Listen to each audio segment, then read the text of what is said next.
And we're live. Here we are again. I'm Occupational Click. My brother has joined us. We weren't going to stream, we said, because you want to do an Easter stream. Yeah. Because I think we did it like last year, even though it was shit. Yes. So with that, why don't we stream today? My brother had a day off, but you didn't really get a day off because it was devoted to my bullshit. So we'll share some of what happened. Or not. Let's come on. We don't stand too long. Get too tired. We have a lot to do. It's very tired. Mainly for our records. We say, oh, yeah. I'm tired. A lot of back and forth today. And then I'm starting an overnight job, not this coming week, the week after. And it's like, here I am waking up early in the morning. I have to get up. I've been running around. It's a lot. Oh, yeah, so penny pounder, blah, blah, blah, blah, blah. That's great. Okay. Oh. Wait, I forgot to do that thing. Thing, yes. Where is it? There we go. High definition, supposedly. Okay.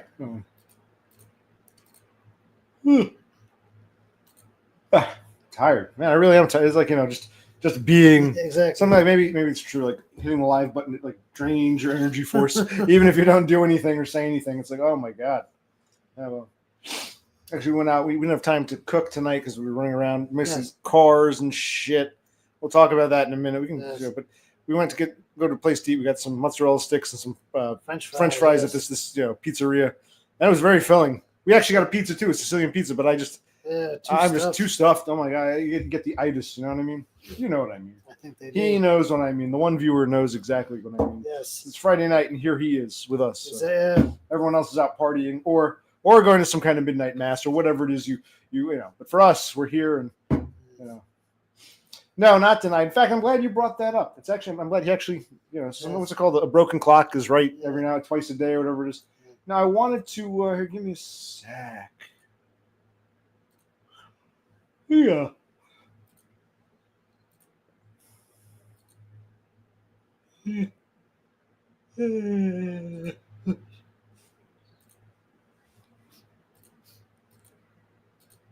Okay, here we go.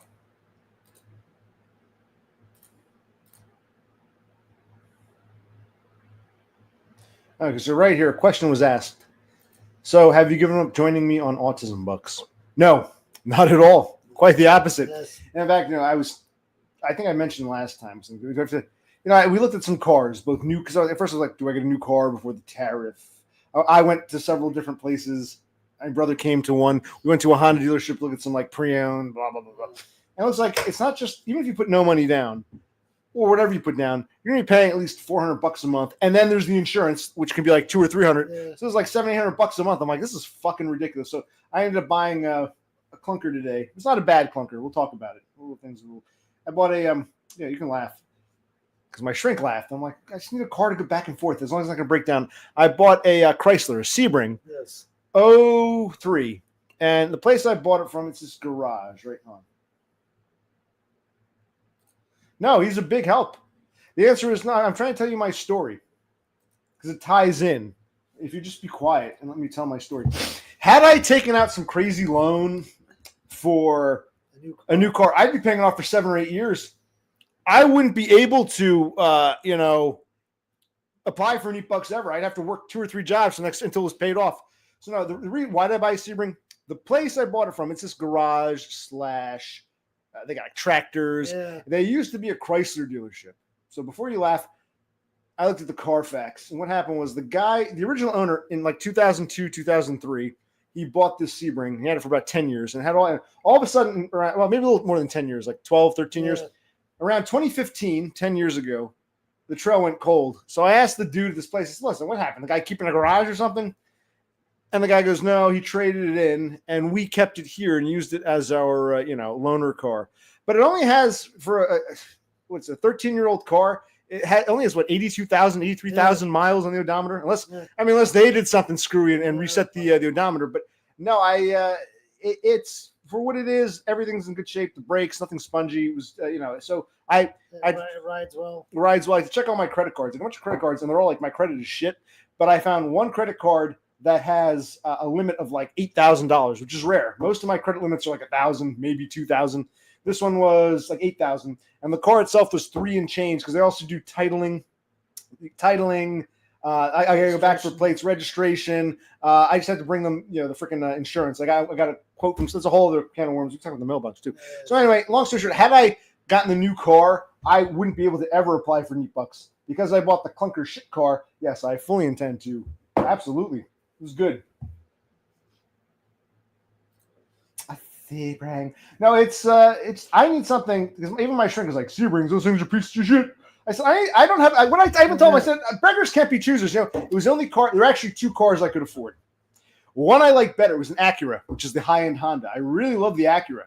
But that thing had 200 some odd thousand miles on it, and the brakes were spongy, it was grinding, and there was, the battery had to be jumped every time, because I drove it, and I brought him back a few days, he drove it, he had to jump the battery, and then what else happened? There's a leak, I don't know if it was tranny fluid or, coolant. There was something was wrong. So the one guy I was dealing with is on vacation, which is good because I think the guy I was dealing with is the car guy. The guy I dealt with today is the tractor guy. So he doesn't know much about the cars. But I said, listen, I don't care if the regulator's fucked up or the back rear defrost doesn't work. But if the battery's fucked up, you can't let me drive away. He goes, okay, we'll put a new battery in. So I said, okay, I'm still considering because that one they're offering that for $1,500 plus titling and all that. It'll probably be close to $2,000. I was going to go for that one, but I'm like, the Sebring should be able to go up and down, no problem. That's all I got to do is be able to go back and forth to a shit job so I can, wage slave for a few months until I save enough money to pay this shit off, credit cards off, get us out of here. Yeah, I do plan to neat. Absolutely. Yeah, I'll do that. I'll go driving the Sebring. Well, actually, I did say to my brother, I said to him, because I've driven shit clunker cars all my life. And the last car I had, it was getting kind of that point where, because I did a few driving videos. The Acura, which I did not yet buy. I might buy it, I might not. The Acura, because I love to have two cars. The Acura, it's a beautiful car. It just needs a lot of work. The Sebring is an car, but it's sound. So, which is why I need to go back and forth to work every night. But I think it can make the journey. Tires are relatively new because that was their loaner car. I don't know if they fiddle with the odometer, but then. Well, because they're Chrysler people, so maybe they could fiddle with that odometer, whereas they couldn't fiddle with the Honda Acura. Yeah. Okay, whatever. Anyway, the point is that car, the Sebring I bought today, I'm putting on my credit card. The bank actually, the credit company owns it. I got to pay them back. It's sound for a 3.5-hour drive and back out to South Central Pennsylvania, just to Gettysburg. We can go take a trip to Gettysburg. It's sound, so maybe we'll do a video or a stream in the Sebring. Right? So yes, to get back to that question right here. Have you given up joining me on Autism Bucks? No. In fact, thank God. It's another reason I'm like, partner's like, the tariffs. And if I buy a new car, at least I won't need work for a while. And I can say I was the original owner. But it's like, if I'm going to have to pay, it's not just the money you pay for the auto loan to finance a car, even if you're doing a pre-owned. It's not just the financing. It's the fucking insurance is through the roof. With these, what I did, I got the bare bones insurance. I did pay, because I actually went to the insurance agent. I was walking to a State Farm, like a good neighbor, State Farm right there. And I said, listen, what do I legally need in New Jersey for a car? And she was like, the bitch was like, she was nice. She goes, if you're getting a brand new car, the bank would require you get everything, full coverage, which is expensive, which is again, like $300 a month on top of the loan you're paying back, the $400 or even $500 you're paying back. But she said, because these cars are 20 plus years old, so I said the bare minimum, okay, so there's liability, which is if you're responsible for something, you're driving, you hit someone else, you take down someone's mailbox. If you're responsible, you have to have liability, but I got the minimum liability. Then there's what they call no fault or PIP, personal injury protection, which is for you. I got the bare minimum. Like they said, okay, like what's that one plan? Like you can pay upwards of they'll pay out upwards of like let's say you're injured in the car. It's not your fault. It's an act of God. A tree branch falls on you or somebody else hits you. You have different options. And I said, what's the lowest? And for this, there's the $250 option, which means you have to pay $250 and then they start paying. So I actually went with a higher number. You pay $2,500, which is a lot of money, and then they start paying. That's a good thing. It means you pay less. In other words, in the event of personal injury coming into play, the less you have to pay out of pocket for the injury, the more you're paying into insurance. So I said, give me the highest amount to keep my insurances low. So long story short, I actually got insurance on both. Even though I didn't buy the Acura, I said, I don't know what's going to happen. I said, look, because you can't buy a car without insurance. So I said, especially not a quasi-dealer legitimate business. So I said, listen, you give me the bare bones for both. I could always cancel one of the policies. So she gave me for the Sebring and the Honda Acura. And I went back and we ended up buying the Sebring, which is sound. It's a sound car. It's like a beige color. It's nothing, But the Acura, which I love, that was a beautiful car. I was like, wow, I'm in love with this thing. Everything worked. The electric was great. I checked the oil, the tranny, everything was good, coolant. Heat worked, even the air conditioning worked. But it had the rusting, the grinding, the brake problems, and that whatever the fuck was leaking. And you have to jump it every time. So if they put a new battery in, but the price is damn good. In its day, that was a beautiful car. And they were asking I said, I'll give you $1,000. We worked it out to $1,500. So I said, okay, if it's street ready, I'll put it on the credit card. Yes. But if it's not, I can't have this thing fucking breaking down. We get to have a second car. So I might be doing both a Sebring stream. Like I said, the Sebring Chrysler, it's sound, like my brother said. I'm not ashamed of it. It's a decent car. And if one day, if you break down to borrow it, that's cool. It's a sound car, but that Acura was, God, in its day, that must have been a luxury. I'm not really like, oh, that Acura was, what did you think in terms of just the Acura was great. I'm like, wow, this thing's fucking great, but it just had too many problems. So if they want to try to give me, fix the battery, maybe find out what that leak is, change the brakes, which is a lot, and not change the price, I'll give them $1,500 for it. I will. And I got the insurance, so yeah, I'll buy two. Yeah, I will. This is the end. My only friend. I look like some fruity librarian or something, or some some old woman. I'm thinking about getting a haircut next to another buzz, but just got back from them. I was in the shit, man. I was in the shit. No, I know they actually were selling a couple Sebring because it's a former Chrysler place. They have a bunch of used cars people traded in. I know some Sebrings have the convertible top. No, it has a moonroof, I think, right? It has So it has the moonroof, but it doesn't. No, I wouldn't want a convertible. Those things are actually a pain in the ass, especially if the thing breaks. In fact, with this one, the back right window, the regulator's fucked up because they put tape over the two switches. And I said, why is this tape here? The guy's like, I don't know. So I tested out.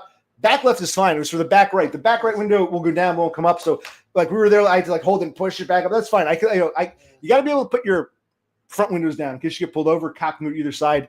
The back passenger window, I don't think I have to fix it. I think I can live without that. So.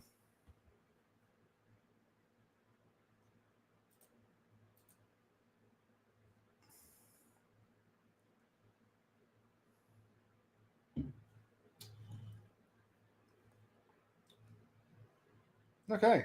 So that was pretty cool. That was, yes. It's amazing how people, how many people knock Chryslers. I told the stranger, listen, you bought a Chrysler. I said, dude, beggars can't be. I told him flat out, it's not that I was in love with a Chrysler. I need a car. Everything else there is pretty expensive. Some used cars, just some nice ones. They're going $7-8 grand. That's low. I'm like, I can't afford this shit. For bang for the buck, there was a PT Cruiser, which I wasn't crazy about, but that was affordable. So the three affordable cars, the Acura, which I love, need a lot of work. The Sebring, which I ended up buying, which, again, nothing wrong with it. It's a no thrills car, but it was sound. And the PT Cruiser, which I wasn't feeling that at all. I prefer the sedan feel. I thought I can drive anything. I sat in that PT Cruiser. I'm like, yeah. So those were the three within range. Those are the only three that were they were asking less than $3,000 for. So those are my three options, basically.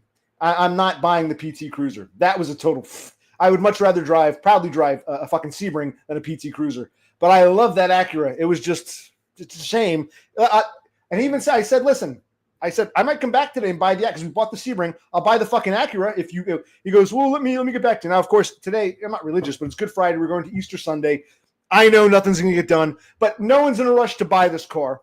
So I'll let you know Monday, Tuesday if that Acura is still there if I want to go for it. So because I might, it's good to have two cars, but the Acura is going to need more TLC, tender living care, for the time being. And I don't have time to invest in fixing a car. I need a car that'll get me back and forth to work reliably, and that is the 2003 Chrysler Sebring.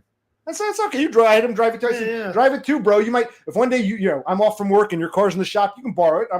What did you think? Yeah, I don't know why people are knocking it. It's a decent car. It's a no thrills vehicle, but it's operational. So penny pounder's already turned on. I got my first date when I cruise through Dallas. I'll pull over, beep beep beep, and you can hop in. Okay, awesome. So I got my first. Sounds See, look at that, good. guys. I got my first boyfriend because of my Sebring. Penny pounder. I'll be pounding you in the back of my Sebring, bitch. Hello, Commander K. How are you? Did you meet Commander K? Or you saw the video? He came on one time. Yes.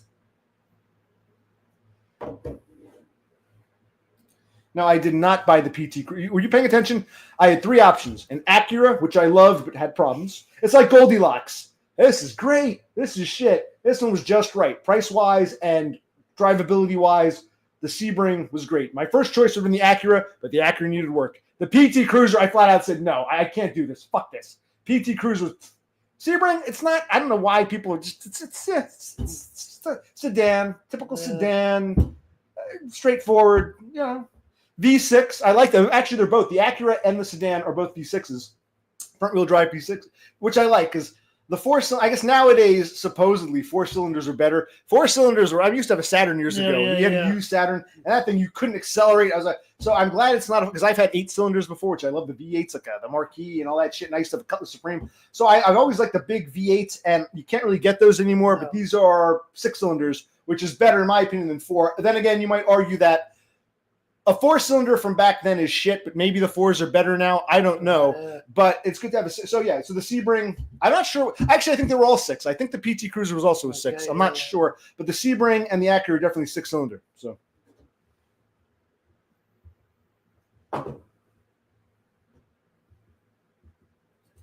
I'm not buying the PT fucking Cruiser. And yes, if I were into Bussy, I'd rather have a guy who's driving an Acura than a Sebring. An Acura seems like, that car was beautiful. You got it. I mean, I'm just it had the problems, but driving wise, I'm like, this is, I felt so comfortable. I'm like, wow, this is beautiful. If like, wow. I don't usually get like that. I'm not one of these people like, I have to have that car. But that Acura was like, I got it. I'm like, okay. Once I sat inside, I'm like, Jesus, great. And the Sebring, just a car. Just a car. The point is, that car, the Sebring, which I bought, put on the credit card, which I have to pay back. Hence, I need a job. But the shit job, thank God I don't have a giant auto loan, which I'd be paying off for years, and hence would never be able to apply for NEAT-Bucks. I can now apply for NEAT-Bucks summer, fall. We're going to get out of this house. Yes, we do. What was I was going somewhere with all this. Sebring can make it out to Pennsylvania. If. Yes. I go back to work pretty soon, and, that's okay. School comes first. Stay in school, Commander K. I can't remember if you told me. What are you going to school for?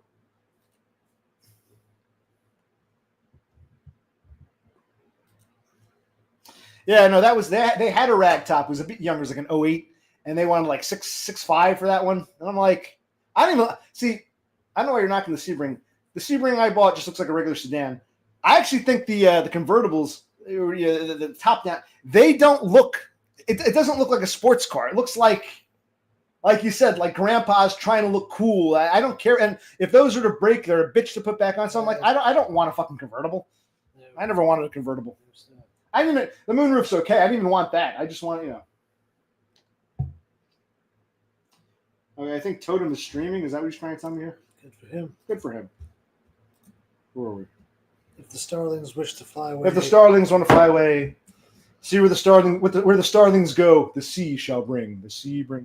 No, it's just a decent car. It's okay. And, I mean, that pre-owned. I drove an 18 Honda, and the bitch was really pressuring me. So I said, listen, bitch. And we got on like the phone. Oh, it's real easy, real easy. And like the guy's like, well, the insurance guy. Because I said to the bitch, I said, listen. This is when we were at the Honda place. Yeah, the Honda dealership. I'm sorry. Went to this Honda dealership with these pre-owned Hondas. She was really trying to get pushy, as they all are.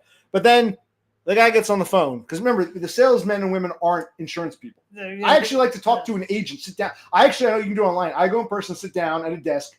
Not an insurance agent. They're just middlemen. Insurance agents are useless nowadays. You can do that on the internet. But whichever insurance company you're using, talk to an agent from your company. And that's much better than some saleswoman trying to tell you to call some broker. And the guy just said flat out, look, the best rate I can get you is a progressive rate, but we need pictures because they're underwriters, this and that, blah, blah, blah. And the bitch was like, what? And I said, see, bitch, it's not even about me. I'm not driving away with a car. Even if I wanted to, even if money was no object and give you a bag of money, I can't drive away with one tonight because you can't get insurance. But I'm sorry, maybe we could try. I'm like, no, bitch, you're not you're not an insurance sales lady. You're not a broker. It's like, the underwriters and blah, blah, blah. And they wanted pictures. And the sales bitch was like, said to the guy, but we got pictures on our website. Oh, it's not enough for the underwriters. We need pictures, even pictures of where I work. Yeah, I'm like, what is this shit? That was so bizarre. Yeah. Even the saleswoman was kind of shocked. Yeah, by she that was too, like, she's never dealt with OC before. The weirdness comes out. I'm not a normal person. Like when I'm around, the weird. She's probably done thousands of sales like that. No problem. I come along and just, oh, we need pictures of where you work. We need to know where you shit and sleep too. And she was like, what? What the fuck?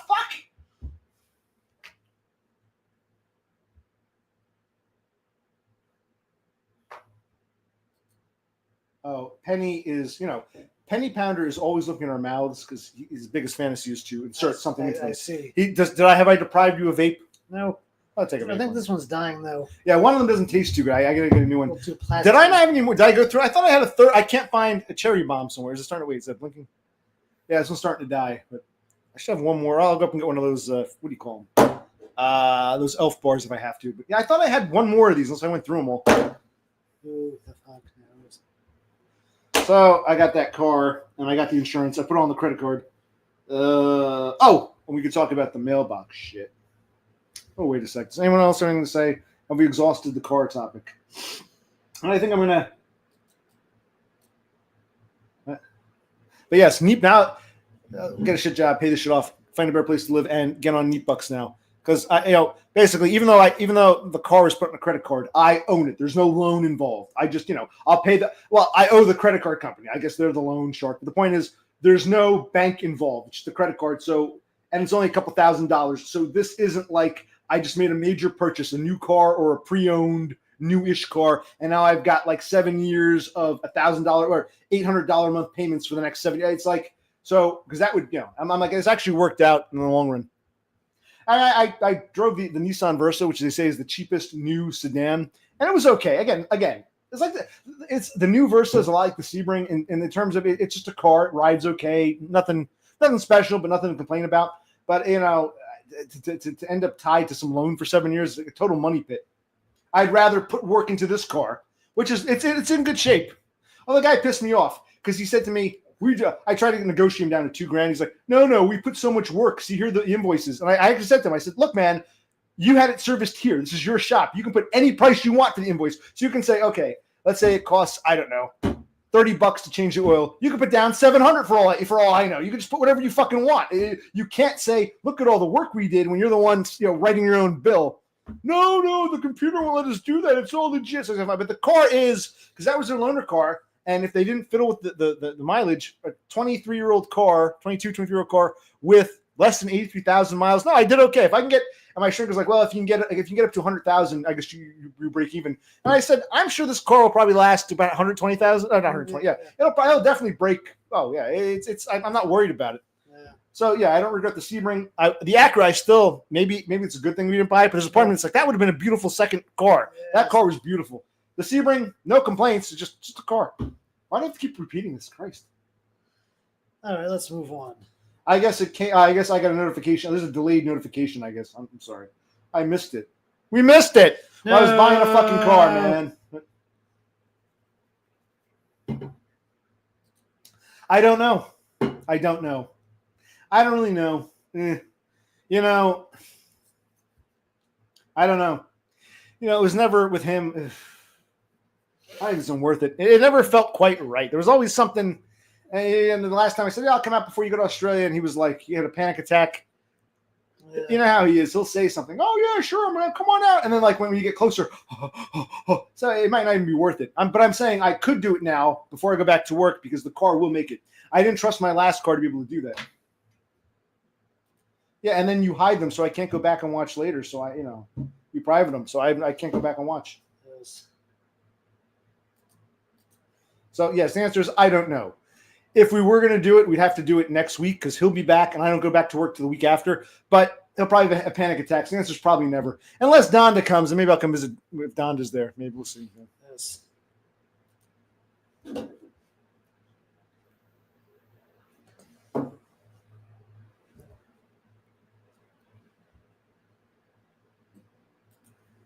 Well, 4 of those people are Commander K. So I got 4 Commander Ks, you and Totem. So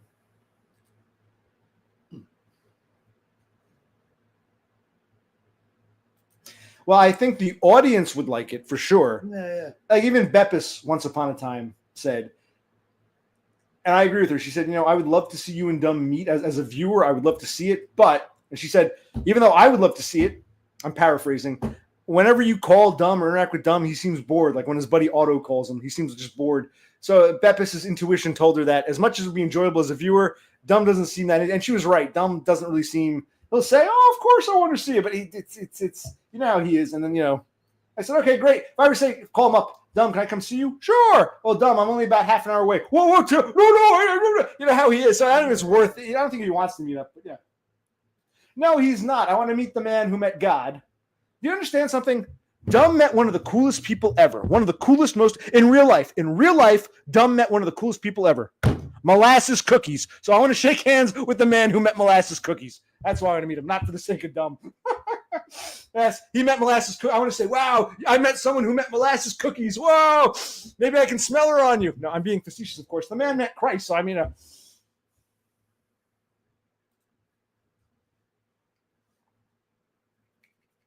I don't. What's he stressed over? He quit his job. He's getting hitched. He's getting hitched. He seemed happy as picking shit in Australia. Yeah. So what's his problem?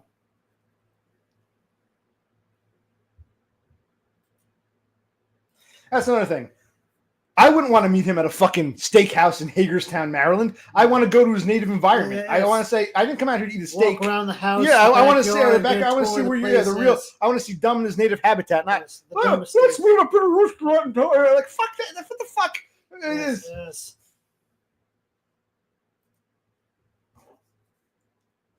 Yeah, and it's his fault. If people want to know why he doesn't want to work out, it wasn't OC. It wasn't Brother Click. It was Dumb himself. And keep that in mind. The next time Dumb says, "Oh, sure, I'd love to meet OC," you can call him out and say no. And I'm not mad. He doesn't want. I don't want to waste time. If he's not interested, forget it. What I'm saying is, it's not on my end.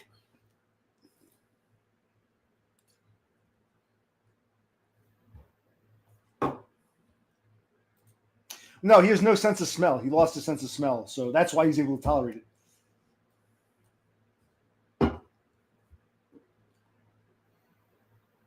All right, wait a moment. We'll talk mailboxing. It's a whole other separate story. Yes. Oh, burning down the house. Yeah. Shit.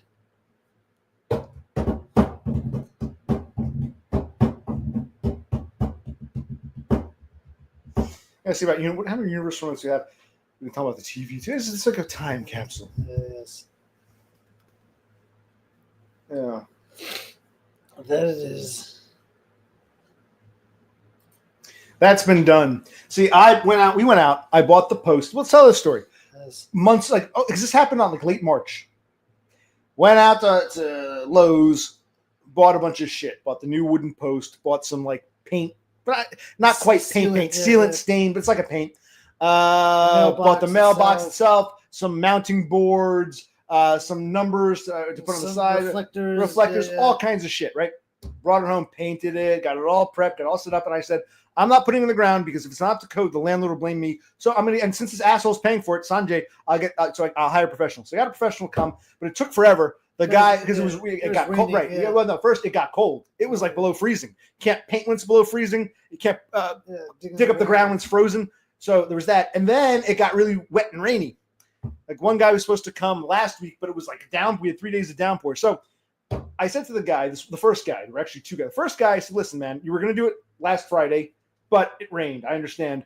Looking at the weather report now, Thursday should be great. Want to come Thursday? I can't, man. I'm a carpenter. I do the handy stuff on the side. I'm booked this week. Is it fine? So when it first happened, I made several calls. I called a backup guy. He came right out and did it. We did great. I helped him. I said, look, man, I'll give you a hand. And we'll talk about him because he said something interesting to me. We'll talk about him in a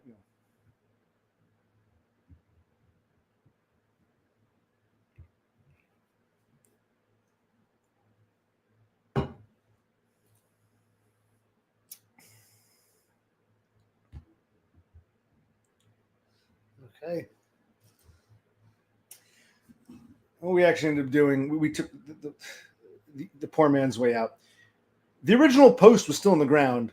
We dug a bit around it. He got his chainsaw. This thing, he buzzed it, and we didn't bother to dig up the concrete. But before you do that, because you can install the mailbox can be installed anywhere within X amount of feet. it's got to be certain height and a certain depth, but you can move it. So I said, don't take out the old post. Put the new post in the ground. Make sure it lines up. We'll use it as like, a guide comparison. And then after that was in, we put it wasn't concrete. It was this really cool stuff he dumped in. It was like this foam that hardened. What was it called? Christ, I wish I took a picture of it. I'm like, that's awesome. Whatever that was, we put that. And then I said, okay, we buzzed out and we just buried. So there's still concrete under there and a bit of post, but we just buzzed out the old one after putting in the new one. It looks beautiful. And we'll go on from there on. I got to fill out some paperwork to go work at this one. There's a couple supermarkets around here, but given my track record, one, I had a nigger girl try to kill me. One, I had the bullshit with Captain Dunkaroo and all that. I'll tell that story. So I've burned a lot of bridges, so I got to go a bit further out where no one knows me, and so I got to, it's kind of like driving over there for a shit job. But yeah, they gave me the paperwork, and I told the bitch, yeah, I'll be able to start the last April into May, the week after Easter. So I got to go back tomorrow and bring her the paperwork. Today I got a couple days ago. I was too busy with cars and insurances, and I went back to get some decals for the mailbox. So we did a lot of running around today. Yes, we did.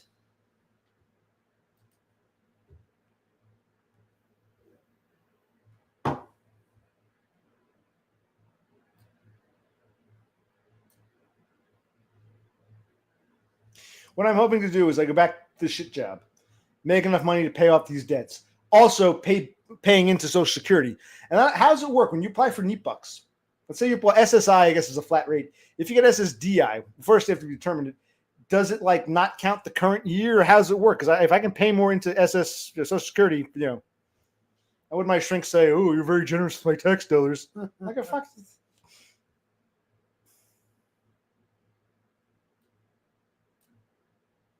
Well, you're going to come all the way from Dallas?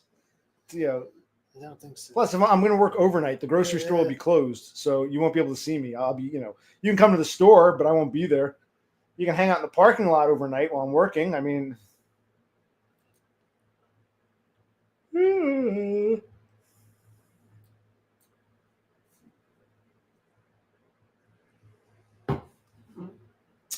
so this is the Penny Pounder stream. Hello, chicken dinner. How are you? All right. He joined us last time, didn't he? He did, yes. Good to see you again. That sounds awesome. As soon as I get the job officially, I'll give you the deets. Give me your phone number. I'll text you the deets, and you can stop by.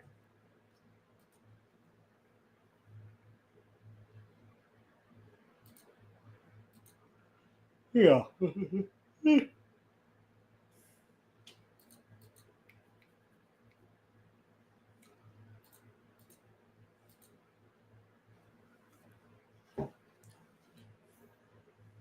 I thought I had 3.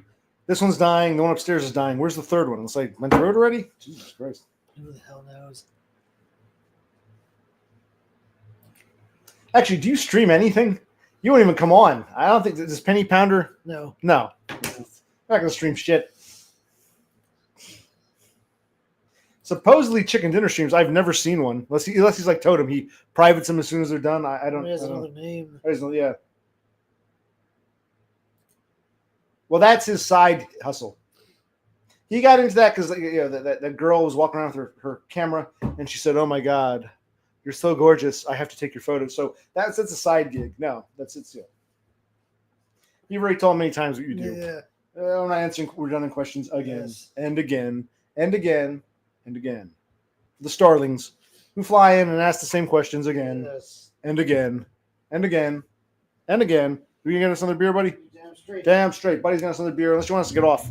Nah, we'll do a little more. We'll do a little teeny tiny more.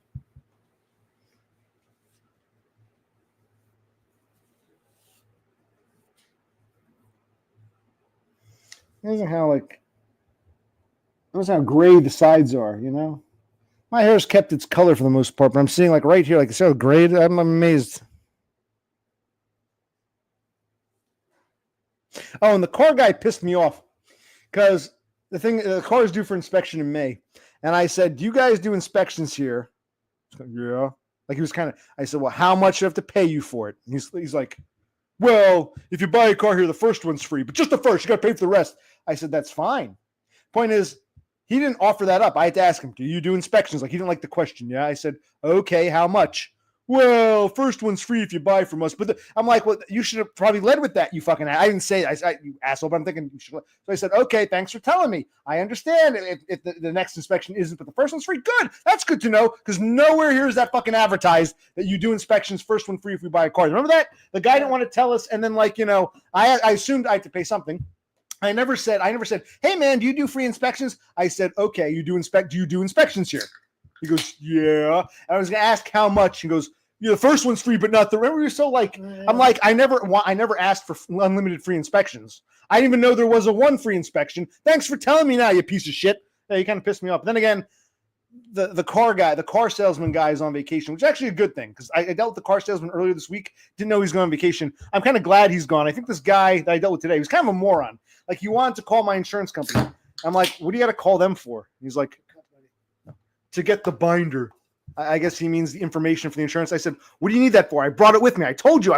I stopped in. I said, I'm going to the insurance agent, which is right up the road. I'll come back. And yeah, it's like, I don't think he normally handles the car processing, which might have been a good thing. Well, when I go to this job, it's going to be a lot of labor. It's going to be my exercise, basically. I get back in shape, yeah. We're fat fucks, aren't we? Well, no. I mean, if you change your body style, you might not be the male model anymore, so you don't want to mess with this. It's like people used to say, Barbara Streisand, why don't you get a nose job? And she said, no, because I don't want to be able to sing. And thank God she didn't, because, my God, I own all her albums. So the point is, if he messes with his physique,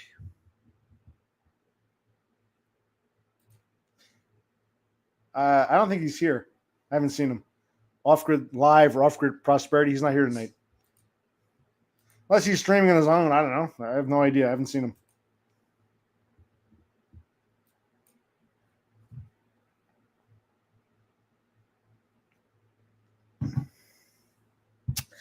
But, the guy who put the mailbox in, Costa Rican guy, 30s. And I'm talking to him like, hola, amigo. Costa Ricense? He goes, sí. I said, Tico, how'd you know that? Where are you from? I said, here, I'm from Gringo. About your parents? Here. Yeah. Anyway, he's like, how do you speak Spanish? Anyway, and the point is, he said to me, he goes, I told him, I said, I live with my brother. My brother was at work when this happened. Yeah.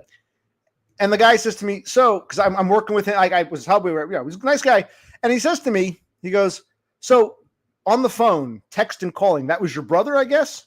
And I said, no, that was me. You've never met my brother. The texts and the phone calls were me. Here I am. He goes, wow, I'm surprised. On the phone, you sounded like you were really serious, basically an asshole. But in real life, you're a real laid back dude. You're like, like my one cousin. You're so laid back. But on the phone, I thought I was dealing with someone else. So I wondered, I told my shrink, this guy, I hired him to do a job. So even if he thinks I'm an asshole, he's going to stay to get paid. And then so he immediately thought I was an asshole without even seeing my face. He thought I was an asshole through communication, texting and talking on the phone. He thought I was an asshole. Comes to meet me in real life because he has to tolerate me. And he realizes, he tells me, you're one of the nicest guys. Wow. I wonder, and I said to the shrink, I said, no, he had to stick around. His first impression was one thing, was bad. But then he got to know me because he was being paid to. And but how many people have I turned off on first impressions and they never get to know me and they run with that terrible impression? And again, I can't even blame this on looks because the guy never saw my face. Somehow my communicating with him on the phone through text and calling left a bad taste in his mouth. He thought he was going to be some pain in the ass customer. And then he was like, wow, you're really laid back, Gringo. Now, what was his name? It wasn't Jorge. It'll come to me. Javier. Xavier.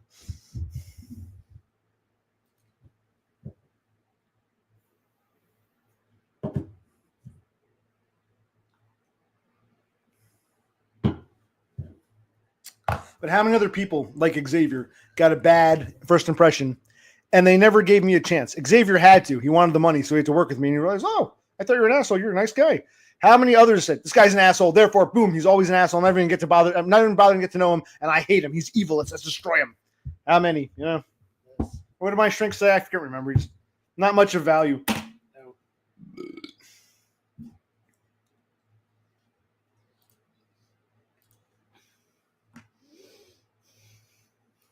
Oh, you're right.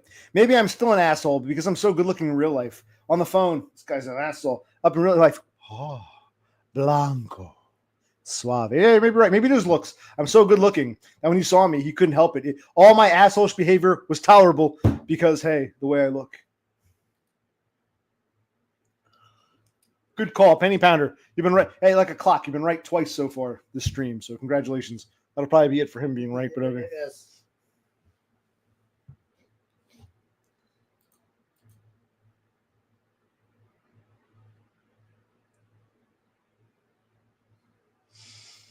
Okay. Well, we're winding down. Yes, yeah.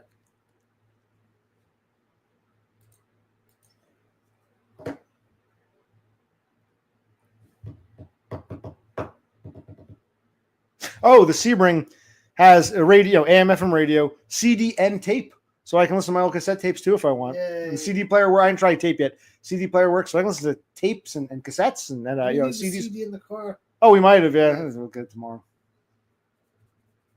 I'll go, yeah. But I parked it on the street by the mailbox, so it's hope lightning doesn't strike twice. That'd be good now.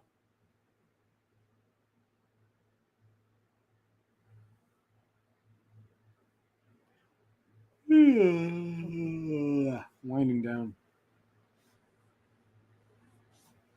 He is too afraid, but if you can get him on, he can come on. I wasn't going to take calls, but if Penny Pounder agrees to come on, sure, we can do that. Yes. We can do that. Why not? Penny Pounder, are you going to come on? Chicken Dinner wants to see you.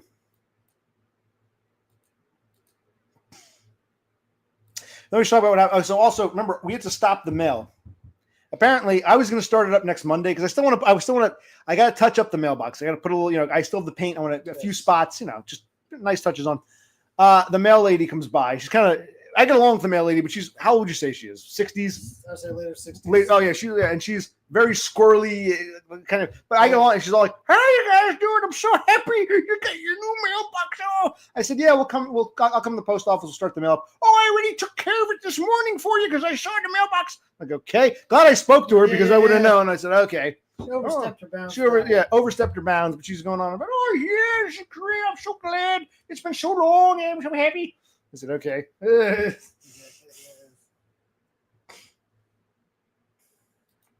Why? You need an audience? You're one of these, narcissistic. You're anarchy. What, you need a huge audience? Hey, people go back and watch. There are many people, you might be surprised, who watch streams after the fact. So if you come on now, you might be immortalized. People might be watching you on the stream for thousands of years to come. So don't be a stranger just because right now there's only 6 or 7 people. You might get, an audience, a viewership in the millions, man. You might bring more in, man. Yeah, more might come tonight if you come on. They will come. Yes. If you visit, they will come. He is a pussy. He talks the talk, but he can't walk the walk. He's a starling. That's what starlings. You just fly in and out. You don't actually create. They look for nests. They don't create nests.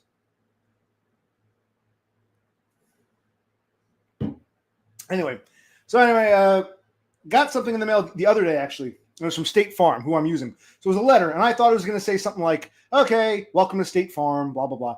I opened it up. It had nothing to do with my new car. Well, the car I bought. It had nothing to do with my claim. The mailbox dude, he had told me, I should read what I said to him. So it's interesting how it all worked out.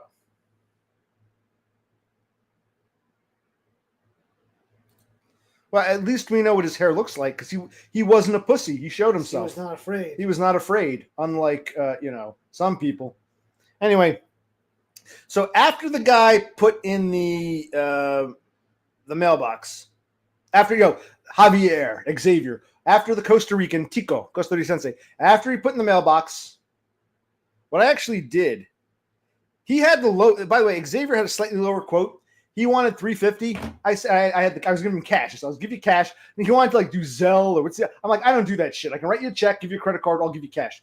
So I was gonna give him $350, an extra 20. I said, here, take $370 because he actually took the time to put I said I was gonna put the numbers on myself. He's like, oh man, you're a nice chill dude. I'll help you. So he put them on. I said, take an extra 20, but don't make it a tip. Add it to the fucking invoice. That way, because this Sanjay, the fucker who took it out, is gonna pay for it. So I gave him an extra 20. He put it on the bill because they're gonna pay for it. So and then after he left, I texted. Remember when Sanjay took out my mailbox? He He gave me his number. He tried to bring his Russian or whatever communist Yugoslavian guy to come do it, and the guy was like, "Comrade, I don't do this. I change light bulbs." Anyway, so I haven't. It's been weeks. This happened over a month ago. So after Xavier put the post in and he left, all was done. I sent a text to Sanjay. I said, "Hi, this is OC.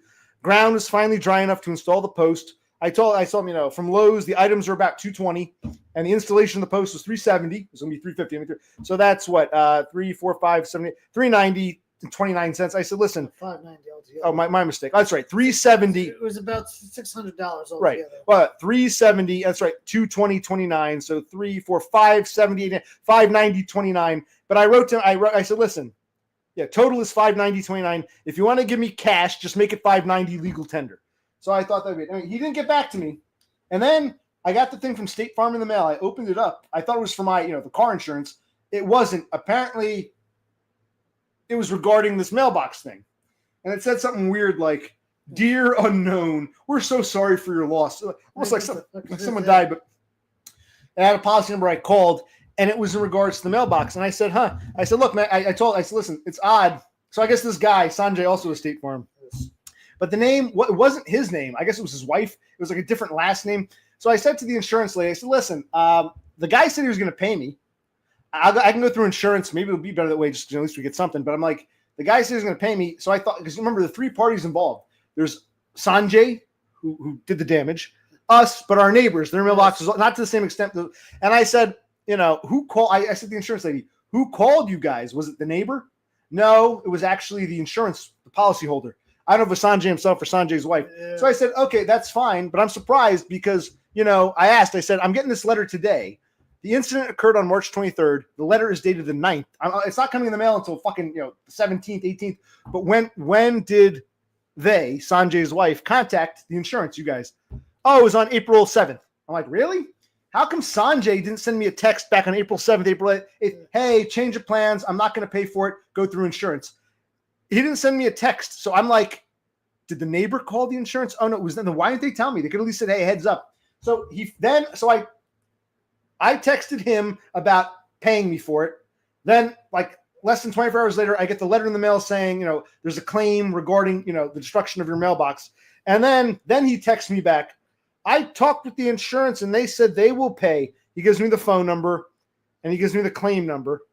"Let me know if you face any issues." Like he's going to do anything for you. Exactly. And I'm like, I didn't respond to him. I feel like saying, "That's fine. It's stupid, but fine. You'd be better off paying me $600 than your insurance going up." But I didn't say that yet. But what I feel like saying is we can do it either way. I didn't actually make the claim with the insurance company, but why didn't you give me a heads up? If you change, you should have said, "Hey, change of plan." You should at least have decency to say, "Change of plans. I contact insurance." You shouldn't offer to fix my mailbox, bring some Russian asshole, and then turn around and call your insurance. You should have told it. That was really fucking, Inappropriate.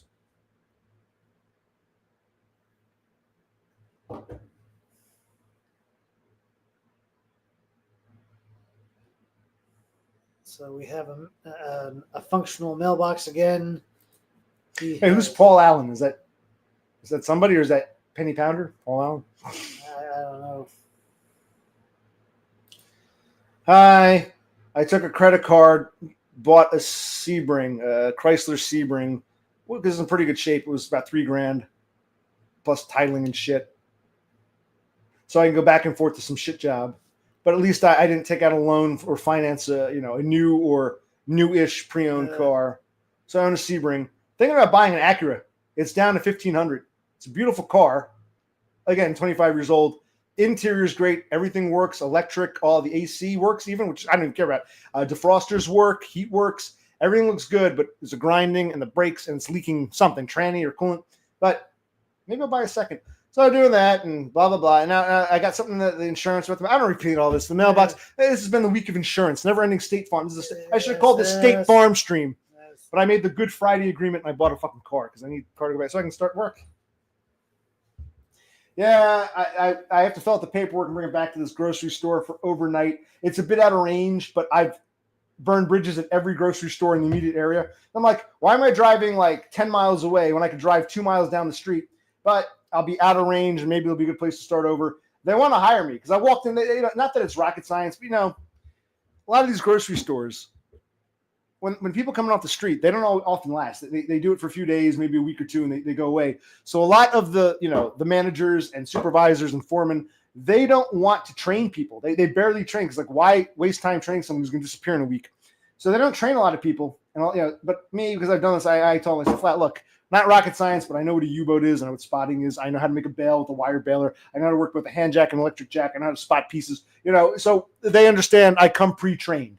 So I just got to fill out this fucking stack of paperwork and bring it to them tomorrow. But I don't feel like filling it out because today was fucking insurance and mailboxes and cars and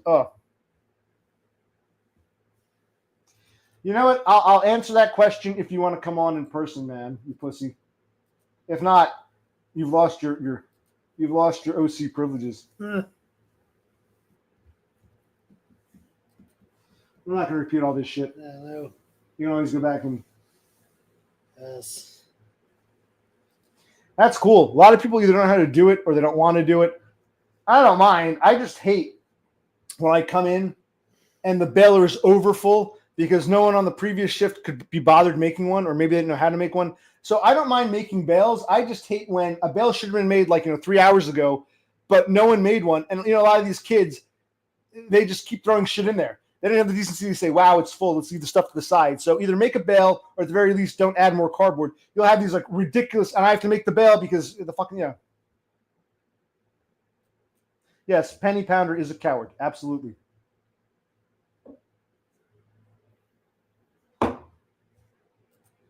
No, I don't spur making a bail because I know what I'm doing. I'm very meticulous. I do it my way. I do it slightly different. I put the wires through first before you even open the door. Put the wires through first, bend them around, put the thing down. I've had people come up and watch me. Oh, you can't do that. I said, no, watch. And then once the bail gets down, you stop it. Then you open up the door. Because that way, the bail wires are in place. No need to do that poking, prodding bullshit. I've seen other people put the thing down, then open the door, then try to put the wires through. I put the wire, same thing, just different step. Wires through first, pulverizer down, then open, and no need to poke and prod. And people think I'm nuts for doing it that way, but I've never had a problem with it. Yes, no one ever wants to do it. That's correct. What really sucks is, when no one has opened up a new packet of baler wires and you got to open it, and it's coiled and spring. You've made many, but we've worked in retail our lives. Oh my God, yeah. When you open the new baler, when springs open, I've been whipped in the face. Oh yeah.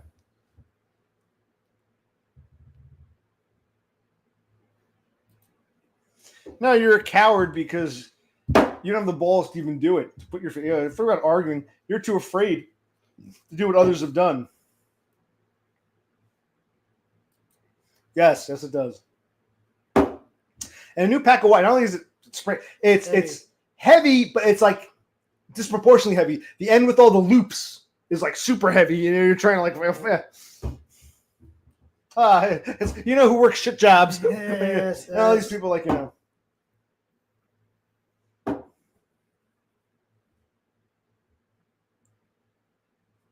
thought I had another one of these. Maybe I misplaced it. Maybe it's in. I guess not. Let's look.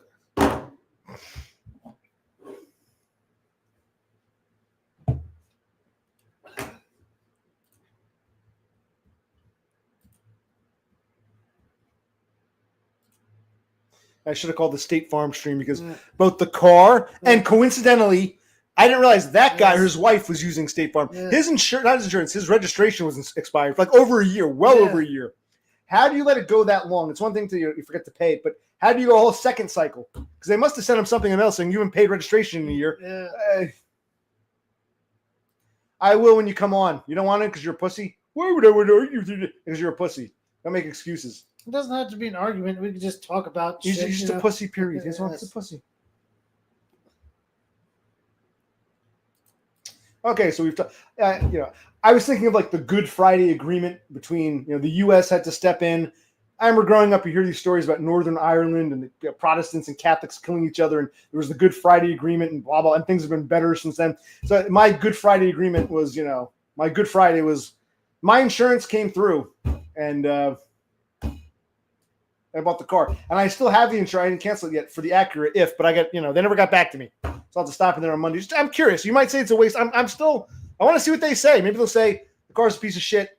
as is, or they might say, yeah, we put a new battery in, or, oh, they could lie, but if they said, listen, the transmission is totally shot, or, oh, there was the one hose, you're right, there was a hole, because we showed the guy, my brother's one who pointed it out, because we took it for a test spin, we come back, there's a big puddle. Yes. Puddle. I'm getting dementia.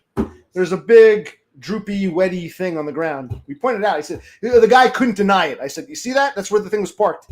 Yeah, I see it. Okay. I said, look, you don't have to fix the regulator. You don't have to fix the back rear defrost. But if this isn't street legal, no, we'll look at it because they can get sued in theory. So maybe I'd like to say, yeah, there's one. You're right. There was one bad hose that was leaking. We patched that up and put a new battery in. If that's the case, 15 is a beautiful car. It looks good outside. Yeah. It was in some kind of accident once upon a time, but you really can't tell. It looks fine to me. Yeah. So the Acura. This is the Acura which I did not buy yet, or we'll see.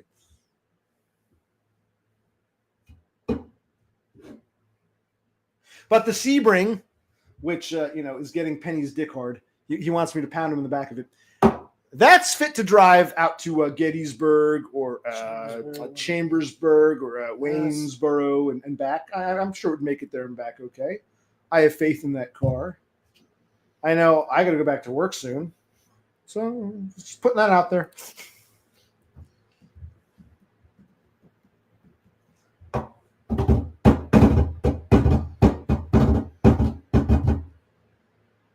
You went on about it's a Sebring. Wow, the bussy magnet. I can't wait to offer up my bussy to you. Why don't you show your face and tell me face to face, man to man? Exactly. Do it. I want to bring you in my sea. And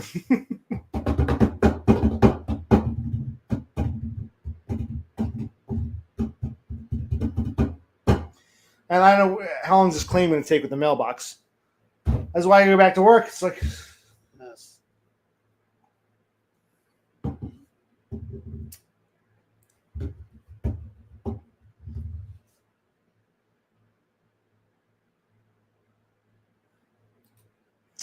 Well, I'm not afraid to show my face if that counts for anything.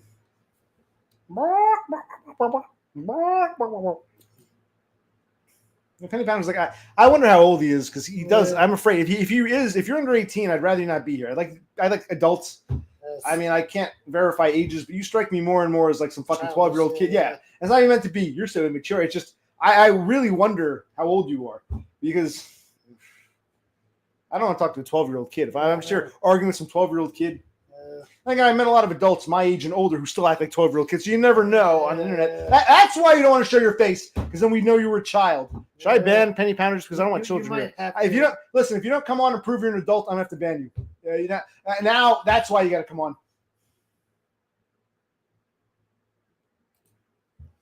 Well, Chicken Dinner, you swore you weren't a troll when you came on last time. You said you were not a troll, but I guess that's what all trolls say.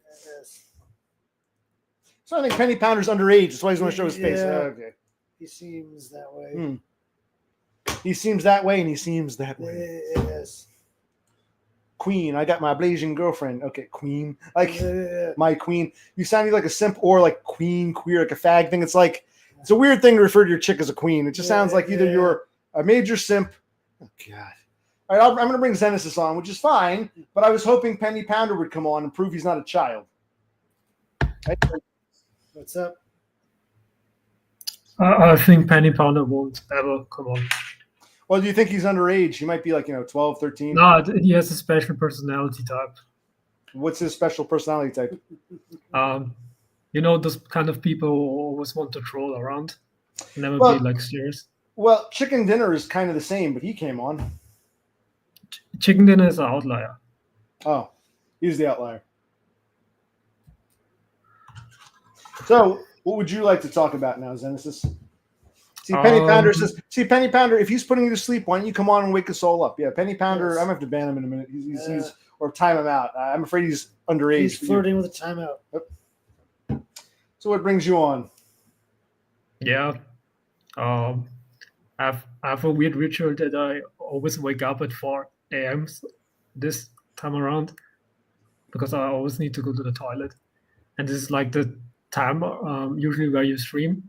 So it's like Barry's night tonight. I mean, he's got to go to work again, but we thought we'd jump on for our time. It's like 10:30 at night here, so we thought we'd come on for a little bit. But Yeah, and I thought like since those streams, like how I explained it last time, they're not gonna last forever. Right. Well, if I go back to work, if I'm working 6 nights a week, yeah. Right. I try to come on as often as I can. Oh, okay. And yeah, I mean, it would be more fun to have like someone else also. It would be, I remember Dev Pike. You're familiar with Dev Pike. He wanted to talk I'm to you familiar again. with them. I guess he's asleep. He's never around when I feel like streaming.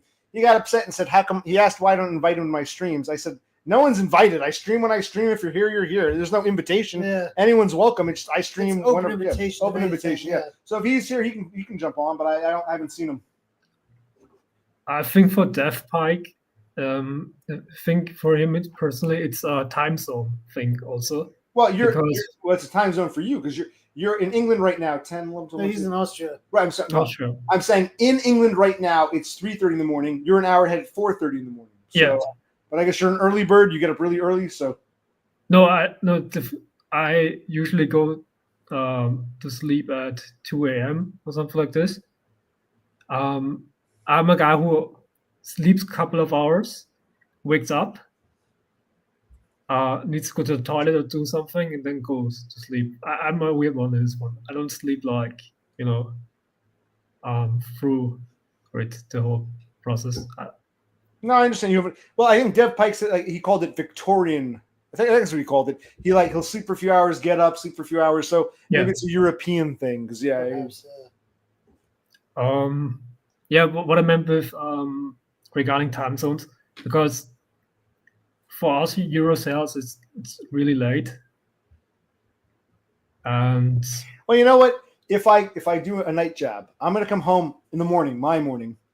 I'll be tired, but if I'm awake enough one morning, maybe I'll do a morning stream for me. Which for you, if I get home at like 8, let's say 8 o'clock in the morning, and I feel like streaming 8, it would be like 2 o'clock in the afternoon for you. So maybe some of your Eurocells might get lucky if I come home from work, it's early morning for me, and I say, fuck it, I'll stream for an hour. You might see me in your afternoon because I'm not going to be able to do these night streams.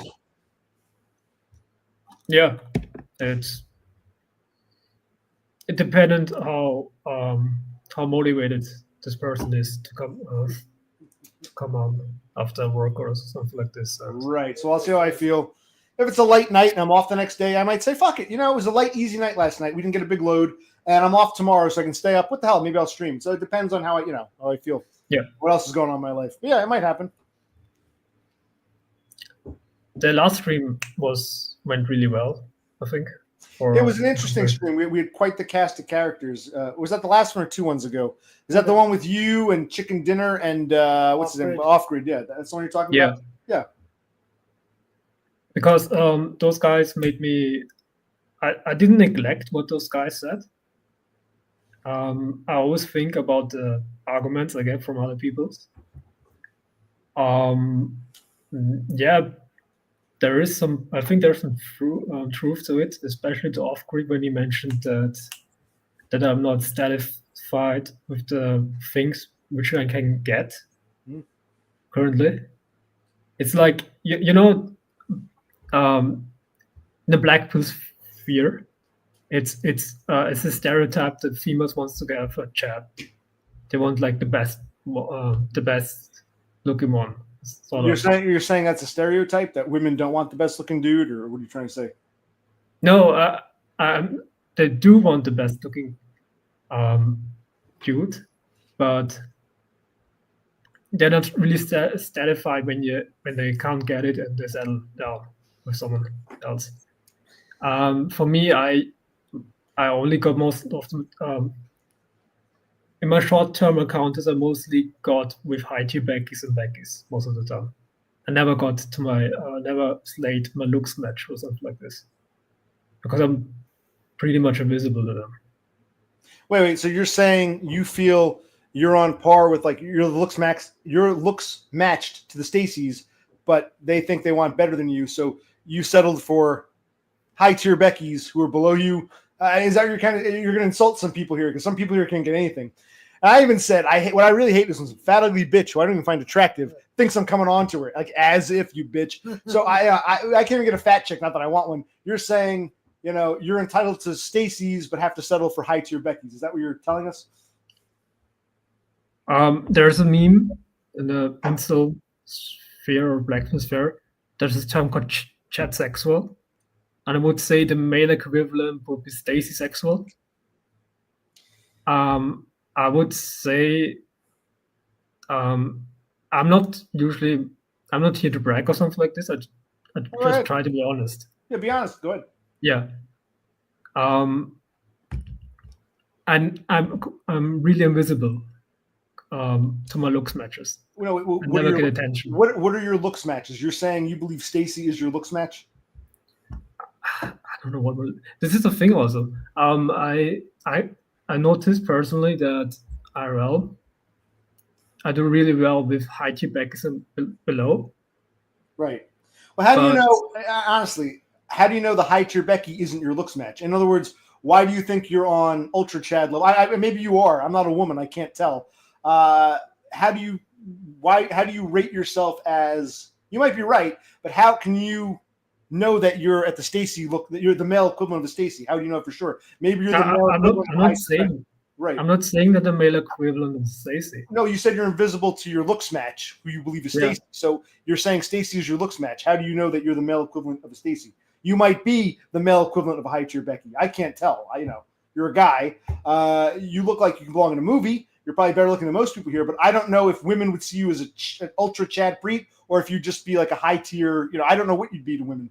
You'd have to ask a bunch of women. I couldn't answer that for you. So how do you know what your looks match even is? And then the other side. Yeah, I go by this measure that high tier Beckies and Beckies are usually girls that do really they're not a problem for me. They're easy to get. What I'm saying is maybe they are your looks match. Maybe you're the male equivalent of a high tier Becky. How do you know that how do you know if you're a Chad or a Stacy or a Becky on the male end? Like how do you know what your looks match is?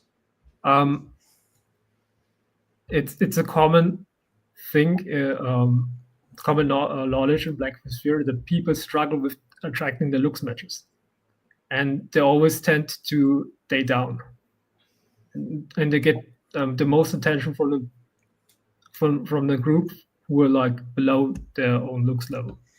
Again, like I said, as a man, I think, like I said, no homo. You're better. You got a great jawline. Your jaw is law. You got a great jawline. You look like you belong in a movie. But again, I'm a man. I really can't judge you. I don't think you're sub 5, but I don't know if you're ultra Chad Preet or if you're just like the Becky equivalent. I don't know. The only way to do that, you'd have to get a bunch of women. Honestly, you'd have to get like 100 women of various backgrounds and looks, and they have to rate you. And whatever your average score is among women, that goes for any of us. Men can't really rate other men as well as they think they can. You can tell, like, a male model from Quasimodo or the Elephant Man, but you really can't. I don't know where you stand in the male hierarchy. I think you mog us, but I don't know if you're ultra Chad. You might not be on par with the Stacy. You might be the high tier Becky of men. I don't know. You'd have to ask women. You'd have to survey 100 women, ask for an honest answer, and whatever his average score is, that's where you stand. So none of us can really say for sure what your looks match is. I can say you're better looking than us, but I don't know if you're comparable to Stacy. You might be high tier Becky. Might be your match. I don't know. I'm not trying to knock you. I'm just saying we don't know where in the hierarchy you are that high up. We know you're above most of us. I'm not trying to give you a rating. What I'm saying is, how can you declare what you think your female looks match is? You don't know where you stand. You might be the high tier Becky of men. You don't know. So why do you think Stacy is your looks match? Is my question. I never claimed that Stacy is my kind of implied that, didn't I? I've been listening to it. I apologize if I misunderstood. You said, I do very well with Becky's and high tier Becky's, but I can't get to Stacy's. I'm invisible to my looks match. That's kind of what you said. So I'm like, okay, is he the male equivalent of Stacy? I don't know. You'd have to ask women if they see him as like a 9 out of 10, or if they only see him as a 7. You'd have to ask women. I don't know where you are. You'd have to ask women that. So I'm not trying to rate you. I'm saying you can't rate yourself. That's what I'm trying to get. You seem to be, this is something a lot of people struggle with. You seem to be struggling. Men really can't rate other men as well as they think they can. So I'm aware of that. Right. So I would have to get 100 women of various backgrounds, say, give them an honest rating. And wherever you come out averagely, wherever the average of 100 women is, that's where you are. Maybe you are a 10 out of 10. Maybe you're only 7 out of 10. I don't know. You'd have to ask women. And that would show you, because we can judge women. I could say, okay, women think you're an 8. We know what an 8 looks like. Or women only think you're a 6. We know what a 6 looks like. We would know your looks match based on how women rate you. That's what I'm trying to say. So you can't say you're invisible to your looks match if you don't actually know your looks match. I'm I'm aware of all these things you tell me. Well, then why are you saying you're invisible to your looks match?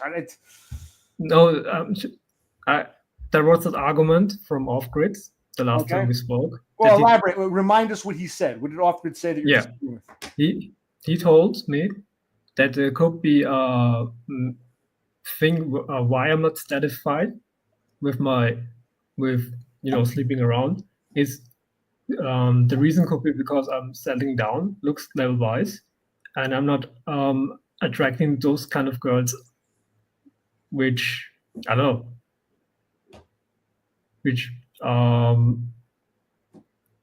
you're saying that here's what I hate to say this. I'm not saying I agree with this, but there are some people online who say incels aren't real. They just want the really, really pretty girl. They're not settling for, their looks match or someone who's not as attractive. So, all these guys complaining they can't get a girlfriend, they're just complaining they can't get a really pretty, beauty queen or a supermodel when they could easily get a girlfriend if they go for, frumpy or whatever. Yeah. That's not true. There are a lot of men who really can't get even ugly looking girls. But you are kind of agreeing with what those mostly women and other simps say online about.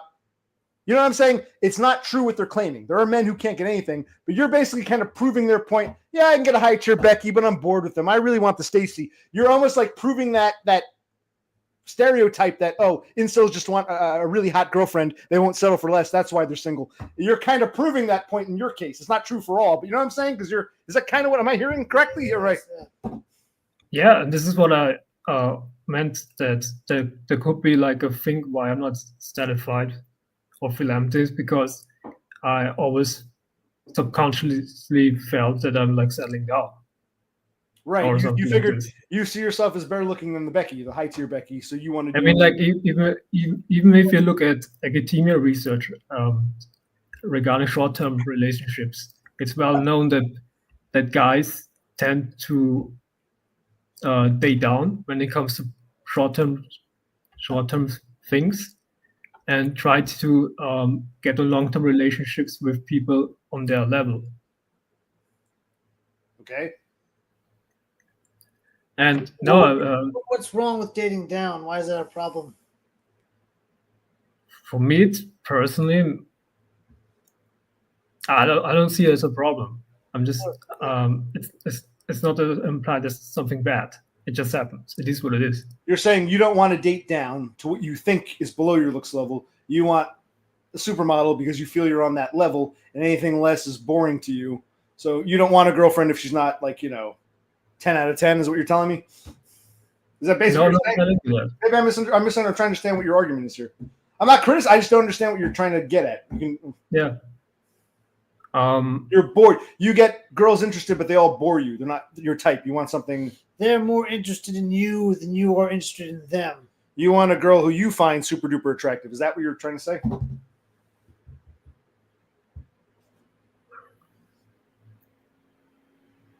I only view as this Stacy Light and Stacy. I'm completely visible to them. Never had any interaction with them, so I can't really tell if it would be different. Like, okay, if I also slayed Stacy and Stacy Light and came to the same conclusion that it doesn't fulfill me regarding this thing, but yeah. I think you're saying because you haven't gotten a Stacy, you don't know how you'd react. You might be head over heels, or you might come to the same conclusions. Yeah.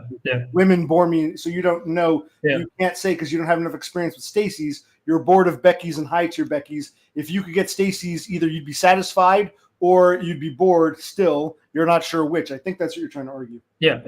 This is it. Right.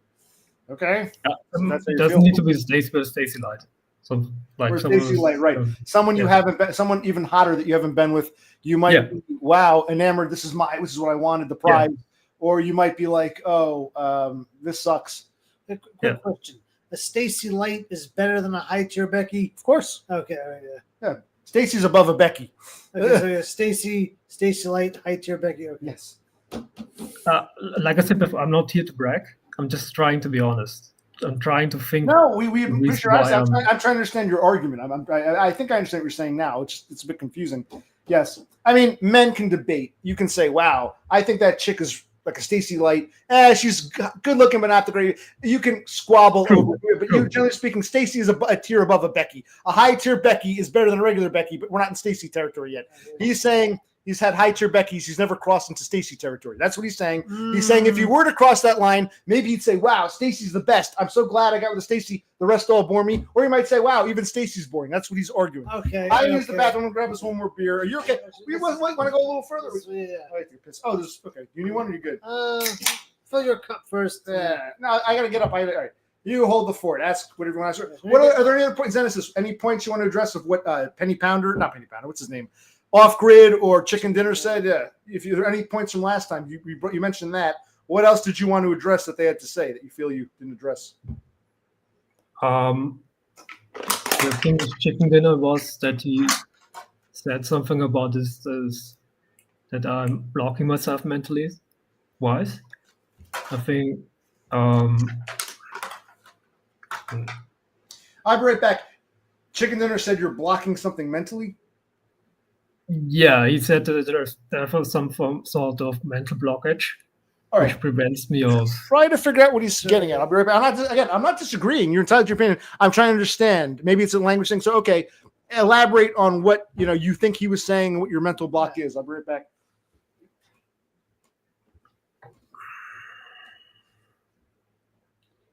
Yeah, there were so many arguments which occurred last time, which made me a lot of think, which me think a lot about various stuff.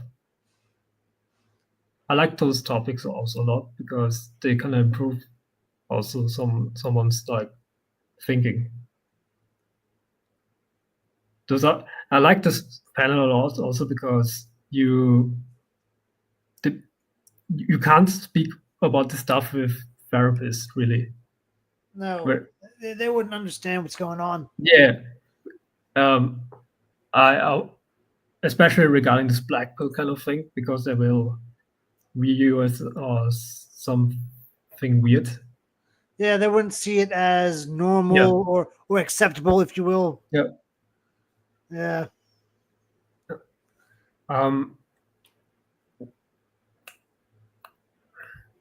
But I remember something. I had a lot of questions for you guys, for the OC brothers, from a talk from, I don't know, 2 weeks ago.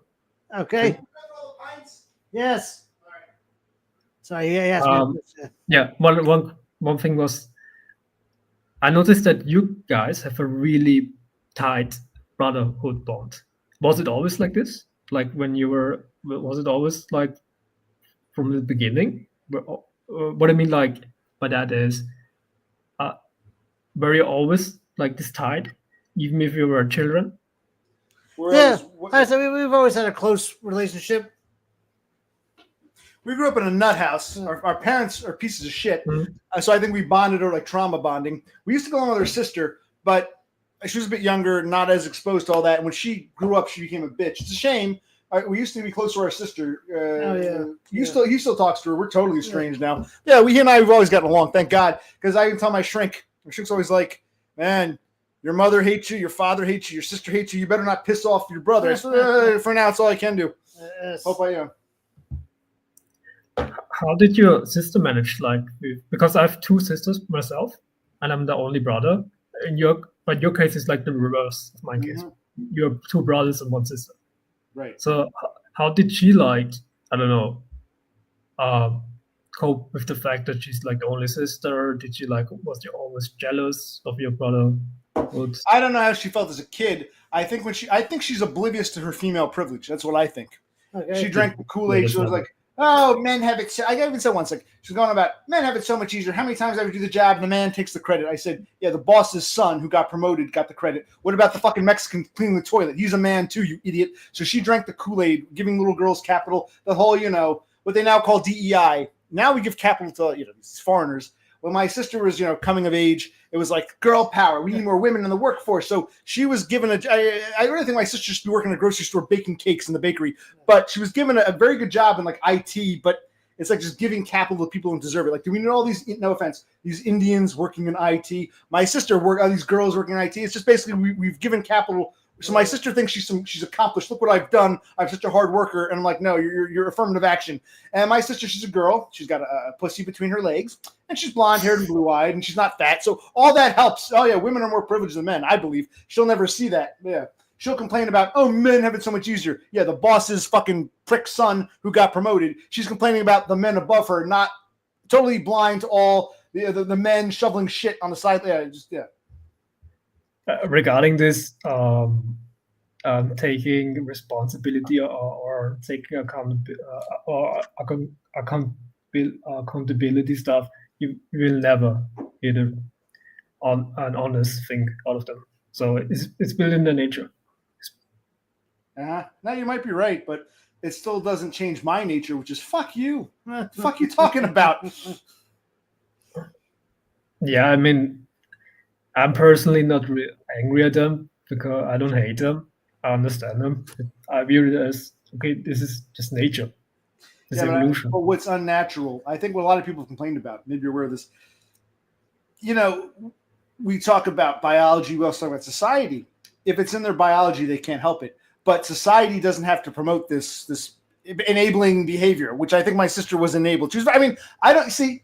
I actually don't blame my sister for taking advantage of her privileges. It would be nice if she could acknowledge them. Yeah, awesome, because if I were a chick with a twat between my legs and I can get a 6-figure job, I would do it too. But I'd be like, okay, good. I'm taking advantage of the world I live in. She thinks she did it all by herself. She's so what a great hard worker. Yeah, she believes that for real. Yeah, I mean, there's a lot of social engineering also included. I mean, it's a part of nature and nurture, both as a combining factor. I view it as I'm personally not really affected emotionally because first I grew up in a household which were prominently female, so I was exposed to it early on. This kind of when you see those double standards occurring in front of you. Then I went to a culinary school after that. There's a 50-50 ratio between male and female. After that, I went to a kindergarten school. This is 90% dominated, female dominated. And you kind of see it, learn it, and deal with it. Well, that's not for you. Chicken Dinner and Penny are having an argument. I'm on Chicken Dinner's side. Penny Pounder's a pussy, but that's what he is. I hear what you're saying with that. My sister, it's like the sense of entitlement. Like in a generation ago, even if you were just as smart or even smarter, you wouldn't be in the position you're in now. It's part of the times and the era you lived through. I mean, use it to your advantage. Sure, I'm not complaining that she uses it to her advantage, but the obliviousness, I always say, or the total lack of wherewithal, that shit. Had I been born a generation earlier, I probably wouldn't have a 6-figure job. I'd probably have to marry because these jobs didn't exist and they wouldn't give them to women. So I'd probably be working some shit jobs. So regardless of how smart I am or how hard a worker I am, it's also opportunities I was given that I might not have been given in a different time, or if I was a different gender or a different race. She doesn't take that into account, I feel. She's so smug and self-righteous, but she thinks she thinks she's the oppressed one. That's how I what do you think? Yeah, she's a little clueless on things. Yeah. I can assure you guys, it's the same with my sisters. It's normal, but I had such debate. I argued about those kinds of topics like 10 years ago, but I came to the conclusion: okay, it doesn't work. It's pointless. Yeah, but you understand something, Zenesis. I'm a different age than you. 10 years ago, I wouldn't have bothered. I would have thought pointless. It was when everything happened with my father's stroke and my mother, we came back in. It became family stuff. And when everyone's doing their own thing, you can just sort of smile at your sister. Okay, ha. But when it's like it's affecting family business, it's like, you fucking ingrate bitch. Yeah, so it's different. And I know your mother's dead, and I don't know if you're estranged from your sisters, but if you were, like, I'm estranged from her now, but like we were trying to do all this stuff. My brother can tell you stories. She made things much more of instead of working together, she made things worse off than they had to be based upon this sense of entitlement. So it became an issue when my father had a stroke. And we needed her sincere help, and she gave us her fucking arrogance and a self-righteous superiority. Wouldn't have mattered prior to. How was the relationship like? How was she to your parents? Was there a good relationship? She was friends with her parents. We always say, yeah. My father treated her differently. Maybe she was the youngest. She was the only girl. My father wasn't, as harsh with her at all. But then once, she got a decent job and could move out, she just went away. Despite as good a relationship as she had with them, as soon as she could leave them behind, she left them behind. So I even said to her, when our father had a stroke, I said, look, our mother can't afford this house by herself. The rent is too high. Do you want to either move here or you can move in with her? Mom can move in with you? No, I'm not doing that. She had no, I know it's because she's a girl, because she's the youngest. So she never had to there's no one after her to look after. So it might be a birth order thing. Or you're like, no, you stupid bitch. You can't. So we took action, whereas she, I'm not taking her in. I'm not moving back there. Now, there's definitely, it might be the youngest child syndrome too. She's definitely, a bit more spoiled baby. Yeah, spoiled. Kind of. Never had a younger sibling to look after. So doesn't understand. Yeah. Yeah, I mean, I was the middle child because I have a younger sister and a bigger sister. Regarding this last child spoiled thing, I mean, it happened also with our little sister, but my older sister is more kind of spoilish personality-wise. Well, that's the firstborn syndrome. She had all the attention when she was the only kid. He had all the attention at one point. He's never had to. It was bad attention. I don't want my parents' attention. Nonetheless. Oh, you poor middle children. Okay. Yes, I'm the middle child too, and it's just, so I understand. If for me it's kind of sad because I always wish that I have a brother. Because when you're like the only guy and you have like two sisters, and it's because females tend to stick together. Like males stick together, and females tend to stick together also. And it was, I don't know, doing stuff with them. Like, I mean, I'm not saying I didn't enjoy like going out to cinemas, shopping, or something like this, but guys and girls have really not they have not really a lot of things common. We're completely differently wired. Okay. All right. No, I would agree with that to an extent. What else? So yeah. No, I agree. I mean, like hobbies-wise, you can look at on average, it's like we tend to like to build stuff, repair stuff. Meanwhile, the female equivalent is, I don't know, they just want to go regarding hobbies, they want to go shopping. I mean, there are some girls out there who likes doing repair stuff or something like this, but this isn't the norm. This is like right. No, I understand what you're saying, but I was going to say, your sisters, you said one was married, one isn't. I forget what you told me. The older one's no, married? they're not married. I have one. She's should be like 34, age-wise, and my youngest is 25. Okay. Do you still see them ever, or you just pretty much? I saw them 2 years ago. Wow. Because the youngest one is in Japan. Oh wow! Oh really? Yeah. What's it like being half Austrian, half Indian in Japan? That must be interesting. But okay. Do any of them have children? They're not married, but do you have any nephews or nieces? Yeah. I know that my older sister wants to have children because she's really family oriented. My younger ones, sorry? she wants to either married and divorced, or either have a kid out of wedlock. I mean, do you have any nieces or nephews currently? Do they have any children? No. Not that I'm aware of. So your father has no grandchildren, is what you're saying? Yeah. Okay. By the way, I'd like to bring someone else on. He woke up. All right. By the way, I'm going to say he's in England. You complained I didn't invite you. No one is invited. It's open invitation. Correct. Yes, When I stream, Zenesis got up to use the toilet, and maybe you did too, because he's on Victorian or European sleep schedules. Yes. Here is the one and only Dev Pike. Dev Pike. I'm fed up of Chad-splaining. What's that? You sound kind of quiet, Dev. I said I'm fed up of Chad-splaining. Okay, so you think he's Chad-splaining? Well, I don't know if he's a Chad. He might be like a high tier normie or Chad light. We don't know. We're men. We can't say. Well, high tier normie. We don't know for sure. We'd have to get a survey, a group of women, 100 women, because men. I still stand by it. We know he's not Quasimodo. We know that.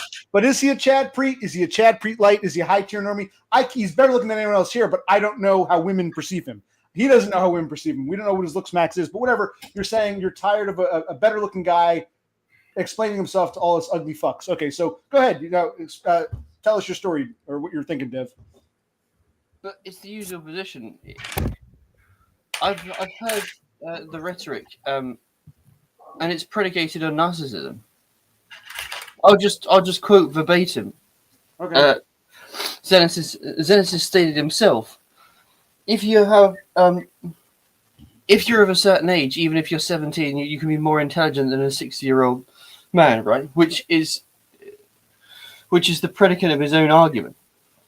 His position stands upon this, that he believes that he is superior in this, which I don't. Well, in fairness, I gotta say something. I don't know if he's intellectually superior, but if you yourself, Dev, are going to say he's Chad-splaining, then you clearly perceive him as aesthetically superior. So you, Dev, acknowledge some sort of aesthetic superiority, maybe not intellectual, but you yourself are kind of acknowledging some sort of superiority by saying Chad-splaining. This is true, but this doesn't trump any other superiority. This is the fallacy again. So you're saying Zenesis believes he's intellectually superior or emotionally superior? He's superior in some cognitive way or what? Yes, it's the woke Chad thing again. Oh yeah, I've already gone over it. That's why it's the woke Chad. Right. Because the woke Chad believes. Also, it builds into the theory of someone who's visually superior believes they have qualities outside this realm. They think they're superior in every regard. It's the narcissist complex. They attribute their superiority in every category, which is bullshit. And it also displays a lack of intelligence. No, you might be right. Zenesis. Dev Pike is saying that because you're better looking. Because also, I'm not a fucking retard, so I can see the wood for the trees, so I can break it down. I understand your argument. Does Zenesis understand your argument? Dev Pike, yeah, he doesn't like it. He doesn't like it. Do you understand his argument? Do you understand what he's saying? Or? That I'm thinking that a person who's you have to have something backing up this claim. You claim to be intelligent or have the enlightenment, but I don't see. Tell me how you're doing. There has to be evidence backing it up, like you say, and this is where I disagree with OC. You have to have the receipt. I'm one of these people that you need the receipt. Otherwise, there's a lot of these. You have to understand that Reddit is full of people with no receipts. And how is that going on Reddit, by the way, OC? That platform is an absolute dumpster fire. No, I understand what you're saying. Like with me, let's say I think I'm right about something, and a bald guy... you've got the receipts. I can see them. You've got. Well, you acknowledge that. I've had. Well, you got a full head of hair, so you. No. The receipts is in the women on Match.com. There's 30 matches. London. Right. No, you're very popular with black women. Okay, you can share that. Well, the audience might not know. Zenesis and others. Dev Pike made a fake profile of me on something called Match.com. It's not fake because it's you. Well, it is me, but you gave me a fake name like Oscar De La Hoya or whatever, something like that. So you only use 2 pictures. You use 2 pictures from my streams. One with me. It's Oscar. It's Oscar O'Pry. You know Sean O'Pry. Oh, okay, Sean O'Pry. Okay, I forgot the model. The model. Right, and one photo you took the photo for my videos. One I had shaggy hair, longest shaggy hair. The other I was doing a barbecue, I think. Yeah, one was you. One was you looks maxed, and one was you sort of looks middled. I don't think I'm ever looks maxed in any photo of me. But the hair's definitely looks maxed. It's your sort of Do you know the band? What are they called? Jeremy, Pearl Jam. It's your Pearl Jam face, yeah. Okay, the one with the shaggy hair, you mean? Yes, your Pearl Jam face. Right. Anyway, the point is, Dev Pike did this experiment, making a profile using a couple pictures from my YouTube Pearl Jam face. Right. And I'm doing very well in London. Black British women seem to think I'm really sexy, or I have a lot of money, or something. I don't know. No, actually, I purposefully put your career prospects as 0. No, well, not 0, but very low. Okay. I don't want to give you any status because we know how the game works. If you give someone a lot of money, although actually with some people, if you give them a lot of money, it really doesn't matter. That's another black pill, by the way. I've done that experiment. Mm-hmm. People of a certain level, you can give them £1 million, $100,000 a year jobs. It still doesn't matter. Right. That's the effect of looks. Right. Also, if you make them a certain height, they are fucked. If you make them 5 foot, oh yeah, a millionaire who's 5'3" isn't going anywhere. I understand. If you make them 5'2", you can do anything to the profile, and it doesn't matter. Yeah, the height trumps all. No, I understand. It's a strange game we're playing, bro. By the way, the statistics really do matter. Well, it's very strange. I want to hear Zen, but first, what's the average age that you're saying? It's mostly black girls in London. It's about 30. But that's still younger than you. Well, you told them I'm 43. You used my real age, or? I think it gave you a little bump of 42. Okay, so a 42-year-old me in London is getting. It's still getting 30-year-old chicks. Black chicks. Okay, cool. Chocolate candy. No, they're not bottom of the barrel. No, I understand. Okay, maybe I'm a location cell. I'm a location cell. I should passport, bro. But the problem is that we don't know your standard. You could be a standard cell who's looking for very particular. Well, no, hold on. I'm glad you brought that up. And I'm bringing Zenesis back in. Zenesis kind of sounds like a standard cell. That's what I was trying to get. Oh, so it really is the chat. Okay, this is more interesting, right? So what is his standard? Well, you can explain what you were telling us about how Zenesis. You were saying actually, it doesn't matter for Zenesis because he doesn't even proclaim to be. He's observing. You know, he's the camera obscura. He's looking in. He was sharing with us. He's been with many high-tier Beckys. He finds them boring. He's not sure if a low-tier Stacy or a Stacy Light would be really exciting or he'd be just as bored. Is that what you were saying? That's your argument, Zenesis, right? Yeah, go ahead. You can talk to it. I said the highest I got was a high-tier Becky, where most of them were Beckys. Nice score. And this I think Zenesis just discovered that women are boring. Well, that's what he's saying. Because he's never actually had a Stacy, he's not sure if Stacy would be just as boring or if that's what he's missing in his life. I think he means boring as in just the personality is shit. That's it. That's the standard Zenesis. Well, then why are you saying Zenesis? That's the problem. He hasn't worked out. Well, I don't know whether he has or hasn't worked out. The women's inner life consists of an ant crawling across a. No, we were talking about that before. But why do you think he's then just like a narcy or a narky? If basically because he hasn't worked out that premise that women's inner life is an ant walking across a. How do you know that? Maybe, in fairness, maybe he has. Zenesis, do you agree with what Dev Pike is saying about women? No, what I'm saying is that you should have already accepted that the inner life of a woman is an ant crossing across the desert and play it for what it is, because it's never going to change. Well, no, any woman. You guys agree on that. Zenesis was saying he learned that long ago. I said, I kind of knew it too, but when my father had a stroke and my sister, that's when it really bugged me. Before it never bugged me. When I saw you stupid bitch, we were talking about this just before you came on. You must have missed it. So you and Zenesis actually agree more than you realize.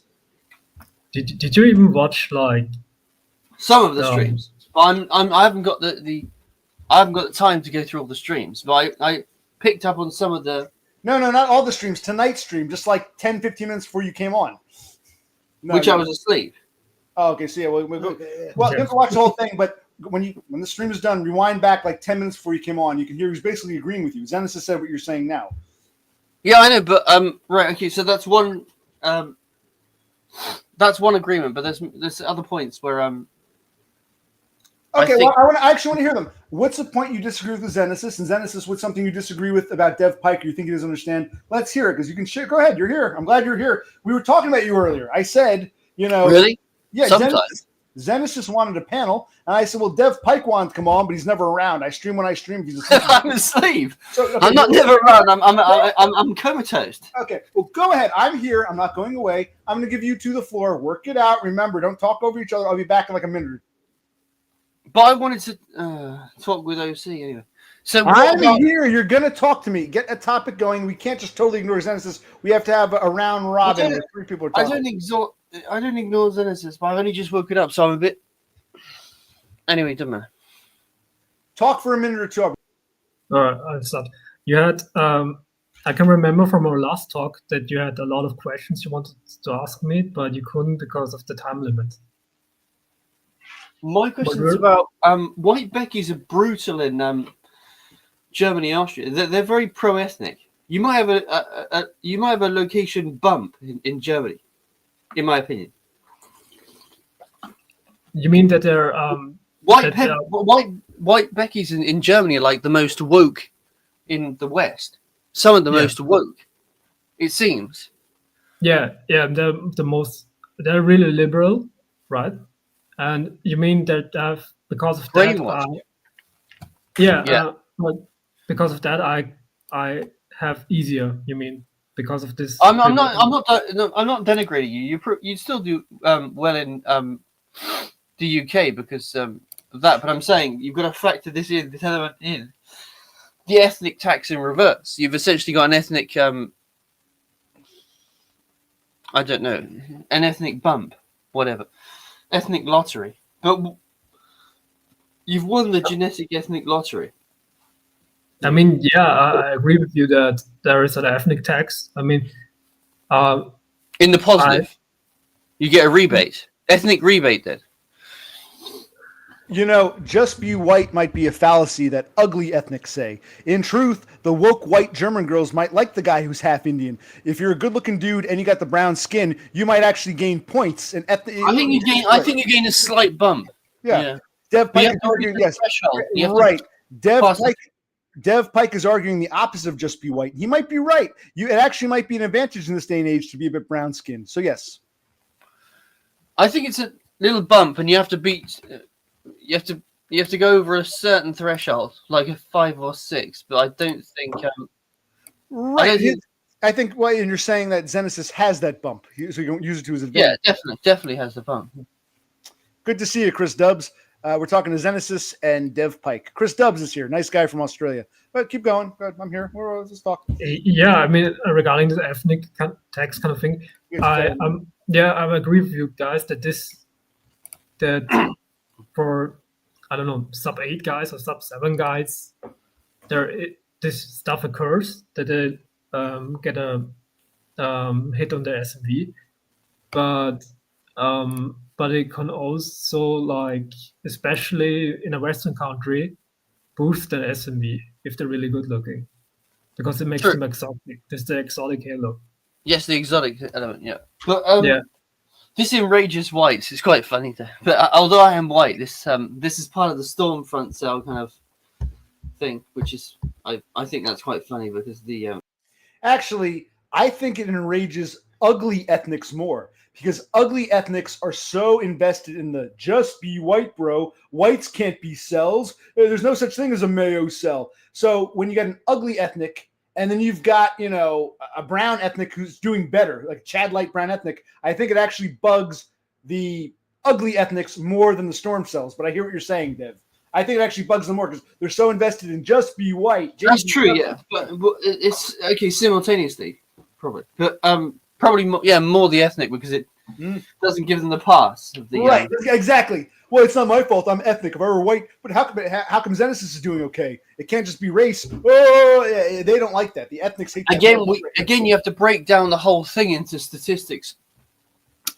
There are certain bars you have to have certain statistics to play the game, stats to play the game, it seems bizarre, but if you don't reach, and it's statistics in every conceivable area. If you're deficient in one, it's game over.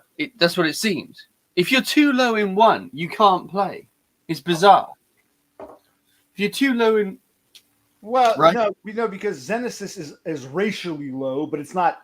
Well, you could be a positive, but it's not a detriment. That's it. That's the point. He's positive in certain locations. Right. Right. Yes.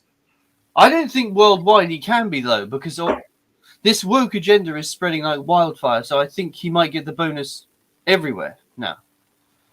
Possibly. Think about it. Like I was saying, men cannot judge men as well as we think. We know Zenesis isn't Quasimodo. We don't know if he's a Chad Preet or if he's a Chad Preet Light or a High Tier Normie. You'd have to ask women. Just like none of us could have predicted that 30-something-year-old black British women seem to think I'm a fucking Chad, apparently. I don't see it. You swear. So again, like I said, location. Black women in this country don't like me. That's blatantly obvious. So for whatever reason, 30-something-year-old black women thought those two pictures of me were good looking enough that they said hello to me or whatever. Okay, so you're right. Location is a factor. Where was I going with this? So you're saying it's catching on like wildfire. No, it seems like the opposite. You're actually proving the location cell theory with both Zenesis and with this catfish thing you're doing with me. So it seems like the opposite of what you're saying.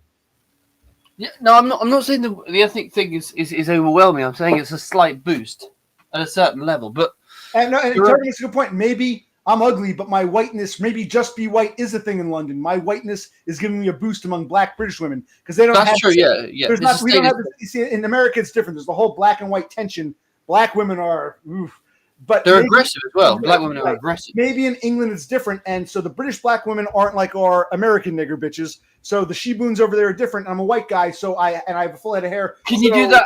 Can you do the impression of the southern black woman? It's very funny. It's got to come naturally. When it comes up, I'll do it. But, right. So, but okay. So that's very funny and very accurate. Oh, okay, but thank you. It's a lived experience. Yes. I can imagine one running at you, going meow, meow. You know, when she was running you over. That's like a comedy scene. Yeah. No, well, yeah. If you don't live it, yeah, it's funny from a distance. Yeah. I've got experiences I can share in this bar that I work at. They're funny, but I'll save it for later if you want to hear it. But yeah, we do want to hear it. But what is Zenesis? It's very interesting. Okay, we gotta take Zenesis. You've been quiet. What do you think about what Dev is saying and locale, all this stuff? What is your thoughts? Because you want to come on. So, I think personally, just be white reigns supreme. Yeah, that's true. But what about the level? What about the strata I'm talking about?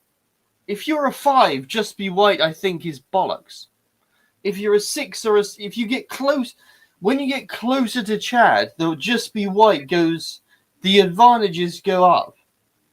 As you go up, as you go closer to Chad, your just be whiteness has more of a bonus, more of a halo.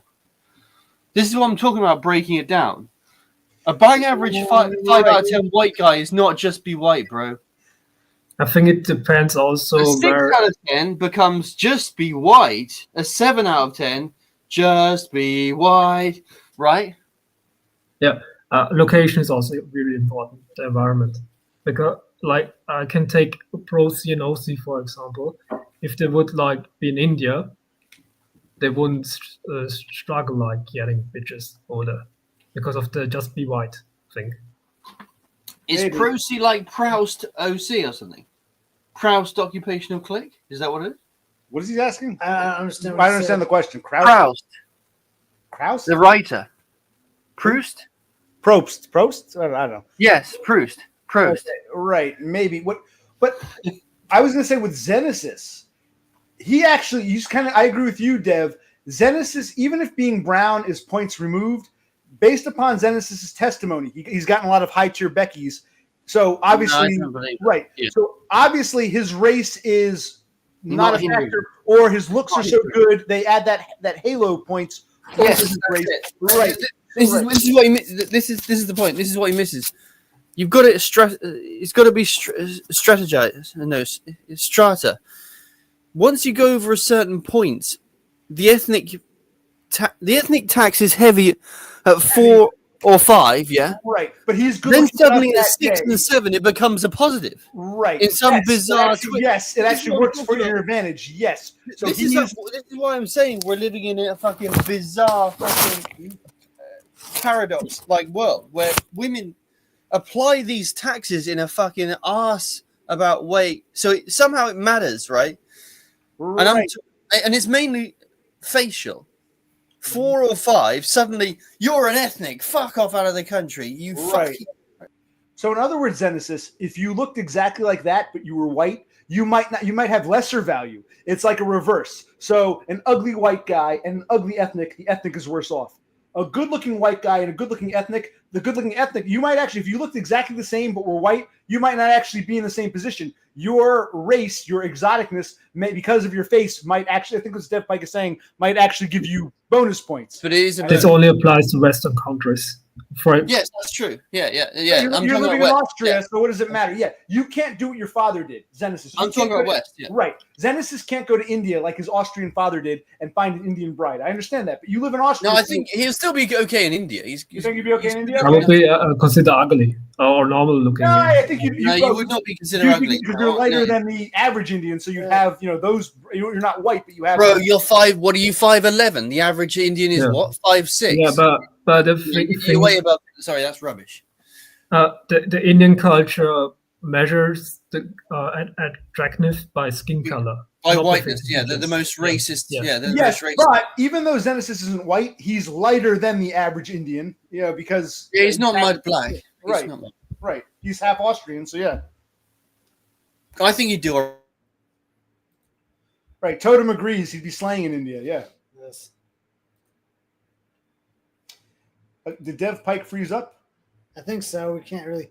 I didn't kick him off. I think Dev Pike froze. Yeah. Well, Zenesis, that's where Dev Pike wanted to go. Do you think being half Indian actually worked to your advantage with your facial structure, or you disagree with him, or what do you think?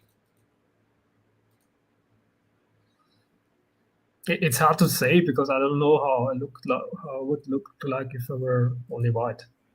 So. This is true, but can you compare to friends you've had, or things you've experienced, or things you've observed? I mean, all we can do is speculate. You're right there, buddy. Oh, okay. Yeah. I mean, there is some truth to what Dev Pike is saying because I had comments IRL saying from girls that I'm good looking for an Indian, and this is like a backhanded compliment. Yeah. Well, it is. I'm sorry. It's like, are these white Austrian girls or these other Indian? No, white Austrian. Okay. The white Austrian girls saying. So there is some truth to what Dev Pike is saying regarding, okay, if you look really good within your own ethnicity, that they will make exceptions for you. And right. In fact, it might work to your advantage, that tall, dark, and handsome exotic. Yeah.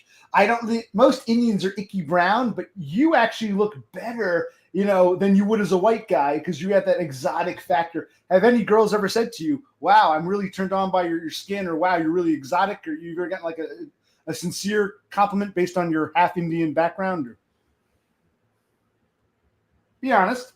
Don't lie to me. I see that. I'm not lying. I'm just thinking of. Think. Because no one's ever said, wow, Austrian guys are so boring. I love you because you're so exotic looking compared to all the other Austrian guys. Be honest. No girls ever said it to you. You've never gotten there's got to be at least one or two Austrian Beckys who like your brown skin and have commented, you're so much more exotic than the regular white Austrian guys. You're telling me it's never happened? No, it happened. Then why are you like thinking about it? I mean, No, I'm just. Look at that smile. Don't play games. Come on. I can. There was one case where somebody told me like that I have a golden glow skin, kind of, and this tan. In Western countries, it's preferred to have a tan. Somebody was a female, right? Yeah. Okay, just making sure. A guy can say, wow, bro, you got a great tan. I'm so pale. This is actually a girl who found you attractive, is what you're saying. What I mean is in Western countries, having a tan is considered as a... And you have a natural permanent tan. I understand, right. So she was complimenting your brown skin, which she admired. Hence, what Dev Pike was saying about being an ethnic actually works, gives you brownie points or bonus points. It works in your favor. You know? Yes. Yeah. Yeah, I mean, I agree with Dev Pike. When you are really, like, when you're good looking in your own ethnicity as ethnic, it gives you an exotic bonus. It gives you a bonus. If all the good-looking guys are wearing red shirts and you're wearing a blue shirt, you stand out in a good way. You're a good-looking dude. They're all wearing red. You're a little less boring. You're a good-looking guy in a blue shirt. Wow, I see plenty of good-looking guys in red. You're the one in blue. I was drawn to your different colored shirt. It can actually be, I think that's what he's saying. It can be a positive if you've got the looks to back it up. I think that's what Dev Pike was trying to argue. Right. Do you you're saying you agree or disagree, or has that been the case for you, or what is your, I agreed earlier, but I only say it works only in Western countries where this wokeness is really prevalent. That's what Dev Pike said. German girls are so woke and all that. Yeah, okay. You guys actually agree. Yeah. I agree. I agreed also like 10 minutes ago. Well, he kept saying he was tired of you Chad-splaining. I mean, maybe there are other points. I actually was happy he came on. You wanted a panel. I don't know where he went. I didn't kick him off. You just no, he was and when he came on, he wrote this comment that it was Chad-splaining because he had this impression that I'm Nazi, that I'm bragging or something like this. Then I asked him, like, do you even watch the streams? Because I genuinely don't think that I come off as a braggy person here on the streams. So you think Dev Pike is presumptuous or making the wrong assumption, jumping to the wrong conclusion? What do you know? Yeah. Well, we'll ask him. He's back. Yes. Hello. What have you been saying about me? So was it displaying the very narcissism that I was talking retrospectively that I was wrong when I wasn't around? No, you and Zenesis agree on a lot of points. Zenesis feels you've unfairly called him a narcy when you actually agree. He agreed that being ethnic can be like a bonus if you're good looking enough. So you're kind of on the same page. That's where you're wrong. You can still be a narc and have an agreement. Okay. So ethnic bonus points aside, where else is Zenesis a narcy? Zenesis feels you don't watch enough of the stream to understand how he. No. The ethnic thing has nothing to do with him being a narcy. That's what I'm saying. That aside, ethnic bonus points or whatever. That aside. In what other ways is Zenesis a narcy? Because Zenesis feels you don't watch the streams, you don't know what his points are. You're just assuming he's a narcy. I've seen enough of the streams for it to for the behavior. So give some other examples where you think Zenesis is a narcy. I don't want to dwell on that too much. I'm just saying the general theme of his position is that of being enlightened, the woke Chad who has seen the wood for the trees. I'll just use your example yourself. You questioned Zenesis and said, How can you justify wasting your prime years because you claim that there will be regret when you're older, when you're old and when you're 40 and fat and bald, and you're like, I can get a Becky now, and they're like, no, you can't. Fuck off, old man. Right? Your prime's over, right? Yeah. Then you look back and wasted it. How do you justify that? And you claim now that you won't regret it because your mental state will be the same then that it is now, the same now that it is then. You're projecting a future which is, in my opinion, absolute horseshit because you can't do that because, like OC things are always in flux that affect you mentally. You can't project how you're going to feel 20 years down the line with any confidence and say that's how it's going to be. It's a ridiculous claim. It's not just it's rubbish, and it's fraught with narcissism. Because I have the ability to say I will be like this then. No, you can't. Right, you're saying his narcissism is the fact that he thinks at the age of 40 he'll feel exactly as he does now at the age of 20. And also have no regret, no remorse, no kind of what if I did this? Could I have built a life with a Becky? And there'll be all these. If he truly does what he says he's doing and be in a man cave like a sub 5,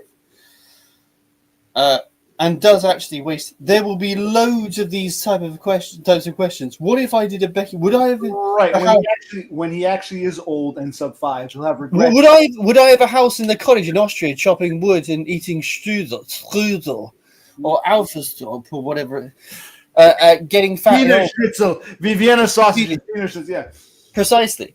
Bratwurst, yeah. All these kind of things in my wood cottage, chopping wood, playing out a Hansel and Gretel style fairy tale. Would I have that instead of being alone with my sub 3 friend? And when you look, and back, it's like, hang on a minute, that's actually better than what I've got now. Yeah, when you look back at his 28-year-old self and say, "Man, I thought I was, so enlightened." Man, I regret it. Yeah. So how and saying that you can project that and somehow that you'll be happy with that choice is borderline. I would say retarded, but you're not goth. Do you know who goth is? Because you're from that country. Do you know who that is? If you're intelligent. Sorrows of Young Werther, yeah. You know, no, I'm talking about Zenesis. Is he actually intelligent? Is he actually red? Do you know who goth is then, Zenesis? I have no idea. You can ask him. Even if he hasn't, I wouldn't think less of him for that. I mean, Gotha, I think it's pronounced Gotha in German. The Sorrows of Young Werther, yeah. Goethe? Mm-hmm. Yeah, I'm familiar with Goethe. Good. Yeah, so the man who seek knowledge, yeah, with the H. Totem got the spelling wrong. It's Goethe. Yeah, it's Gothe. So basically the premise is that he sort of saw all knowledge as pointless, right? He gave up his soul for knowledge, yeah. Well, I don't know. I mean, in 12 years' time, what if he comes back and says, "I feel exactly the same now as I did at 28"? We don't know. We don't have crystal balls either. Yeah, but what I'm saying is, okay, say he is correct, but the chances of him being correct is slim, very, very slim. But also, not just that. Even if he is correct, he's still it's narcissistic to claim to know that. Yeah, now. Right. It's still a narcissist position. Right. To have the knowledge and the foresight, like God, like an omniscience, to claim that I will know. Is crazy. It's just wrong. All right. What is Zenesis' response? In any dimension. Right. Not justify it.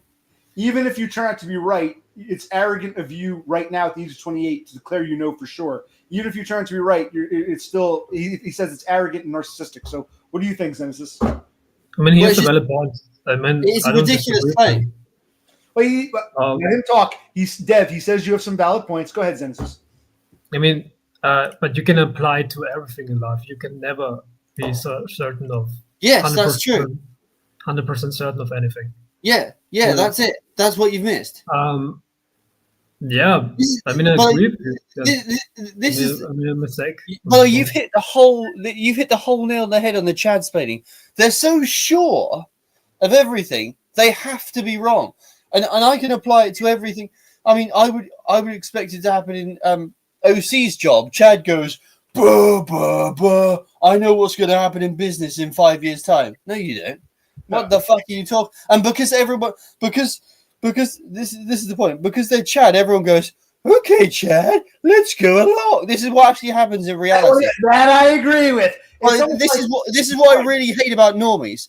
They've got absolutely jack shit information backing up their huge claims, and everyone goes, "Yes, Chad, that's gonna happen." I'm in the corner going, "Hang on a minute, what about that factor, that fact?" And everyone's like, "It doesn't matter, 5 out of 10. I'm not interested. Chad's always right." I'm like, "No, he's not. Right. He's fucking..."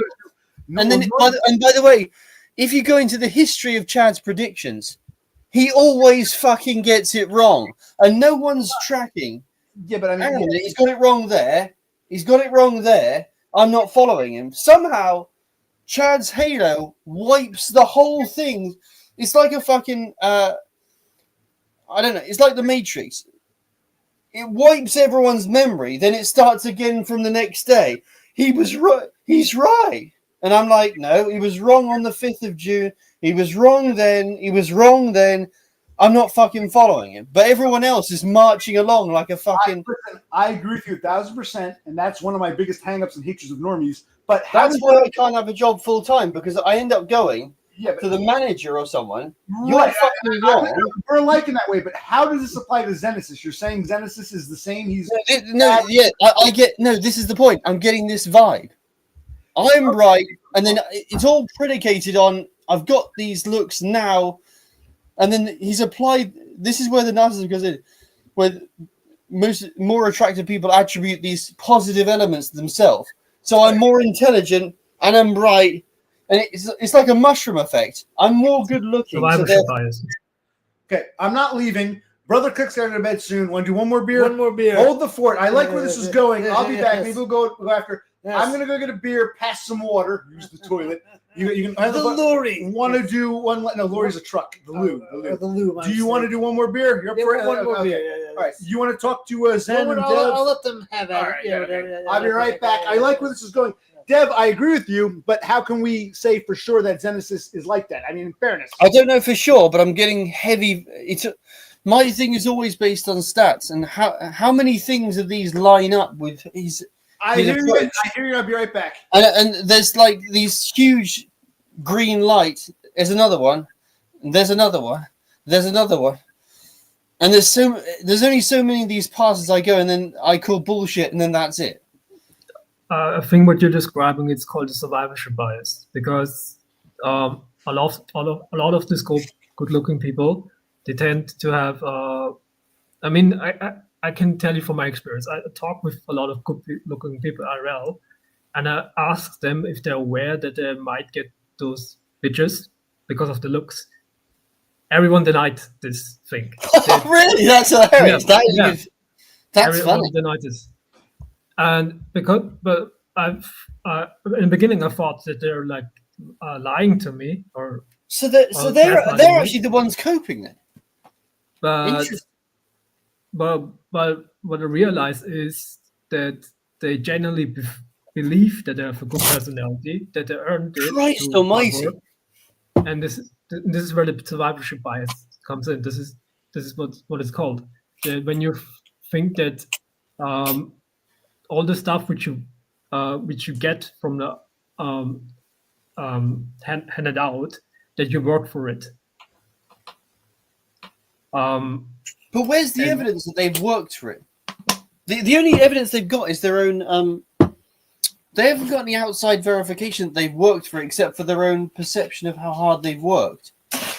There's no other person outside saying you've worked hard, bro. Yeah, but I mean, you can apply this kind of survivorship bias on all cases. If you look at millionaires like Elon Musk, Donald Trump, they genuinely believe that they work for their wealth, that they earned it. Yeah, except for Trump. Trump got millions, and obviously the diamond mining father of Musk and all the rest. Yeah. So it was handed right. Yes, they hand up. Yeah, they will never acknowledge that they were born in this family, or they had the luck to be this way, and it's just a giga coping mechanism. But it's to protect the ego. So the chat. We'll continue in a minute. Hold that thought. I just came back. No, we went to the liquor store. We got a 6-pack of pints, Budweiser, Yes. and we got a 6-pack of regular Carlsberg. Yes. This is the last of it. If you can't finish, let me know. Okay. The augmentators, we call them. All right. So, what is the topic du jour? What are we talking about here? I know you're getting tired. One more beer if you can't finish. What's what are they talking about? I don't know. Right. Okay, we'll bring them back. What are we talking about here? Continue. So the Chad is the one that's actually coping. Well, maybe you're saying Zenesis is a Chad. How is he? No, you missed the whole conversation. Chad is Zenesis struck on a really, really good point. I think that. Okay, let's hear it. Repeat. Well, Zenesis can, or I can abbreviate, but Zenesis go for it if you want. Yeah, I explained the term called survivorship bias. This is where are you saying confirmation bias? Is what you're saying? Survivorship bias. Survivorship. No, it's a different point. Listen, this is a good point. Survivorship bias. Okay. Survivorship bias. Yes, because IRL, I made this this example that I spoke with really good looking people IRL, like chat lights and chat, and then asked them if they know why they get so many, why they're so successful in dating, why they get so many, and I heard them out, and they told me that they generally believe that it's nothing to do with looks, and it's like all the other factors such as they're hardworking and their personality. Right. Now I understand all that. People, they think they're, Yep. it would, if they realized they're the same exact person but a bit uglier, they wouldn't have the same success. That would damage their minds. But how do they perceive you? Do they perceive you as one of the beautiful people? And do you counter with, look, guys, we're better looking than average, so I mean, how do they see you as good looking as them, or are they unaware of how attractive they are, or why do you feel they think that way? Why are they so oblivious to the secret to their success? It's protect the ego. It's because it's life shattering when you think about it. You missed the point. Zenesis, you missed the point. I'll tell you, you were kicked because you gotta let him talk. Okay, now come back on. He missed the point. Go ahead. You're on now. Dude. Yeah, right. Whatever. So, Hey, don't piss me off. I'll kick you off again. Okay, now continue. Zenesis made a good point. He went further. He said he actually confronted them with it, and they justified it. Oh, okay. I want to hear this. Okay, when he confronted them. See, I'm prompting you. No, but hold on. But he didn't answer my question. Zenesis, did they perceive you as in their attractiveness level? Did you think these people were better looking than you, on level with you, uglier? Did they see you as better looking, on level, uglier? How did you perceive their attractiveness? How do they perceive yours? In other words, you're all quote unquote good looking. You know what I'm saying? Did they think you were not as attractive? How? That's important, because if they thought Zenesis was uglier or they thought he was better looking. No. Okay, what's the answer, Zenesis? I think this completely misses the point what I'm trying to explain, because I don't go to random chats and ask them if they find me good looking. I ask. Was this? Were you showing your face? This was all like chat. It was all.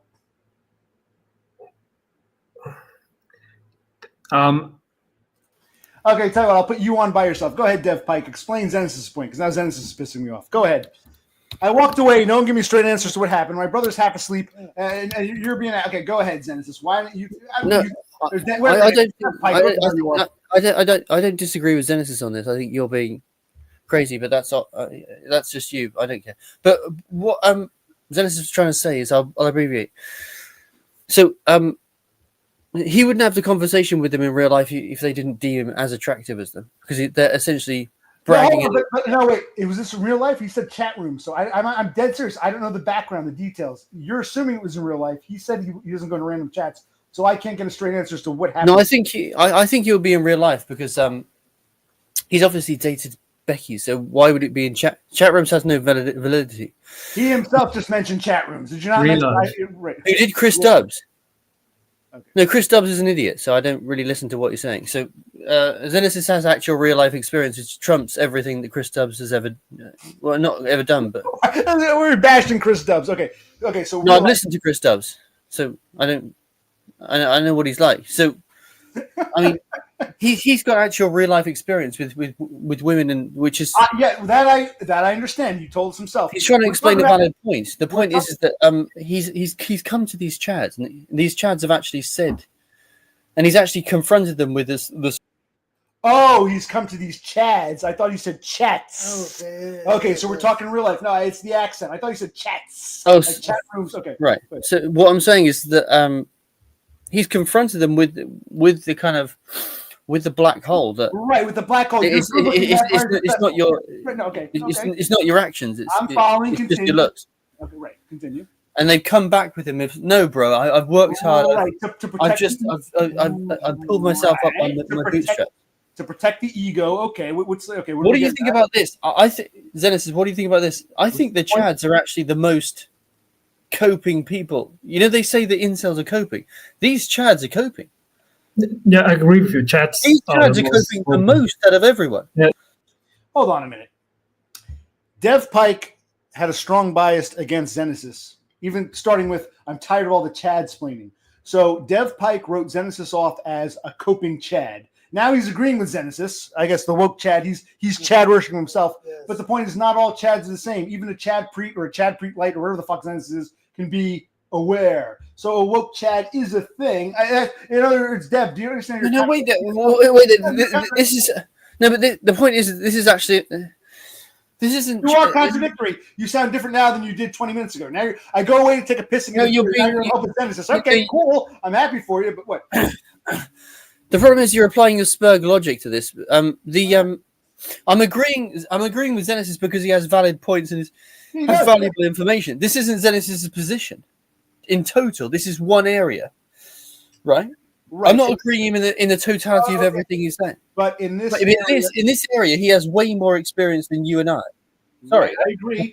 In this area, he seems more woke than other Chads would be, as he himself is saying. Other Chads protect the ego. No, he's just relaying what they said and what they did. He's not. There's no narrative. He's just saying what happened. No, there is a narrative because if he's able to see it, like we are, that their looks are the reason for their success. And he's a good-looking dude too, but he realizes this. Then he has the self-realization that the average Chad doesn't. Hence, what you were talking about how most Chads are coping. Okay, but you're saying that he's more woke than the dumbest person alive. Okay, that's good. On this particular point, we're talking about this point, the point you're agreeing with. He's reached level 1 of the black pill. Okay, that looks. He's asked the question. Okay, that's not a very high level. Though. Well, that's better than most Chads who are only coping. I'll give him that. We're on an extremely low level, right. So I don't care about that. Well, for a Chad, most Chads are white belts. He's now a yellow belt. So for him, that's a big deal. Most Chads don't get there. Okay. Yeah, but what I'm saying is that I think you struck a great point. I think the most Chads are coping more than the incels because it would shatter their world even more. Well, that I agree with. It would shatter the world. That it's not the looks that have carried them through. Right. I think. So they're coping harder. Well, I think personally, maybe Zenesis would agree or disagree. Black pilled requires two things. You have to A, have the mental capacity for it, and B, it has to be a lived experience. There are ugly incels who never get black pilled, just as there are beautiful Chads who never get black pilled. And then there are some normies and some Chads who do get black pilled. So it's both. I think if you're ugly and you have the mentality, you have to live it, and you can think about it. But so I'm not speaking for Zenesis. The luxury of not having to even flex that muscle in their brain. You know what I mean? That's true. But what I'm saying is that if he's done quite a large cross-sectional area of Chads, I mean, I should imagine Zenesis is this across a lot of different jobs, a lot of different times, a lot of different areas, right? Or is it just one place? Well, we have to ask him. Zenesis told me he likes hanging out with sub fives. He thinks we're more real, and now he's hanging out with a bunch of Chad. So I'm not sure. That's why I'm confused. We're all this experience. No. OC, you're misconstruing what he's saying. I think he's doing this over a large amount of time with different Chads, right? Right. Well, let's ask Zenesis. Go ahead, talk, Zenesis. Nowadays I hang out with sub fives, but. You come across Chads, yeah. Yeah, of course. People tend to hang around with other people in their looks range on average, and when I encountered a chat or something like this, they were always really positive towards me because there was like an in-group bias kind of thing. Like, hey, he looks like he belongs to us. In comparison, if you would be like, I don't know, normal-looking guy. And then you ask the question. Yeah, you get on the topic. I try to get to know and they are the most boring people, usually. And then I asked them, I tried to confront them regarding those kind of looks kind of things. And I came to the conclusion, I can't speak for every chat out there, but with those I counted, they genuinely believe they earned it and worked for them. I mean, it's the same. That represents a large... that represents good data because it's truly random. You're not cherry picking this. You're just going to a different job, right? It also shows that Zenesis really is a woke Chad. If all the other Chads are protecting their ego, believing that they worked hard for it, like my sister who thinks she worked hard when she doesn't want to acknowledge her privileges as a girl, same thing. Most of these Chads can't acknowledge this truth. They're protecting ego. But Zenesis, you can. You're an outlier. You're an exception. So you really are a woke Chad, even though earlier when Deb first came on, he was saying, I woke Chad. So now you're agreeing with him. So, okay. So sometimes... But I can only see the shit because I was a sub 5 in the past. And I know how it is from both sides. And those Chads, they were never ugly. They always had this constantly stream of positive reinforcement from outside. So of course you can't like. You have to understand there is an element where you're sort of a.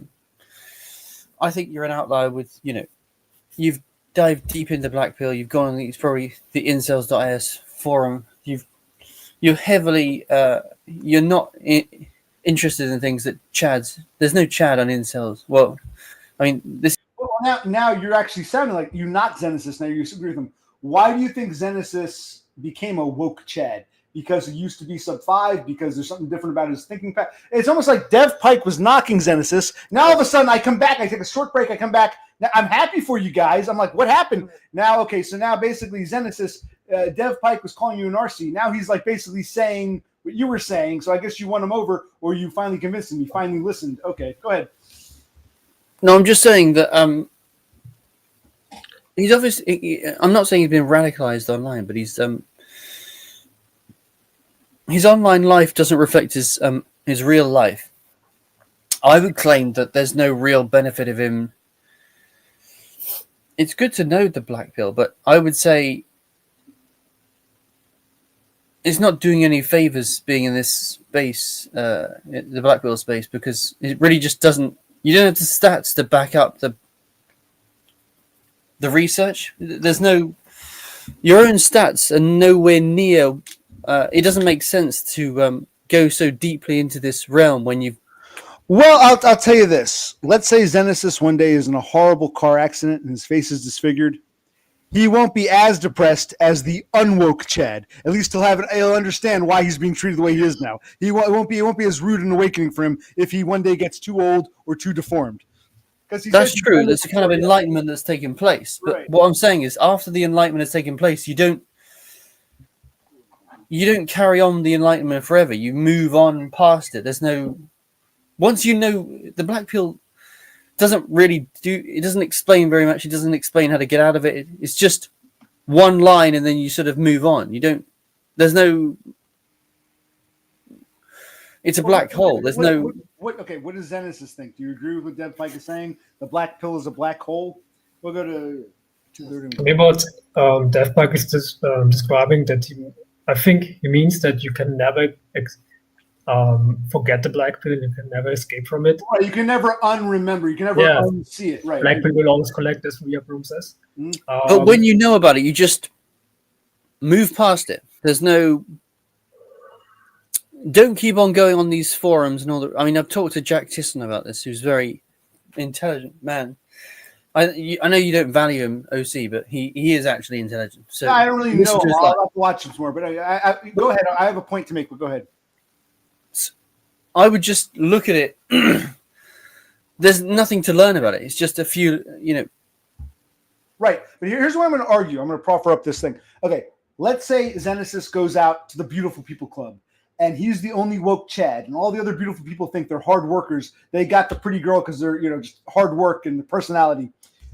He knows that's bullshit, so he really can't connect with them. What he gets from spaces like this, I think, is that at least he can connect with us because he's on the same wavelength in terms of realization of. So I think you're saying, Dev Pike, there's nowhere to go with it. It doesn't do anything for you. I think Zenesis likes being surrounded by like-minded people. I can't speak for him, but I think that's what he gets out of being in these spaces. I can lay on. This is all true. This is all true, but there are enlightened people that are not black-pilled that have seen the wood for the trees as well. The normal people, you don't have to go to have a sub-3 friend and almost be virtue signaling that. It seems to me that maybe the sub-3 friend is like a virtue signal. I know the black pill. Look at my sub. It's almost like look at my sub-3. You might be right. Look at my sub-3 friend. I'm enlightened. Zenesis okay, so what does that actually do? Okay. Okay. Dev, look, I'm being fair. Dev, you might be right. Zenesis may be virtue signaling.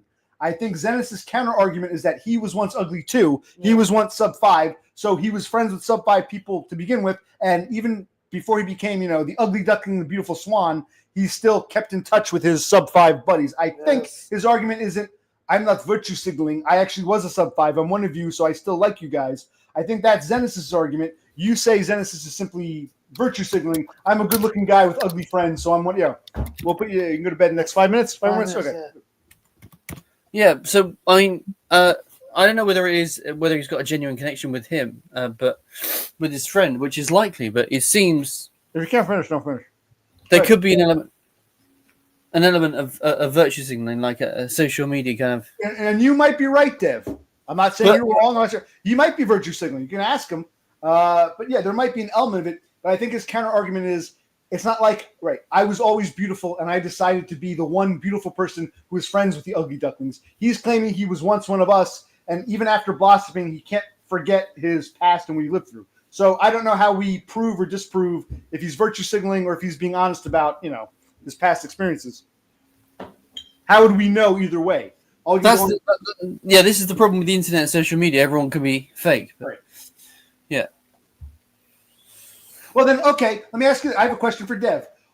If that's the case, then why, in your opinion, Dev, is Zenesis here? Zenesis told us why he's here. Like you said, it's a CAD situation. It's cosplay. So this is all just role-playing, bullshit fantasy. He gets to be the I'm a woke Chad, and then goes back to his normal life. That's what you're arguing. You might be right. I don't know. I think Zenesis is actually genuine, but I think he's gone too deep into the black pill, and it's not doing it. It's not doing anything for him. It might not be doing, but how do you not? Once you, he's got into this counterculture, but I can tell him now. There's nothing at the end of the tunnel. Okay, well, let's ask Zenesis then. What brings you to these places, and what do you think you're going to get out of this? And Dev is saying that black pill is useless for someone like you. Go and live your life and enjoy yourself. Why did you go down this rabbit hole? It's to your detriment. I think that's what Dev is saying. I would connect with more normal, because in the kind of black pill space is a collection of like what was OC's video about? Remember that guy that looked like Michael Moore on acid? Remember that one in the shop? Yeah, right. Him. He was you become surrounded by people like that. Right. Nothing good comes of this guy ain't enlightened. If you're smart, you don't want the company you keep is who you are. You want to keep that company. Well, maybe.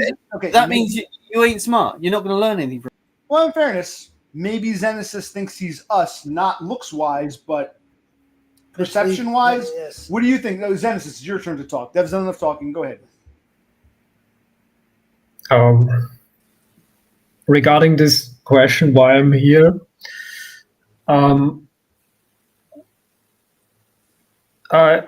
I told you guys earlier that speaking with IRL chats is really boring. Yeah, but not everyone's a Chad, bro. You're talking about the top 20%. But generally, 50% in between. You've eliminated.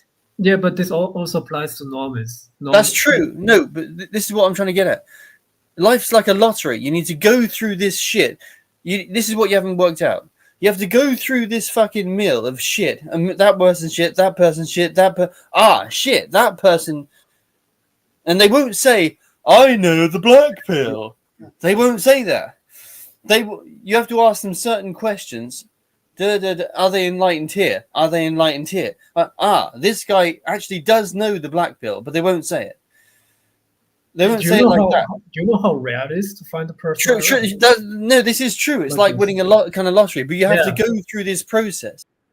And even if someone is black-pilled, they might not admit it in real life. They might play dumb. So when you're looking at a bunch of beautiful people, we got here by hard work. There may be one guy who knows, no, it's because I'm good-looking, but I can't say that. I'm black-pilled enough to know I can't say that. Good work. Good, yeah. We hard work. He might know the truth, but can't say it outwardly. And who knows if Zenesis says he's honest with you, but go ahead. Actually, tell you what, guys, here's what we're going to do. I'll stay on a bit. Brother Cook's got to go to bed. We went for 2.5 hours. We're going on midnight. He'll go up to bed. I'm going to get another beer. Talk amongst yourselves. I'll be back in about 5 minutes, but I won't kill the stream. You guys keep talking. I'll be good night. Good night. Good night, Rosie. Brother OC out. Brother Prost out. Procy. No, but it's like protein. But I think you're right about that. I just think you're right that it's a lottery. this is the point. You might have a low tolerance for bullshit like me. So, well, I think you do have a low tolerance for bullshit. And Chad, I'll just relay what you're thinking, in my opinion. These Chads are fucking boring. It's the same narrative every time I meet these fucking Chads. It's the same person, right? Is this what you're thinking, yeah? I meet another Chad, it's the same thing. Same thing. I'm out, right? No, it doesn't also apply to chats. It applies to sub 5 normal. Okay, okay, I understand. But this is what you're thinking. They think the same way, right? But what you've got to do is you've got to go through these people. If you build up a set of questions that eliminates them from the bat, right? So you have this really pointed question that sort of says, I did it already. Yeah. So I did it already, and I found no one who can who's kind of enlightened. Well, that is sad. You've got to go to different places. You've got to go to sometimes high IQ places like museums and all the rest. I know that's a trope, but it is actually true. So you get some, and different jobs is good. Different types of jobs, like bars, different kind of low-end jobs that you can meet different diverse set of people. Yeah, hotels. You'll find a lot of students working there, or from different walks of life. You've got to find, just off the top of my head, it will be the catering industry will be quite good, probably a good one. Hospitals will be probably a good one, but it's a long fucking boring. The point I'm trying to make. I'm aware of it. See. There's another tick in the box, the low effort thing. That's right. So now we're getting to it. I mean, the low effort. Yeah. The low effort. Regarding the sub 5 friends I mentioned earlier, I've got those friends when I was a sub 5 for myself. So they're my long. Oh right. So they're long standing. Yeah. Long term friends. Well, I tried also to make new sub 5 friends. But you know what the reaction is when I try to befriend them or something like this? Oh, shock and horror. Yeah, and they get jealous. They get hostile towards me. Really? They think that I tried to kind of get something out of them, material-wise. Yeah, that's sad, isn't it? But so they've been so scarred mentally from people that look in the same manner as you that they're wary of you and they look out for you. I'm back. That's a good question, Dev Pike. You're talking about when you try to befriend sub 5s, they want to know why a regular or normie looking guy is trying to do is that what you're talking about? That's what it sounds like. Am I on the right track? Yeah, I was telling him that I've tried making new sub 5 friends. And they want to know why one of the beautiful people. Okay, I actually have a question for you because what you're saying is interesting. We'll pick up on it. But I had a question I was thinking about. Have you ever met anyone in real life who you consider good looking, male or female? Chad or high tier normie or whatever, Stacy, who actually was black pilled? Have you met the few unicorns who are? So you think you're in a class by yourself? You're a better looking guy who's black. You've never met anyone who's good looking and black pilled, is what you're saying? Those kind of archetypes are giga rare. It's you can only find them online. That's why you've gone online. I understand that because it also, is so wait, I'm sorry.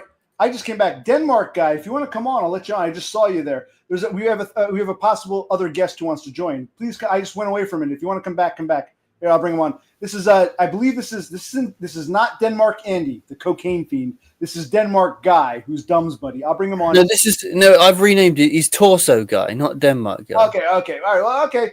Well, that's fair enough. Hold on. I'll rename him. So we know who he is. This isn't cocaine guy. This is Torso guy from Denmark. Torso guy. Yeah. Do I come in loud and clear? You're here. And clear. Loud and clear. Nice. Torso guy, Denmark. Yeah, thank you. Yeah, thank you for my nickname. Yeah, I'm quite proud of my. I actually contributed to one of the highest things in life. academic theory. What the torso theory? Yeah.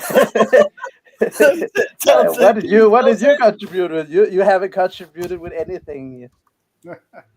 You know, 1,000 years from now, you might be heralded as the guy with the brilliant. You're like Galileo. Okay. You're the brilliant torso theory, whatever. and we didn't understand you. Exactly. Well, can you tell And Zenesis? you know, nobody will ever in our lifetimes acknowledge us, but in 100 to 200 years, when these streams they dust off from So this is like the Narky stream from Denmark. from Okay. the total societal collapse, The and Narky you see broadcast. what we were talking about. We two, like us two in Zenesis, they were saying, "Holy shit!" There was actually, it's like we had a Right, It okay. was like in Greece, back in the days in the Greece, where you see this Does he buildings think where he's all God or the something? intellectual elite they met up and they had these kind of talks, Zenesis doesn't know and what's going on. they contributed with the knowledge that built up Western civilization. And with our knowledge we have here, which is it's going to be found when society has collapsed. It will be used to revitalize. Right. Because they planted the seeds for Western civilization. We're planting the seeds for the new Martian civilization. We life on Mars 300 years from now. Okay. So anyway, exactly, can you explain? Can you explain to Zenesis your theory in detail? Okay. Listen here, Let's get Zenesis good. Brown Chad. Listen to this theory. Okay, it's a theory that I have. It is because in modern society, people haven't accounted for the new evolutionary arena that we spend the majority of our time in as grown-up adults, which is the office working environment. And that means that it's a whole new dynamic that takes place in the office environment between men and men and men and women and so on and so forth. That basically means you sit on your ass in this office chair for the majority of the day. For the majority of your sexual active life, you sit down in this chair. You quite rarely stand up. You sit down. That means that women and other men in this new evolutionary arena can only see the length of your torso. The length of your torso and the width, the width also, and include, of course, there's also elements as the length of your neck and your hair and your skull. But I just sum it up as the torso. It's basically the torso to leg ratio that accounts for a lot of sexual selection in modern society. That is what I have contributed with in before the collapse. That is one thing that I would like to contribute with. It's like Plato's. Keep it simple. One sentence. You think because modern man is spending more time behind chairs, you think what the torso and the shape is more attractive or more of a factor than it used to be in previous centuries? Yeah, because let me elaborate on it. It is correct. And also, if you have a higher torso to leg ratio, it is it's a basis for muscle power as well as what is it called? Punching power. It's like Zenesis. Listen, you are half South Asian. You see it. The people with the highest torso to leg ratio in the world is Europeans, Northern Europeans especially, as well as West Africans. And the people, and they are dominating sports in general that consist of physical power. But when you look at you never see South Asians or East Asians. It's because on average they have a lower torso to leg ratio. They have long legs and they have short torsos. They have lower overall muscle power and they can run. It's like West Africans versus East Africans. West Africans higher torso to leg ratio. It means they can sprint.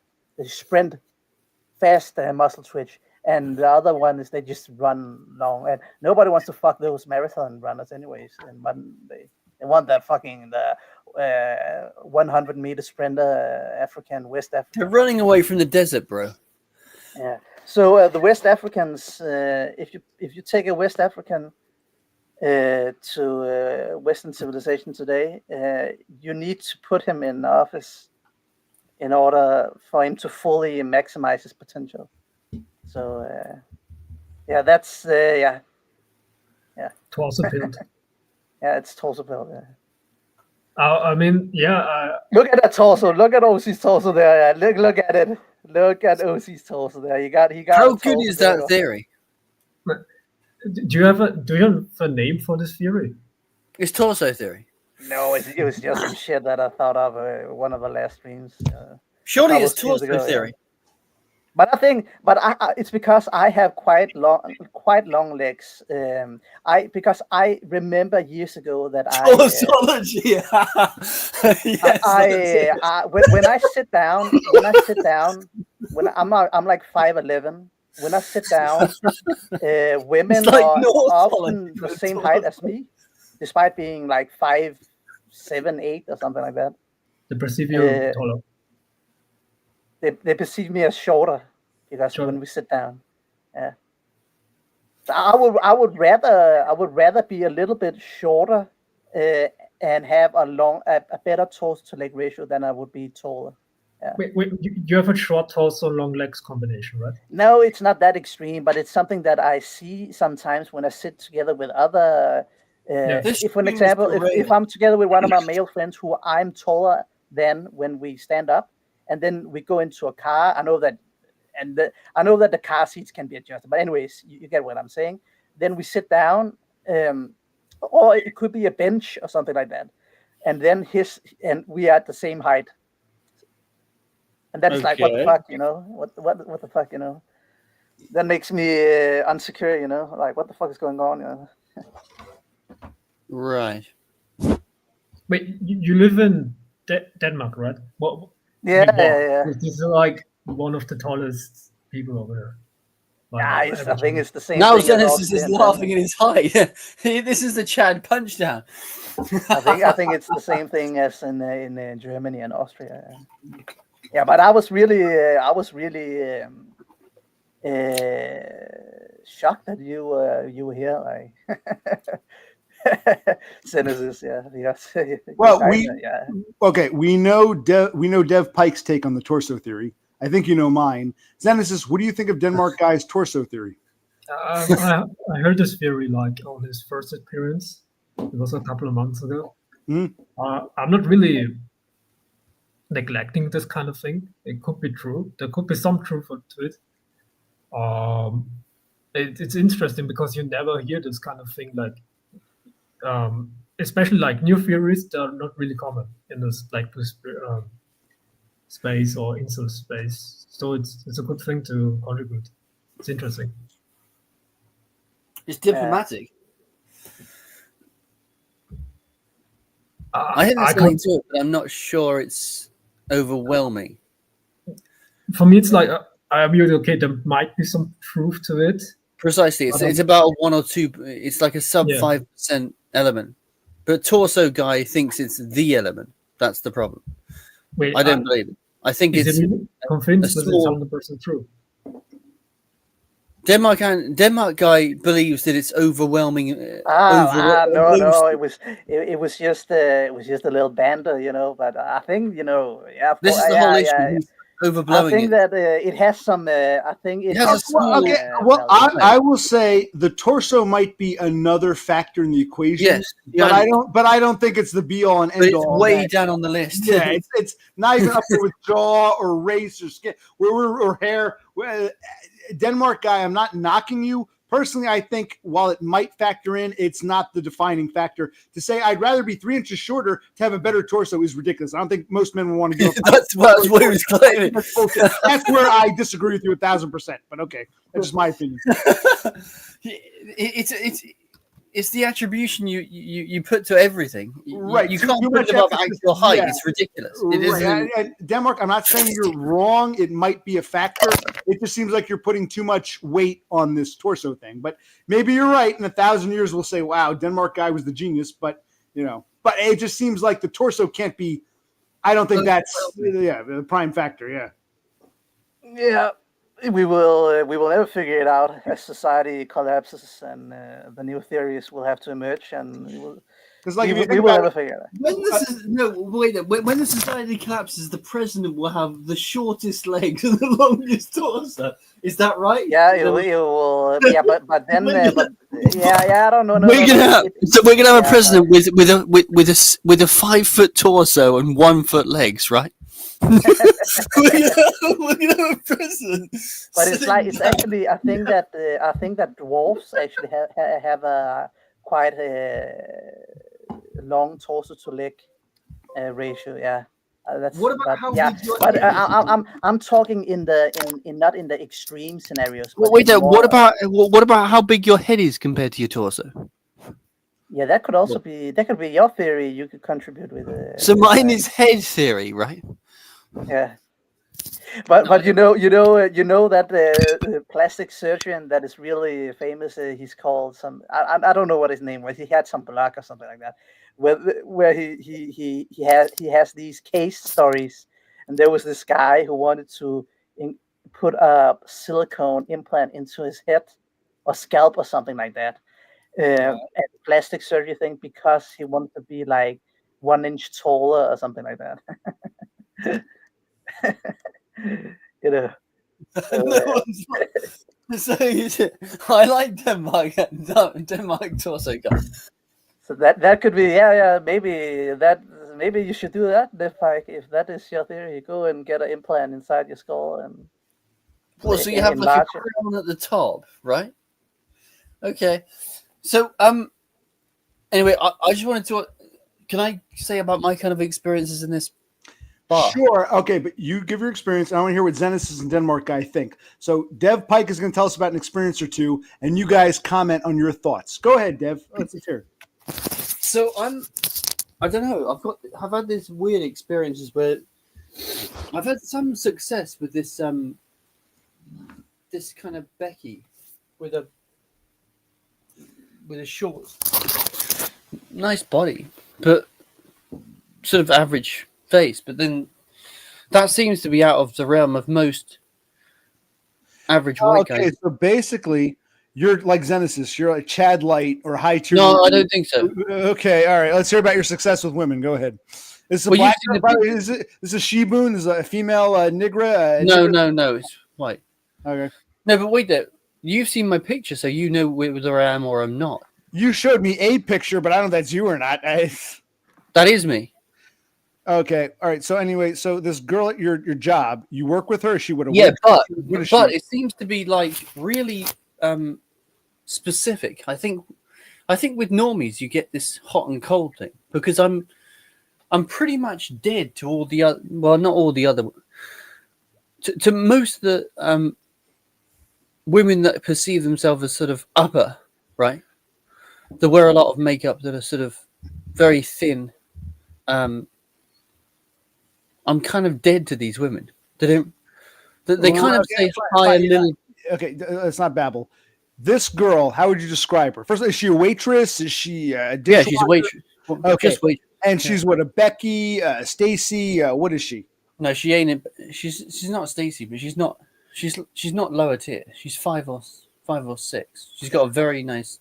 And she's not hot, cold. She's always friendly and but. Well, how does she treat the other guys? Is she nice with everybody? Or that's the point. I'm just like one of the only guys. So I mean, she puts like hearts in the coffees and stuff like that. For you, she makes a coffee and she puts a little. She takes her finger and puts her finger in it, makes a heart. Or how does she make this heart?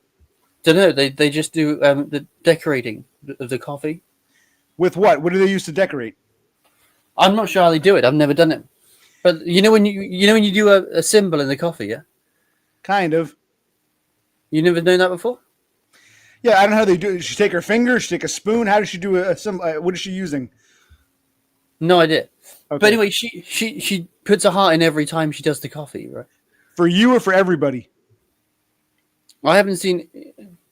I don't think she does it. I've seen other people, but I don't think. She definitely went for me, but when she makes coffee for other people, do you observe? Are you the only one getting a heart, or does she give everybody a heart? She does different symbols, but it's always a heart for me. Okay. I'm gonna say something real quick. There's a video. I don't know what this is from, but what's his name? Incel TV / Rehab Room always plays it. This clip. A guy is calling into a show. Black guy, black girl are hosting the show. Guy calls in. I was at the McDonald's and I went through the drive-thru and the girl gave me my food and she said, "Careful, the pies might be hot." Does this mean she likes me? I don't know if you've ever seen this clip. You know what I'm talking about? And the guy thinks, and they're looking at him like, the girl told you that the pie might be hot. You think that's an indicator of interest? This is where this is almost as wacky as the torso theory. But let's go. Okay, I'm not. Okay, that's what I was going to ask you. Did you know this? You've seen this video clip. It's a black guy, black girl. They take a call in. I went to McDonald's. She gave me, and she said, "Careful, the pie is hot." Does that mean she likes me? And they're like, "What the?" It's like, okay. So the girl made you coffee. She puts little symbols in everybody. She gave you a heart. Okay. So now what? You're asking me? No, not gave me a heart. It's every time. Okay. Does she give everybody a symbol of some sort every time? Not a heart every time. Does she give a symbol? You don't have to do a symbol. You can say, Yeah. She makes it a symbol, but not a heart.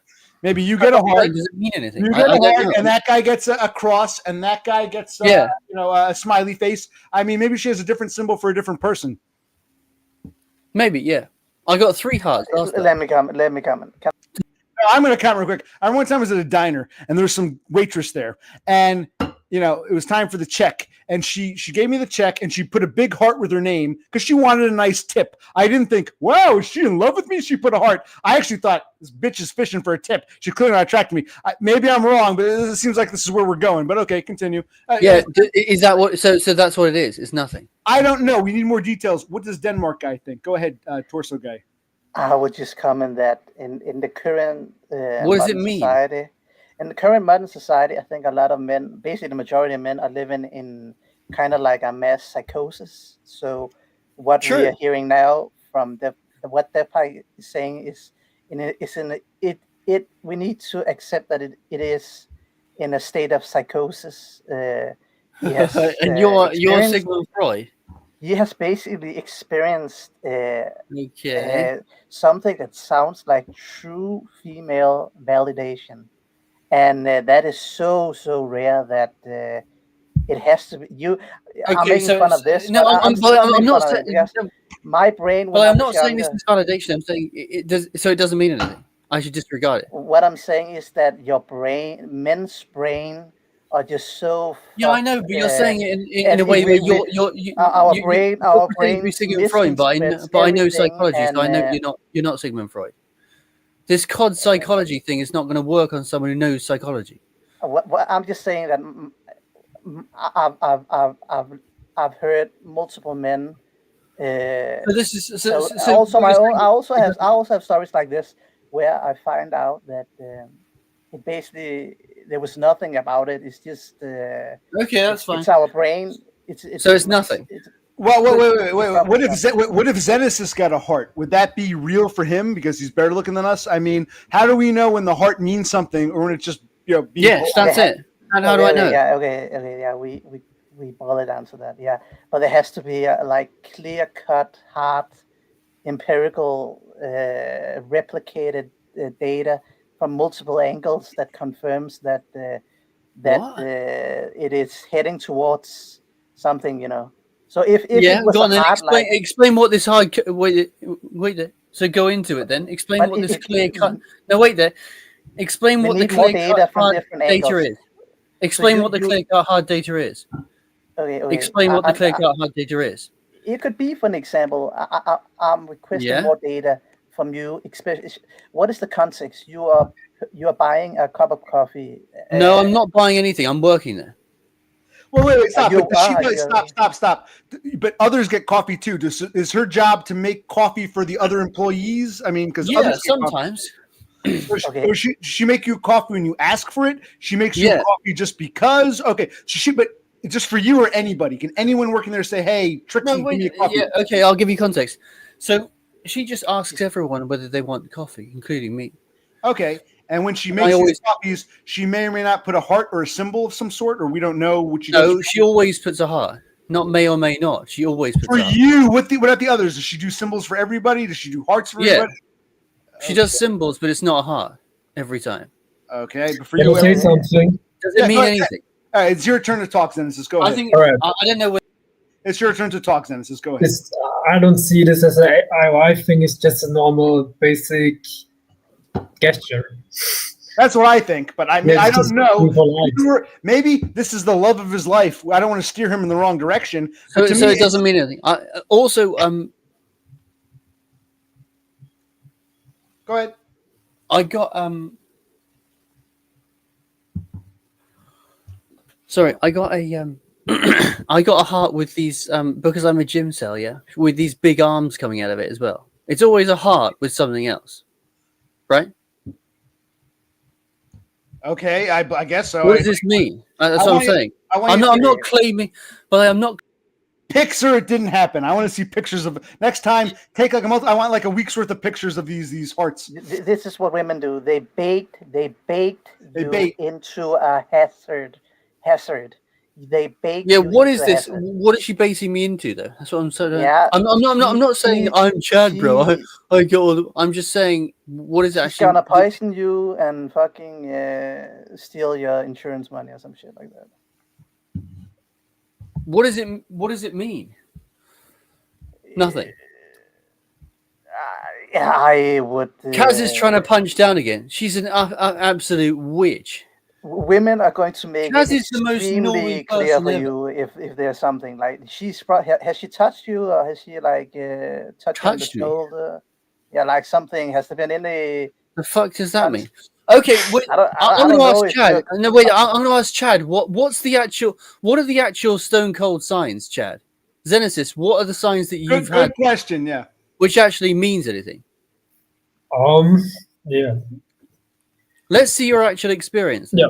In my experience, Right. it tend to be there. It depends on the girls. I had most success with mostly whites, and I tend to notice there is it depends where they usually come from culturally, right? For example, a Latina is more aggressive in the IOIs than, for example, in comparison to a normal white girl on average. Wait, how many Latinas do they have in Austria? Now I'm confused. Side note: how many mestiza Latinas do you have living in Austria? Now I'm confused. Zenesis is the Latino maxer. Interesting. In Austria? How many fucking Mexicans and Guatemalans do you have in fucking Austria? I'm dead serious. You know what a Latina is? I think he does. Spanish girl From Spain or Mexico. You got Mexicans in Austria? I'm shocked. There are Mexicans in Austria, but they're not as common as in America. But okay. All right, continue. I believe you. Okay. Okay. Yeah, What are they? yeah. Usually with those they're mostly. I would start with the Latinas. Latinas are more aggressive. They tend to like tell you straight, okay, they find you attractive. Really? Yeah. With white girls, Austrians, I tend to notice they're more indirect, they're more covertly. They what they do is they will try to be near you the whole time. They will like try to make them notice you. For example, like singing or humming. What, like putting hearts in coffees? See, that's where the theory goes down. You're just trying to punch. No, not like that. Things you can't even imagine. Okay, but continue. Go ahead. What do you mean? Like what then? They will kind of stalk you. They will try to be near you the whole time. They will do. Gonna take a piss. When I come back, I got a question for Dev Pike. Zenesis, keep talking. Denmark guy, chime in. I'll let you guys run it for. How many pisses is he taking? Yeah, go. He's drinking a lot of beer, so he needs to. It's all based on how much I've been drinking. You know, if I don't drink, I can go hours without pissing. When I'm drinking like 3 or 4 beers in like an hour, I got to piss quite a bit. So, Dev Pike, what racial ancestry, ethnic ancestry does she contain of roughly? Can you gather a spit sample and analyze the exact composition? Then we can give you specific empirical advice. Denmark torso guy is trying to sound smart. This is the classic theory of someone trying to. Okay, was it a white? Was it a British British, UK, kind of like. No, he said it was Woman. Mexican. What? No, yeah, no. We are asking you, like the girl the woman you were speaking about. Is she British? She's pure British. Yeah, Okay. 100%. I actually don't know about British culture because when I see like all these weird like YouTube clips, it's like you have this weird like trashy youth culture like but then, You just it's like they're called chavs. You've watched videos of chavs on bikes like, probably or yeah, but scooters. it's like all the media, but I don't know if the media is correct. It's Yeah, like it's this, not correct. You're just being fed lies. But so what? So Zenesis. So it has to be more hard than that. They like brush up on you. They're around you all the time. I mean, okay, I'll give you some context. I had like a 2-hour conversation with her in the thing. She was trying to make this cake or whatever. We were talking fluidly for about 2 hours on loads of different topics like song, music, films, all this, what she's doing at university, this kind of thing, right? What she's doing, studying. She asked questions about what I'm doing. There's no zero interest and then just a coffee, bro. That doesn't exist. I'm not a fucking Spurg 101. What I'm saying is, does it actually?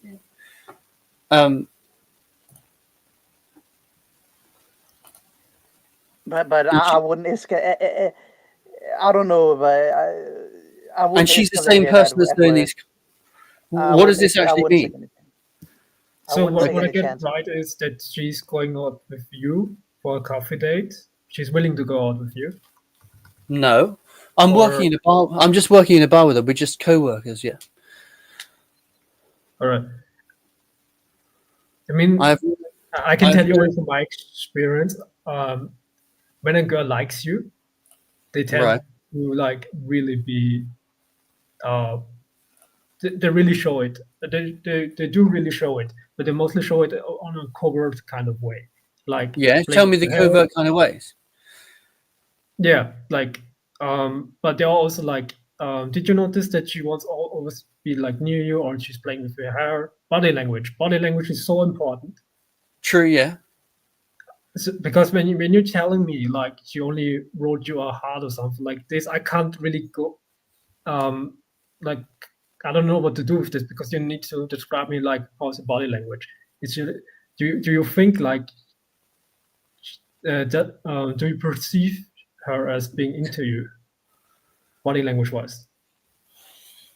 Yeah, what looking at you and smiling and all this kind of stuff. Yeah, like I can give you an example. Like I'm generally not a funny person, but when a girl's really into me, they tend to laugh at everything I say. Yeah, she laughs at stuff when you say jokes and stuff. Yeah. Their personalities are really moldable. They try to copy like your hobbies, because they want to get your attention and stuff like this. Okay. And yeah, but what I personally do is I always, when I talk with girls, is I try to be on a hot and cold basis, like great tension, break tension. Oh, you're trying to do the Chad angle. Okay. You're trying to neg them. Interesting. The thing is, I never take them seriously. You should never take them seriously. It was always playful. Never be serious with them, because they don't like having serious talks, or they don't like being confronted. Okay. You need to be playful with them, and you will I'm going to cut him off, because I see Dev Pike went from hating Zenesis to like almost like wanting to suck his dick. I want to say something. And this is not meant to be condescending. Everyone hang tight. I want to play the video. I looked it up just now. I'm going to play a brief part of it, because Dev Pike, this is how this is coming across to me. I'm trying to be there's like legitimate criticism here. If I can just give me a minute, I'll share screen. Let me see who it is. Here it is. I don't know who these people are. I just typed in the pie thing. Can we see this? Let me play this real quick, because this is, How you gonna call in with the same question? Wait, hold on. So wait, so you were in a McDonald's drive-through? Yeah. And so the girl that was coming to your car was a McDonald's worker. Is that what you're saying? Yes. Okay, so that's the thing. Whenever you're dealing with chicks who are at work, it's you can't really tell if they're really trying to fuck with you because they're at work. You understand? Because they're being nice because they're at work. Okay. Let me ask you this: if this was her trying to mess with me, though. Mm-hmm. All right. So I ordered a pumpkin pie and an apple pie, and she's handing them to me. She reaches over, and she's like, be careful, the pies are hot. And she's like giving me a big old smile. Okay, I was thinking of that. I'm not trying to make fun of you. I'm not trying to punch down on you, Dev Pike. But in a way, she put a heart in my tea, my coffee. What does that mean? You're trying. That's what that reminded me of. No, you're trying to play the role of the big black guy with the white girlfriend. Pathetic, rubbish. Well, punching down. The girl was high yellow. I don't know who those people are, but what's his name? ITV, Incel TV, Rehab Room, whatever he calls himself. He's played, but that's what it reminds me of. Because here's what you said. She puts a heart in my coffee. What does that mean? She puts a heart in my coffee. Chad Preet. What does that mean? Tell me about your experience. That's how you're coming across right now. So I will look. I like you, but I will give valid criticism when it's due. I am not punching down. I'm giving. That's how it comes. To me, that's what that sounds like. Careful, yeah, but the pies are hot. Does that mean she likes me? Oh, she put a little heart in my coffee. That's what you sound like. I'm getting a little taken aback. Yeah, but the context is totally different. He was ordering the coffee. I'm working at the fucking place. Okay, but you're still ordering the coffee. She's making you a coffee. She puts a symbol in everybody's. She's working with me. Oh, okay. So if you work with the person, they're doing their job. It's not a transaction. She's not fishing for tips. The paradigm is totally changed. You're a fucking idiot. No. When you're at sorry, Denmark guy. When you're at a drive-through at a McDonald's, I don't know about the UK. No one gets a tip. So if the girl gives you paid for your food, the girl's giving you your order, and she says, careful, the pies are hot. That's called being nice, being polite, being cognizant. She's not fishing for a tip at a fucking McDonald's drive-through either. So don't give me that fishing for a tip crap. My example with the waitress putting the heart on my receipt, she was looking for a tip. If a waitress, if a drive-through window, hey, careful, pies are hot. That's just a heads up, trying to be nice. One human to another, don't burn yourself on the pies. Does she like me? So no, bad example. Don't say it's rubbish because it's like the same. The girl's making everyone coffee at your pub, and you see a heart and you think, what does this mean? If you have to ask that question, it doesn't mean anything. I'll put it that way. Zenesis knows when the girls are coming on to him. If you got to wonder, wow, there's a heart in my coffee. What does that mean? If you're asking yourself that, this is almost you went from being black pilled to like ultra blue pilled. I'm like amazed at what I'm hearing right now. No, I'm just asking whether it's. You can ask, but I'm kind of taken aback by this. Okay, look. I'm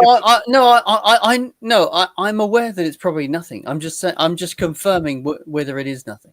That's essentially. All right. Otherwise, think about it. Otherwise, I would have spurged out and asked her out. Right? Think about it. No, you think about it for a million years, wondering would if asked 1,000 questions. You wouldn't have spurged and asked her out. No, you would not have done that. Zenesis, Denmark. Actually, Denmark guy, you haven't spoken in a while. Let's hear from Denmark guy, Zenesis, then I'll bring Dev Pike back on. What do you think, Torso guy? From my empirical point of view, I'm trying to analyze the situation, and I think it's just psychosis. We have another case of male psychosis, and I would. It's just a male brain in a psychotic mode. It analyzes any kind of possible scenario for any romance option, and I think he's probably putting too much thoughts into it. And no matter what, he's wasting too much energy on it. Right. So it's funny. Dev Pike says Denmark guy puts too much into the torso theory. I agree. Torso guy says Dev Pike puts too much into the heart and the latte theory. I agree. I would hate to ruin a chance for Dev Pike's happiness. Maybe this is the girl for him, but I kind of feel like too much, just like Denmark guy puts too much into the torso theory, Dev Pike is putting too much into the heart in the coffee theory. Zenesis, what do you think? And then we'll hear from Dev Pike. What does Zenesis think? Yeah, what do you think? I'm interested in that. Yeah.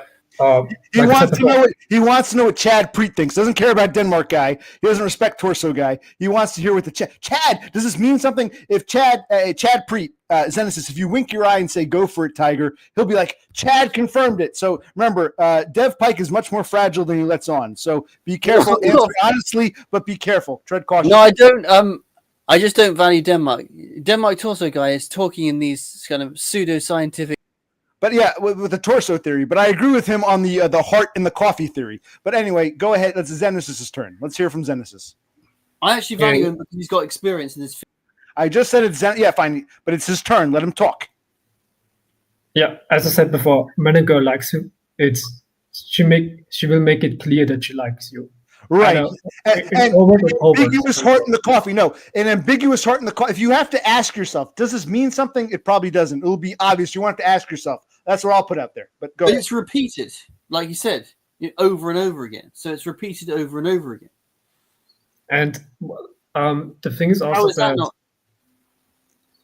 And also, she's escalating the amount of conversation and questions. This is why I asked you earlier regarding body language. Like, did you in your perception, do you think that she looks like that she's genuinely interested in you? I mean, like, and then you ask me like, okay, what are the usual designs for it? I mean, it depends person to person.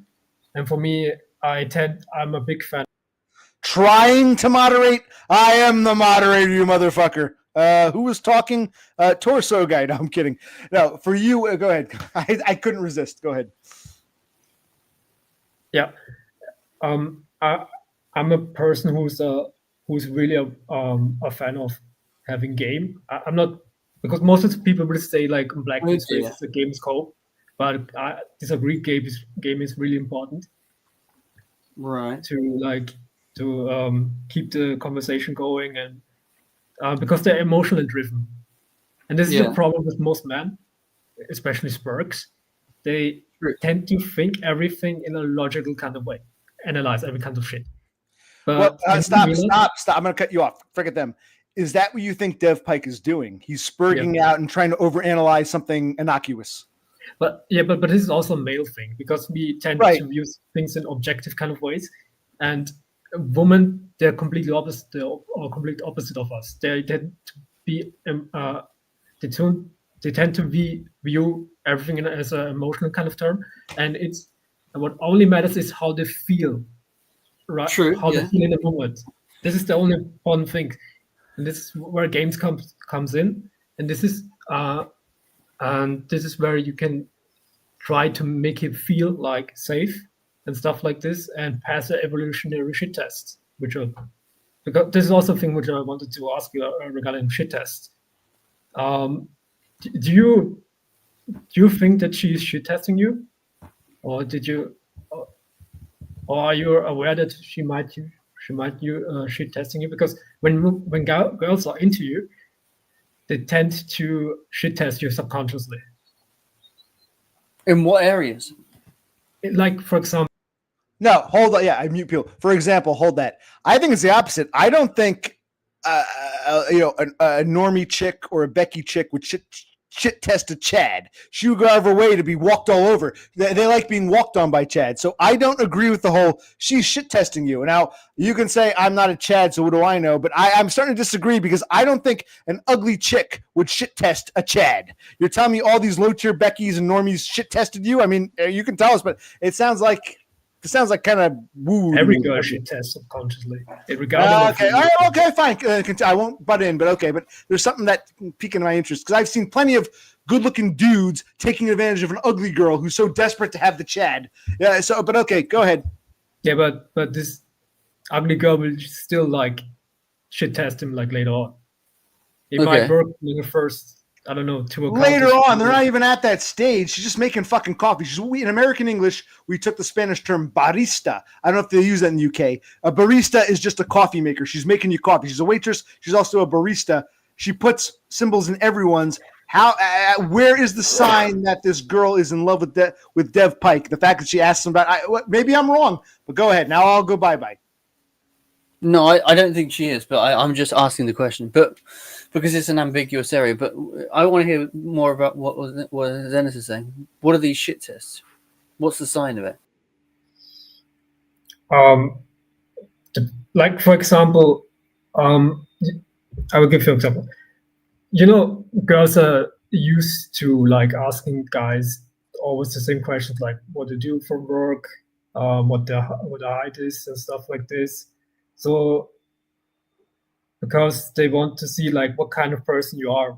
What I mean, like what kind of person you are in the sense of, are you a person who's willing to like protect me on an evolutionary basis, to protect, provide, and stuff, do stuff like this? Are you competent? Are you a person who listens to? Are you a follower or a leader? Basically, because girls don't like really followers. Hold on. Yeah, I mean that's what I'm saying. The 2-hour thing was a broad-ranging thing on what I want to do in the future. I told her about the accounting. She said she was impressed with my learning of web design development myself, this kind of thing. It was all positive. That's what I'm saying. Yeah. And she was laughing. I don't see. But isn't it just at work where if nobody's saying anything, it gets awkward? So in order to fill up, No, that's not true, because there's other. No, this is the hot and cold. There's other women where they're very cold. There's yeah, I get it. And by the way, I'm really hard where I'm like, if they want to play that game, if you work at a coffee place, everybody has to be tilted towards being outgoing, because that is what a coffee place is. It's basically there's some minimum criteria for the employees to be outgoing. Maybe you're not extremely outgoing, but no, but I'm really hard. Enough. So when the woman does the cold thing where they don't talk to you, I will literally look away from them when I'm facing them, right? When I'm okay, I'm gonna cut everyone off here. Forget about other women. My question to Dev Pike, and maybe this girl does like you. Congratulations. How does she talk to other people, both male and female? We're getting a very one-sided, I'm Dev Pike, this is how she treats me. Do you observe the same girl? How does she treat, because there are women and men who are just nice in general. They want to be buddies with everybody. So my question is, how does she treat others compared to you? You don't know what symbols she gives them in their coffee, but how is her behavior towards others? Forget about the conversation about what you want to do. She might talk to everybody like that, because there are people who are like that. They're just nice with everyone. My question is, how is she interacting with the other workers at your pub? She's friendly to everyone, yeah. But we went into deep detail about which bands you like, the Smiths. She's got good taste in music. My question is, should I try and escalate it softly by saying something benign like, I don't escalate it, but don't be shocked when you find her, being nice to you and then fucking Chad in the back alley. Don't be shocked. That's all I can say is don't be shocked, because you said before, why is Zenesis here? What does the black pill do for him? Well, keep the black pill in mind. It always comes to collect. Go for it. Maybe you'll get lucky, but don't be shocked when she's, oh, Dev, you're like a brother to me, and she's fucking Chad in the back alley. Don't be shocked, because now it sounds like you're drifting into blue pill territory, which is fine. You don't understand. No, but you don't understand. I always have the black pill in mind. I just don't know the minutiae. Well, Zenesis, I don't know. Zenesis has his hand up. Go ahead, Zenesis. Yeah. Like I said before, when a girl likes you, you will not notice it. I mean, like they will. It's not like that they will like give up after one attempt. They will try to get your attention on multiple attention. Of ways. What does that mean? Attention to talk to, or kind of is it going out? In sense of, okay, they want to be near you the whole time. They want to. It depends on the girl. No, what I'm saying is that what I'm saying is that if they like you, right, will they actually escalate themselves? Will they say, "Let's go out for a coffee"? Right? They'll make these suggestions. Is that how obvious it is, or do? Depends on the girl, because in my experience, I had girls that were really straightforward with me. They asked me out. So that's what I'm saying. So why is this is what I'm saying. I don't know the minutiae, and a lot of men don't know the minutiae. Yeah. So I'm fully aware of the black pill, always in the background, but I don't know the minutiae to escalate it outside of work, right? Because it takes a lot of experience to do it, right? To get it correct. But most girls. But that doesn't mean I don't know the black pill. I'm just saying I need the fine detail. Yeah. The thing is, most girls are really insecure, and there's true. Yeah, that's the point. That's what I'm saying. I have to do the escalating.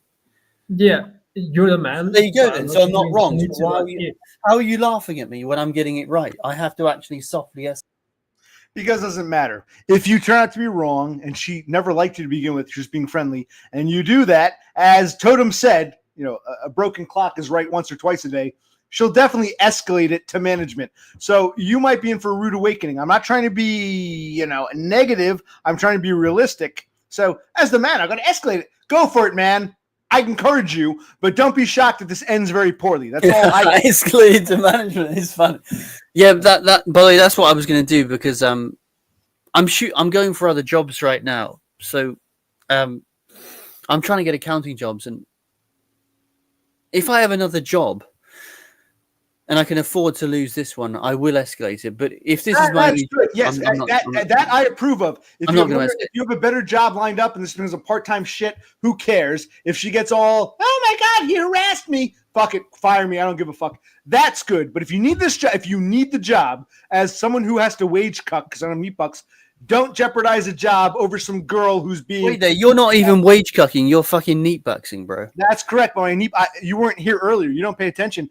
My neat bucks ends. I'm going back to work the week after Easter. I'm not repeating myself. You're gonna rewind. Yeah, but are you actually going? Do you actually have a job lined up? I got a job lined up in a fucking supermarket bullshit overnight. It sucks, but I got to do it because I just bought a car. Well, I don't want to repeat my fucking stuff. So here's the thing. I have no objection to explaining all this, but when I've explained it for the 6th or 7th time, I don't care if you weren't here. Go back and rewatch it. Go rewind. I'll explain this again. So, okay, I have a job lined up. We'll talk about that next time. No, that's good. That's good. No, that's good that you've got a job lined up. If I were quitting a job, I might be bold and say, "Hey, bitch, you're good looking. Let's fuck." And if it goes poorly, who cares? But if you need this job, don't. What's the saying? Don't piss where you eat, or don't shit where you eat. Don't jeopardize the job thinking that the girl might like me because she put a heart in my coffee. Like, it's a little almost like a teenager. Something a teenager. That's true. Yeah. No, but that's the point. I don't know the steps. I've got to. And Zenesis, you seem to respect Zenesis as a woke Chad. Zenesis thinks. What is your verdict, Zenesis? Yeah, but you don't understand. Zenesis is like a professor in this area. He has the experience. Right. I do understand. Zenesis is a woke Chad. He'll give you the honest answer. He won't give you the bullshit. Just be confident, bro. He'll give you the honest answer. I do understand. He's a professor. So Zenesis, what say you? And Denmark guy, after Zenesis, I want to hear what you have to say, and then I'll bring Dev back on. Zenesis, what say you? Then Denmark guy. Go ahead. Reading body language is really important. I can't tell from those kind of things, little description, like I can tell if she's really into him or not. I need to know I need to know her body language. Like he needs to describe like how she behaves around him. Right, beyond a heart in the coffee or a conversation about what do you want to do with your life. It could be something, it could be nothing. It's too vague. I agree. I'm not a Chad by any means. I agree with you, Zenesis. It's too vague. And Dev Pike is making the same mistake a lot of guys make. Ooh, she did, like that clip I played. She said the pies were hot. Does that mean something? No. She put a heart in my coffee. She asked me about my accounting job. Okay, that's great. That doesn't necessarily mean anything. He's getting his hopes up. Maybe he's right and he likes her. Maybe not. We don't have enough to go on. Denmark torso guy. Okay, so go ahead. Zenesis, just one more thing. For girls, it's really important for girls that you difference genuine attraction versus attention, because girls tend to do a lot of things which guys perceive as flirting, but they do it just to get some attention, and it doesn't mean anything. Like, for examples, on dating apps, most girls on dating apps, they don't really take this seriously. They're just on it for validation and attention. And but on the other side, most of the guys think that they're really on there for something serious, to get hookups or something like this. Well, that's kind of what's going on with, it seems, with Dev Pike. He thinks it's something more serious than what her intentions are. Maybe we're wrong. Maybe the girl really is coming on to him. Yeah. I'd hate to send him away if it means something, but like you just said, Professor Chad, guys think it means something more than it does. I think that's what what do you think in this situation? He's reading more into it than, or what do you think? Be honest. Yeah, I need to note that what I'm hearing from Dev Pike that he has a hard time reading body language because of his program. Mm-hmm. So without this crucial detail, how she reacts like in front of him, body language wise, or I can't really come to a conclusion. By the way, Zenesis, do you consider yourself a Spurg? I forgot what you said. Do you consider yourself Spurg or no? Not sure. You're not diagnosed, but do you consider yourself somewhere on the spectrum? I forgot what you said. I said I'm open to it because when I first joined your panel, I got thrown with this with the autism argument that he must be a Spurg because he's on this panel, because there's confirmation bias going on, kind of. Okay. All right. I'll bring Dev Pike on in a minute, but Denmark guy, torso guy, you've been quiet. I want everyone to have a chance to speak. Denmark guy, you with us? Yeah. I don't care. I don't care if Dev Pike. I don't care what Dev Pike says. I respect everyone's opinion. What do you have to say, Zenesis? You want to hear him? What do you have to say, Denmark guy? Tell us. I will keep it brief and short and. No, speak your mind. Go ahead. Go ahead. I would say if this specific woman weren't touching me, being really physical with me, it could maybe be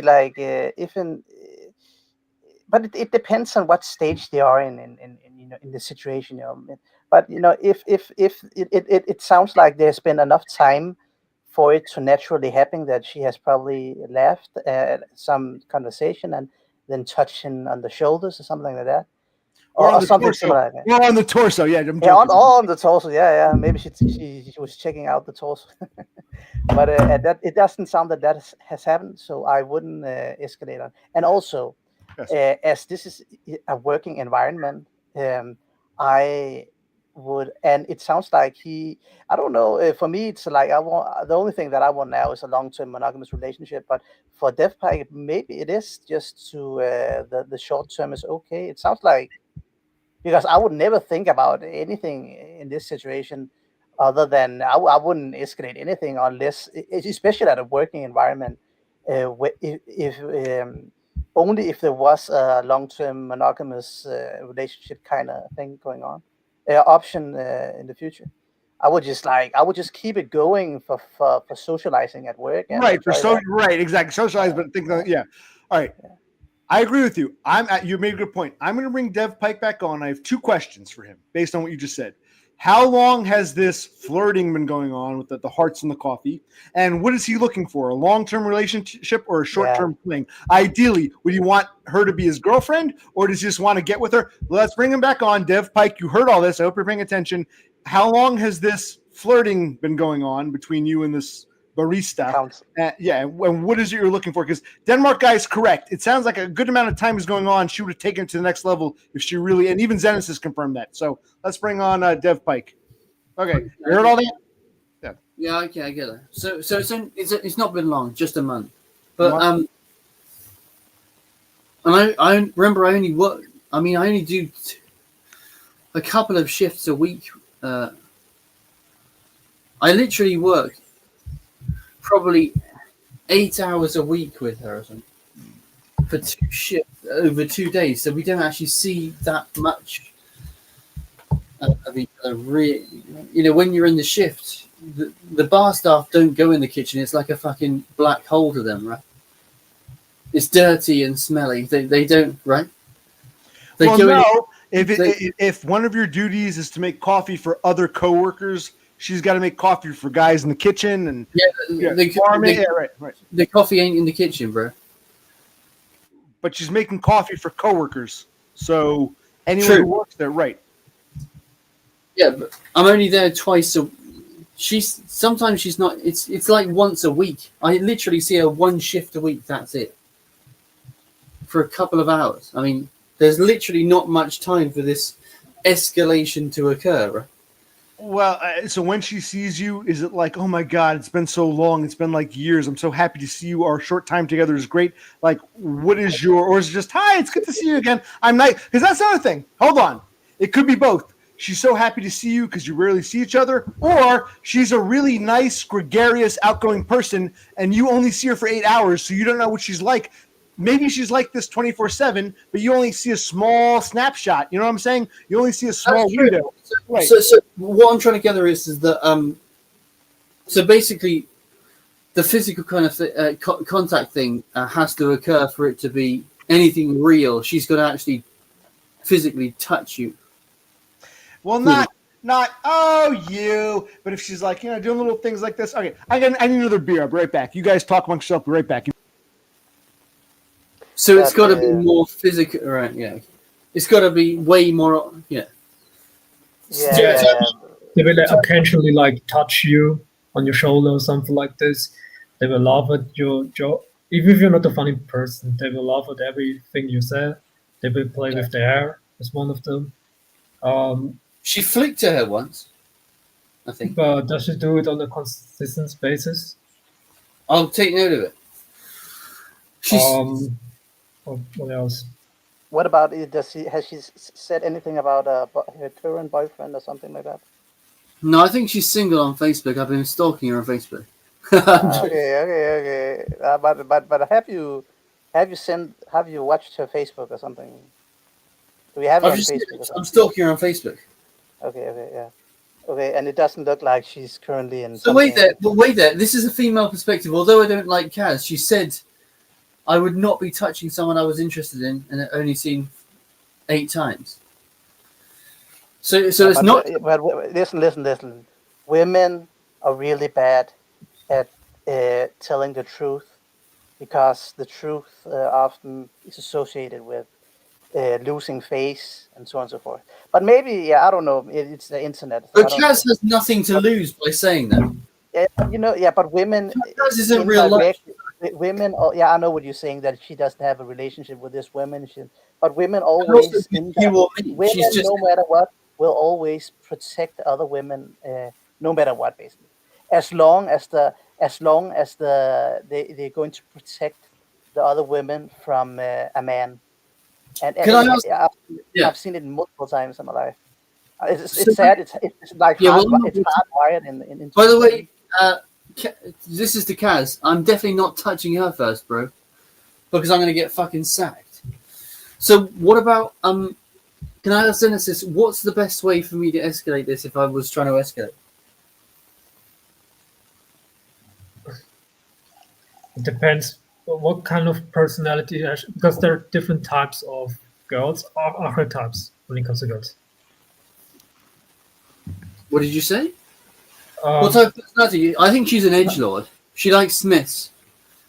She says she doesn't like nightclubs, so she's playing the angle of I'm not, she's playing the Kaz role. I'm not the usual type of girl. Is she wearing a lot of like doll like makeup, or is it like fine? No, this is the problem. She dresses like a whore. Yeah, okay, but then, she's one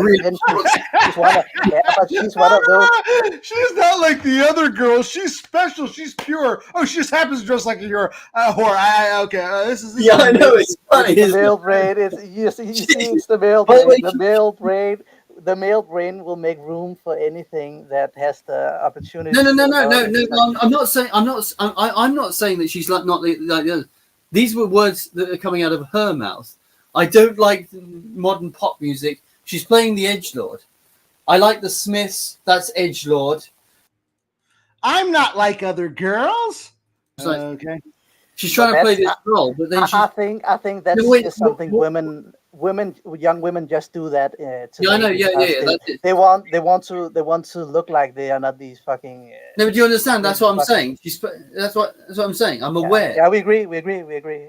Oh, and actually, Cassandra has a point. She wishes someone would propose it. Maybe this girl is like what Cassandra is here in this chat. Maybe this girl is like with you in your pub. Maybe she's just having fun flirting with you, but she wouldn't be interested outside of work. She could be one of those, I like joking around, being buddy. Okay, what Cassandra is here with me, this girl might be like with you at work. Okay, fair point. Yeah, that's probably it. But she dresses like Folly. This is why I'm interested in it, because not all women are like that. I may dress like a slut, but I'm a good girl. I like the Smiths. Hand in glove, the sun shines out of our behind, and if the people stare, then the people. Yeah, precisely. That joke isn't funny anymore. It's too close to home, and it's too near the bone. It's too close to home for you. No, but you know, But how old are you? Are you like? How old are you now? Wait, she dresses in these skirts. Yeah, they're so short. And then she says she likes the Smiths. It's comical shit. No, how old is she? How old is she? Also, we're gonna stop a minute. We're gonna hold she is. There are some girls. Okay, let me tell you real quick. I want to tell you a story about my recent life. You weren't paying attention. I just bought a used car from this car lot. But I was looking at other cars. I looked at some new cars, some pre-owned but newish cars. I also saw there was a Mercedes-Benz, old Mercedes-Benz, about 25 years old. I went to go look at it. This Hispanic kid got in the car with me. He worked there, went for a ride. He's like, whoa, bro, this car was made in the year 2000. It's older than me. And I'm like, dude, I was like 18, 19 when this car came out. The point is, the car was nice, but it was all fucked up. And then there was a sales girl in her 20s, and she's trying to sell me this car. I said, listen, it's a decent-ish price, but it's got problems. The electric, the hazard, whatever you call them, the flat, they're going on and off. The heat doesn't work. It's going to need a lot of work. If you want to drop $1,000, we'll talk. And she goes, well, no. Long story short, I said, okay, listen, maybe I'll come back later. And she goes, I'll be waiting for you. Now, of course, I didn't read into that, but I know it's almost insulting because I know what she's doing. She was pretty. She wasn't hot, but she was kind of cute, and she's young, and she's a sales girl. So instead of saying, okay, no problem, come back later, we'll talk, she goes, I'll be waiting for you. It was almost insulting. It was like, I didn't say anything. I said, okay. I didn't smile, but I didn't get nasty. I said, okay. And I didn't buy that car because we had too many problems. Point is, I'll be waiting for you. It's almost like they know. A lot of women know even if they don't know how to define it, they subconsciously know their sexual value. So they'll play. So the car sales girl will be like, "I'll be waiting for you." Same thing. She dresses like a slut. Oh, I like the Smiths. I'll be what she. They like chameleons. They just do whatever will get them somewhere with men. But I want to put that out there. Okay. We can continue now. I'll be quiet. Go ahead. This is what I said. Like.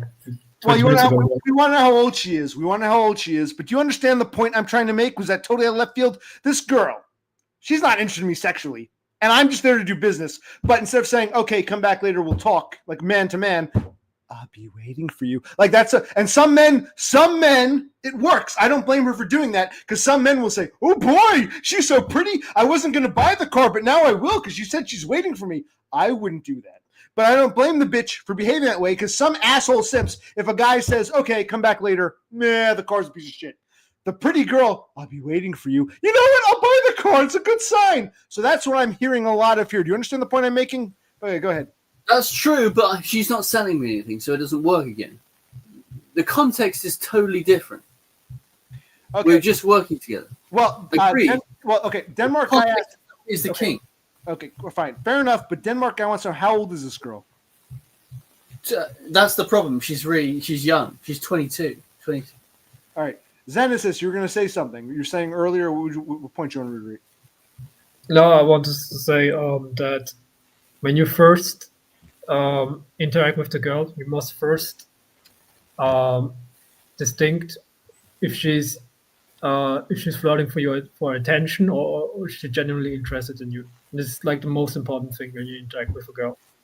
The first time you talk to her, What was that? The first time you talk to her, is it flirting with her? Usually, when you first meet up a girl, you can immediately tell like if she likes you or not in a sexual kind of way. I mean, there are some ways like later on you ever heard of the term called pre-selection, mate copying? Yeah. That Okay. Because women tend to are socially calibrated and they have a really big in-group bias. They tend to view they tend to view they find the same thing attractive, basically. So and with girls, for example, I had it to me happen a lot of times where there was a girl group and there was like one girl who was really attracted to me in this group, but the other girls told him, he's nothing special, and this overrode her attractiveness for me. Okay, yeah. Right. And, so I don't know. I can't. It was generally positive towards me when she was. She did that stare though. That was the first time. One of the first times we met. She did that stare when she was walking to the kind of looking you in the eye and then like almost pouting. Okay, this is too much like that. Bro, she gave me the pie and said, "Careful, it's hot." Does that mean she likes me? Dev, I'm not knocking you. I'm actually surprised at you. And I don't want to send you astray. I mean, maybe this girl really does like you, but this is kind of pathetic. It's like Zenesis is your Chad Preet professor. You're asking questions like these pathetic simps on whatever that YouTube channels. I mean, Denmark guy, what do you think? I'll bring them back on in a minute. What do you think, though? I'm really like taken aback here. I think that the council has spoken, and we have come to the conclusion that.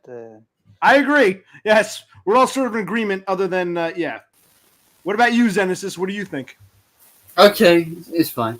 So I know it's over, but you don't understand. I'm not a Spurg, so I don't know the wood for the trees. I want concrete confirmation, which can't.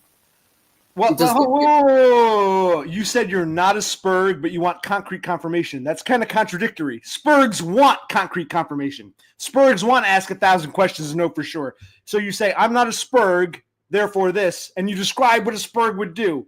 All right, Zenesis, you're raising your hand. What do you want to say? Yeah. Okay. Where's that part? All right. I wanted to ask you how many female workers are in there? They're all fucking females. They're all female. All right. It's hell. I'm in hell. Yeah. And now I wanted to ask you, how do the other females treat you? Yeah, that's what I'm saying. It's hot and cold. Real hot and cold. Some of them don't. Some of them just say hi, not much more. Pretty cold. Some of them, some of them are like that. Pretty cold, like that, but not. Okay, Run and Gun and Cassandra don't want me to black pill Dev Pike. They think I'm shitting this parade. But ask yourself, if this goes south, Dev Pike will be even, you know how he is. I like Dev Pike, but he's going to be more bitter, even more nasty. I'm trying to like prevent the, the fallout. So you're saying, oh, see, let Dev Pike have hope. Let him dream. We all know he's delusional. Let him dream. I agree. Let him dream. Okay, but remember, when he finally wakes up and realizes, and then the shit hits the fan. Don't cry to me when he's an insufferable asshole, like you will, because they complain you're such an asshole. But Yeah, I know, but I've taken so few shots. Like, when I was I take, in my opinion, I've had the same shit with women at work when I was younger, and looking back on it. I didn't escalate on anything on it, and I'm happy that I didn't do it because there was absolutely nothing, no chance that. How do you know there was no chance if you didn't try? Yeah. So the point is, this woman, Answer me the question. How do you know if there's no? Answer me the question. How do you know if there's no chance if you didn't try and get shot down? Because my brain, when I was younger, as with a lot of the other younger men, our brains in that stage is so bought into You've this. You've got no information backing up that it wouldn't have worked. The only confirmation you would have if you had taken the shot and failed. The male brain only works rationally until when it reaches maybe the end of the 20s or something like that. Yeah. But my next question is: this girl is this? This is rubbish. You're basically on jack shit. You've got no information backing it up. Okay, we agree to disagree. I have just one last question. No, I don't care about this. He has life experience. He's had the same thing. He's at work. A girl gives him a wink. He thinks she likes me, and he learns the cold hard truth. He's where you are now. He was there before. No. He didn't. He didn't take the shot. No, he didn't take the shot because he's telling me that he didn't take the shot. He didn't get shot down because he didn't do it. Question, and I'm gonna be fine. You're right, Run and Gun. Dev Pike, this girl is madly in love with you. Go for it. You have full permission. And when it works out, if it doesn't work out, well, clearly she was crazy. I mean, what do you want me to tell you? We're all being honest. It's not just me. I'm getting pissed now. This asshole Run and Gun who's pissed me off before. It's not just me. You're listening to Zenesis and Denmark guy, torso guy. So maybe we're all wrong. Maybe we're wrong. Maybe Dev Pike's right. Maybe this girl's trying to say, I love you, Dev. We don't know. But it's not just me because Zenesis and Denmark guy seem to agree. So it's not just me. I've got more information. Run and Gun's about to get banned again. I've got more information. No, it's not. Very few people piss me off the way he does. Pay attention, you motherfucker. Okay. I've got more information on how women treat me. Go ahead. Right. There's this other girl, yeah, who's young as well. Yeah? Yeah. So she saw me outside a shop and she said hi to me, not me approaching her. She said, hi, how you doing? Outside of work, walking towards work, right? This is another prime woman that's not bad, but that's what I'm saying. They're not all shit to me. So can I ask you something? I asked you earlier. She was just chatting to me. So I know that's not, again, I'm not spurring out, she's into me, bro. But it means that there's some reciprocity. Yeah, but who do you find more attractive? The girl outside the shop. Let's say some fat, ugly girl says, hi, Dev Pike. Hi. A pretty girl says, hi, Dev Pike. Here's a coffee with a heart. So in other words, is it simply, well, I'm not, you're saying I'm not getting a heart on for every girl who's nice to me. So maybe there's something special here. Or is it you find the barista chick more attractive than the fat girl outside the shop? Be honest, Dev. No, she's not fat. She's. You know what I mean. She's not attractive. By the way, No, who's more attractive? The girl at your pub who puts hearts in your coffee, or the girl who said hello outside of a shop? Who do you find more attractive? You don't understand. You don't understand. She's an employee. I do. Right, go ahead. She's an employee at the same place. That's what I'm trying to say. That they're all not shit to me. So she's another employee, right? She said hi to me outside the shop, and then she walked to me. Okay. This woman you're speaking about, is she? So what I'm saying is kind towards you. Is she like this when the other women are around, or is it only when you are alone? That's my question. I've told you, she was alone and walked out the shop and said hi to me alone, right? By the way, this fucker is an Arab whose daddy got him an arranged marriage. I'm about to ban him. Very few people piss me off. You know, Penny Pounder can be an asshole, Chicken Dinner can be an asshole. They don't bother me. The only one who really gets under my skin is this motherfucking piece of shit Arab motherfucker from Australia who tried to get his daddy had to get him an arranged wife. Who the fuck are you to lecture us, you piece of shit? I'm ready to ban him. I'm going to ban him. You guys keep talking. I'm getting pissed. Anyway, the rant is over. So what I'm saying is that I'm not dead to everyone there. Rant is not over. I'm getting sick of this shit. You know, I'm not the only one here. You listen to me, listen to Zenesis, listen to Denmark guy. Maybe we're wrong, whatever. But if you have an arranged marriage, your daddy has an arrangement, with some guy who owes him something. So take my daughter. You're in no position to lecture anyone or give anyone advice on male-female relationships because none of us, me, Zenesis, Denmark guy, and Dev Pike don't have an arranged marriage set up for us. I'm going to put that out there. That's the last thing I'll say. He's about to get banned. Okay, go ahead. Just block the cunts. Anyway, he doesn't contribute anything. So what I'm saying is that that's the most correct thing you've said all night. He contributes nothing. He pisses me off. Okay, but right. So do it then. So anyway, so I'm not dead to every woman there because I mean she's like an average wait, kind of... stop. Now I'm going to interject. I work at a job. There's a pretty girl who's works in the. I'm working at a supermarket. Pretty girl works in the bakery. An ugly old woman works in the deli. We call the deli. I like them both. They both like me. We all get along. We're all friendly. I'm not interested in the fat old ugly lady in the deli. Even though we're nice and we get along, if she puts a heart in my coffee, I'm not going to read into it. I'm going to think, oh, we're friends, nice. The pretty girl who I have a crush on does the same exact thing. I interpret it differently. What I'm trying to argue is the girl outside the shop who is nice to you and this girl who's giving you hearts in the coffee, they could be doing the same exact thing, but you, like Denmark guy was saying, in your male mind, you're interpreting the same thing differently. When the homely girl does it, she's just being nice. When the pretty girl does it, she must like me, when in fact they're both doing the same thing. You understand? This is where I agree with Denmark guy 1,000%. Both women can be doing the same thing, but you're perceiving it differently based on who's doing what. You haven't got the full facts again. She's basically at the same level as this other woman. She's a thin in white. In terms of attractiveness? Well, no, yeah. no. Don't give me... They're both about 5 out of 10. Yeah, but who makes your dick hard? I hate to be so crude. But the fact is that I just don't like thin women with the boy figure. I like... It's not about I just don't like. I'm asking you, of these two women, the one who puts hearts in your coffee and the one who said hi to you outside the shop, who do you personally find more attractive? If both had their legs spread for you and you can only pick one, who do you find more attractive? That's what I'm saying. I find the barista chick more because she... Okay, so when the barista chick puts a heart in your coffee, because you find her attractive, ooh, it means something. If the other girl put a heart in your coffee, we wouldn't even be having this conversation. You'd be saying, oh, we get along. She's a nice girl. She put a little heart in my coffee. Thanks. You're adding on to, you know what I'm saying?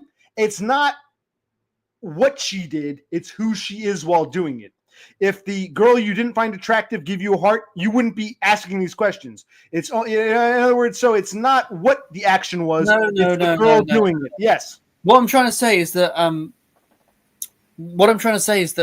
I would still be asking. I was going to move on to that girl to say, is that an? That's what I'm saying. I would ask the question about her as well. Is that an indicator of interest when she's asking me stuff outside of work and saying hello? What I would say is this. If you know instinctively what an indicator of interest is, if a girl you like as a person but aren't attracted to gives you an IOI, you might smile and say, oh, that's nice, not interested. If a girl you like gives you an IOI, great. If you have to ask yourself, is this or is this not an IOI?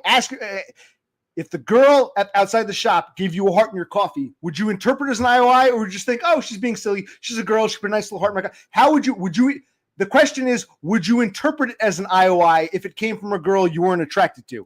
That would be my counterpoint. My point is that I'm also interested in if this other girl is interested in me as well. No, you're not invested to the same extent because you're not asking all these questions. I just moved on to her. I'll go out. All right, let's hear from Denmark. Because you were speaking out about the heart. Let's hear from Denmark guy and Zenesis, then I'll bring Dev Pike back on. Yeah, I think that I'm not trying to be rude against Dev Pike, but let me be rude still. It's like he comes off as a little low impulse. Not only this time, but over several streams, I've recognized this. He has some impulses. And there's something that doesn't match what he's saying, because if I think that he has some impulses going on. Maybe it's the young hormones or something like that. He would basically had acted on this if it was real or something like that. Okay, you're saying he would have made the move. Okay, Zenesis. Yeah. Right. What is Zenesis? Because Dead Pike, you don't have suffer from anxiety or anything. Well, no. In fairness, hold on. Here's where I disagree with you, Denmark guy. People say, OC, you know how to talk to people. You're a good host. You must be great. Well, just because I come across this way on my own channel, this doesn't apply to real life. Same, in fairness to Dev Pike, the way he comes across on the internet might not be how he is in real life. Because I know, I've been accused of that. OC, you seem normal to me. You know how to talk to people. Your real life must be exactly like the internet life when it's not. So I disagree with you on that one, Denmark guy. Zenesis. Yeah, I agree. But I agree. Yeah.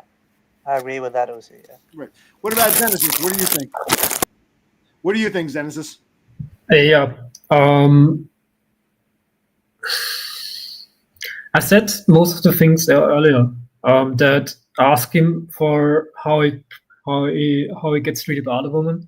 Because right. But also, not to interrupt. Not just how is he treated by other women. How does this woman treat? She might be one of these people who's a genuinely kind soul. She's nice to everybody. She gives everybody a heart or something. I mean, you got to understand. You got to look. Yeah. You know, right. Yeah.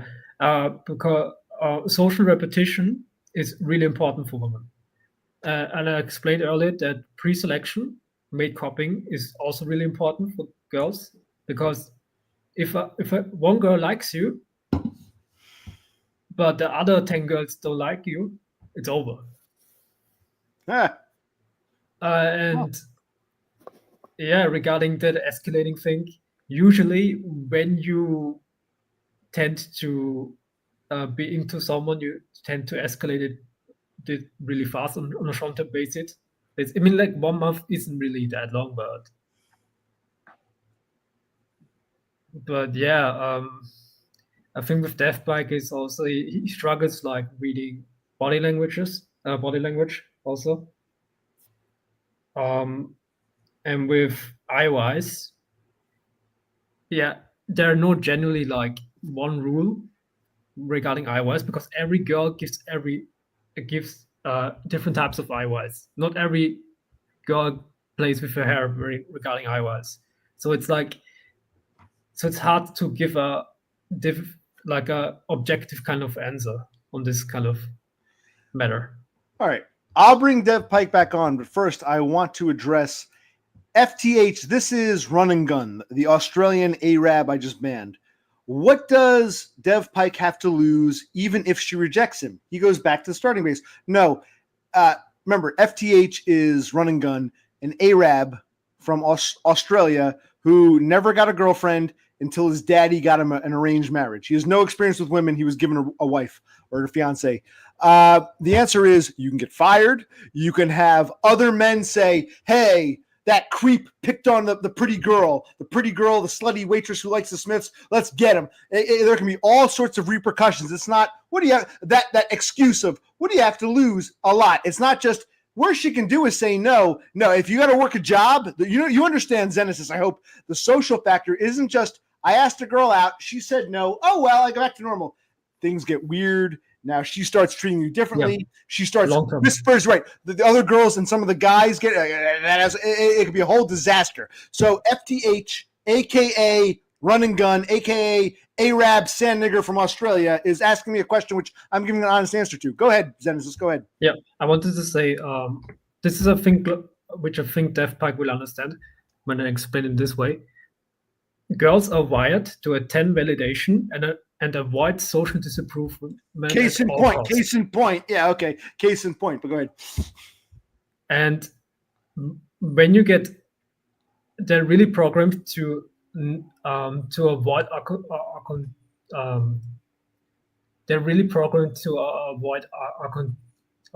accountability, and they don't like to be seen as in a bad light. This is like the main thing which they're programmed to. And and when you like get rejected, especially in the workplace, when you make a move on a girl and you get rejected, right? this shit will fuck you up long term and even destroy your social reputation. But what does he have to lose as FTH, aka Running Gun Ass? What does he have to lose? It's not just me. Like you said, it can fuck you up long term. It isn't just the girl says no, everything goes back to normal. The girl resents you. The other girls start resenting you. That's the weirdo who hit on our friend. The guys the girls don't like him. We don't like him either. Yes, it can have long-term repercussions. Please explain this. This isn't me. Explain it to Run and Gun, who doesn't get it. It's not, what's the worst that can happen? If she says, no, he's a fucking child who was given a wife who doesn't understand the male-female dynamic and what it means to have to actually get your own girlfriend, not have one given to you by your fucking fucked up Arab culture. Yeah, okay. He's pissing me off. Good, yeah. Go ahead. What I wanted to say is also that I mentioned in the first stream where I was on that guys and girls have a different way of communicating. We communicate on an overt kind of style, and they tend to communicate on a covert kind of way. And we are more overtly doing things. But when we don't like someone, we punch someone in the face. They will do it on a covertly kind of way. They will by gossiping and try to like destroy the social reputation of our opponent, kind of. And yeah, but it's the thing which we guys don't tend to see because we view it in a different kind of way. Okay, let me bring Dev Pike back. Okay, I'll bring Dev Pike back on. Okay, go ahead. Yeah. So how do you square this with the context that I've given you about that other woman? So if you say there's this pre-selection, that's not a big enough base, right? One other of these women being positive towards me is not a good enough.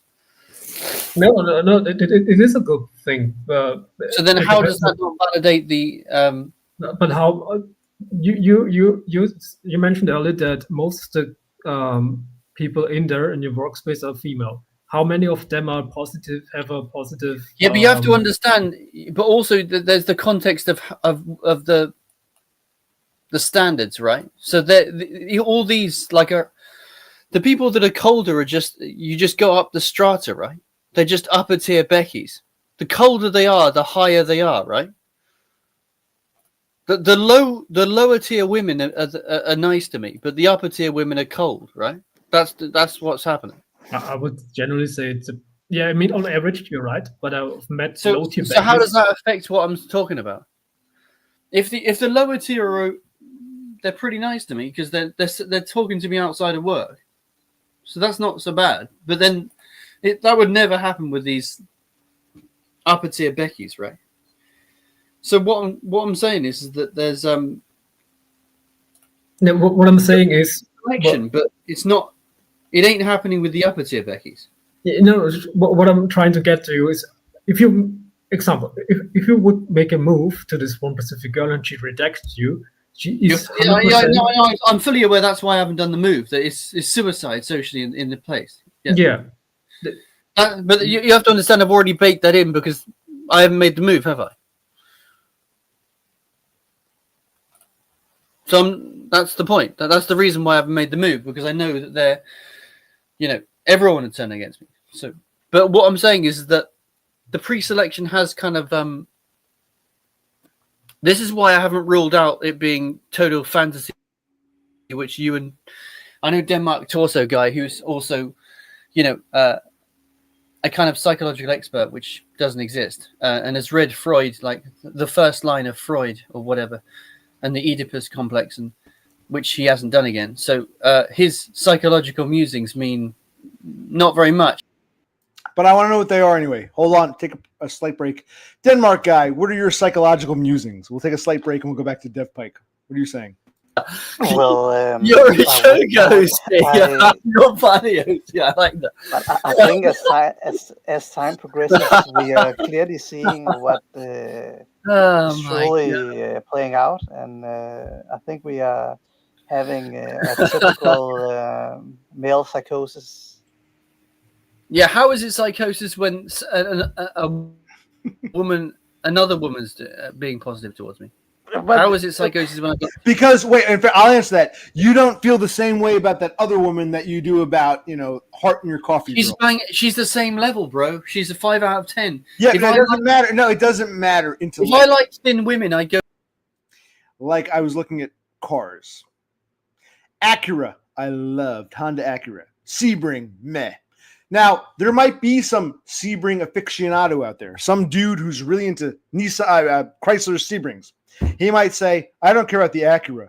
I love this Sebring. And me, I bought the Sebring because it's practical. I prefer the Acura. Doesn't matter. We might have preferences. So you might say, what's the difference, bro? The girl with the coffee and the girl at the shop are both the same. Yeah, on paper. But how do you personally, Dev Pike, feel? You're clearly attracted to the barista giving you hearts in your coffee, whereas, forget about on paper, how does it make you feel? How do you feel inside? Do you feel the same way about shop girl as you do about barista girl? The answer is no. So you're putting more weight on barista girl than you are on shop girl. Stop trying to play mental masturbation and intellectualize it with they're both the same on paper, but how do you feel in your heart? And be honest.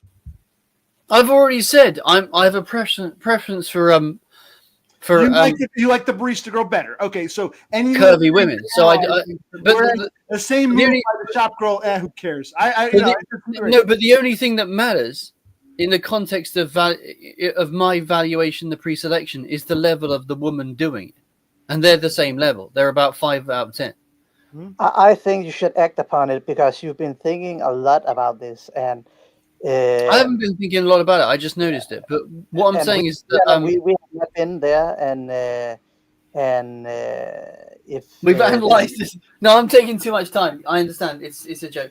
No. But seriously, I'm not trying to be rude. But I know we are bantering a little, But if I think each year that passes by, the world is changing so much in terms of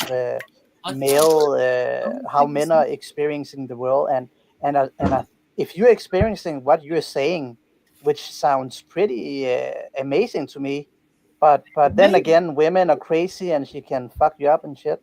I would is this a trap?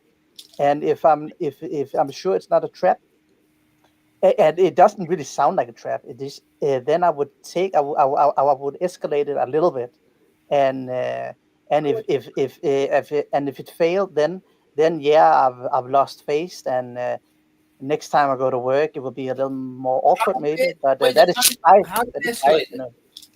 Huh?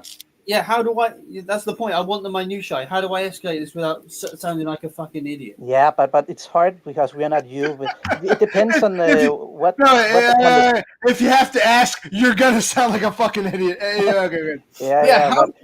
How do you escalate? It depends. Do I just say No, I'll just give you examples of how I would escalate. Let's say you are at work and you speaking about, what are you doing this weekend or something like that. Then you could just, smoothen it and say, oh, I'm going out with my friend tomorrow or on Sunday. Would you? And then let her what she's doing. This is what I'm saying. Okay, this is where we need Professor Chad Preet. Zenesis, when you got with these high-tier Beckys, did you spend this much time thinking about, how do I do this? What do I say? Did you think about this? Yeah, no, you didn't. So we've got the blind leading the blind. Dev Pike, what do I do? Denmark guy, well, maybe you should do. It's getting a little too red pill dating coach. Zenesis, be honest. Have you ever had to think this much about the Beckys you got with? Did it take months? I mean, be honest, because it's amazing. No, they were really. It went really fast. Right. Hear that way? It went really fast. Continue. Okay. Because I had I never had a long-term relationship, or only experiences in short-term basis. They were always really fast. I've got all of my slays are from warm approaching, from IRL. I never used dating apps for it because I'm not a fan of them. Those kinds of things. Because you have the luxury of not having to rely on them. Okay, don't blame you. And the thing is also IRL, things like social skills matter a lot. Also, I think Dev Pike is I mean, like this incident with his coworker is a IRL situation, but most people generally in the black space tend to view dating always in the sense of dating app, in this kind of perspective, and in this kind of true. Not every dating life is the same. Everyone has different experiences. But yeah, for me, I can only tell from my experiences that I've met all the girls from friend groups, different kind of friend groups. Like what's your definition of warm approach, please? What's your definition of warm approach? Are you saying we've talked about what you do on the weekend? And Quite the question. Warm approaches, just be Chad Preet. I mean, you got to ask that question. Okay, I'm sorry. Dude, Dev Pike, I love you. You've had some great points, but it's almost like everything you've believed in has gone out the window. You're sipping for Zenesis, trying to get advice, like almost like dating coach advice for some girl at your fucking job who puts hearts in your coffee. It's amazing. It really is amazing. And what I want to do, I want a 5-way panel. Zenesis, Dev Pike, Denmark guy, stay with me. Cassandra, bitch, I want a normie chick's opinion. Prove your love. Come on. I want a 5-way. I'll back out. I don't care. I want to hear Zenesis interact with Cassandra. Cassandra, I'm giving you an in here. You want to prove your fucking love and loyalty? I want this bitch to come on. I want the bitch to come on, and I want her to give her thoughts because I like hearing Chad Preet's thoughts. I like hearing Denmark guy's thoughts. I want a normie woman's opinion. If she wants to make herself useful, she can do that. But go ahead, continue. Yeah, what is this soft approaching? Are you actually propositioning them in the street? Give me a sec. I got to put Cass in a 20-minute timeout for her bullshit. Okay, go ahead. What was the question? Zenesis, I would just, as a man to a man, I would kindly remind you that you need to start what is it called, finasteride or dutasteride treatment to keep your hair because it's beautiful. What? Well, what are you saying? Can you translate I'm saying that you need to start taking hair loss drugs early on to keep your hair long term. I'm just trying to be nice to remind you about it. He thinks you're going to. I mean, like I said, I'm a Chad hair-wise. For a 43-year-old man, I have better hair than most. I think Denmark guy thinks you're going to lose your hair. Dev. Yeah. What I'm trying to be nice. I was not trying to be rude. What I'm saying, I would like to remind you, if you are not already on a 5-AR inhibitor, finasteride or dutasteride, you should probably think about starting it as early as possible because the earlier you take it, the better in terms of retaining what you have. Yeah. Anyway, so what about what soft approaching did you actually do? What's the definition? Were you actually just saying going on the street and asking them? I never cold approach in my life. You said you soft approached them. I warm approach. You warm approach them. Yeah. Through what does that entail? I've met most of the girls to different to other friend groups. Like when you meet a social circle, you tend to extend it with other social circles.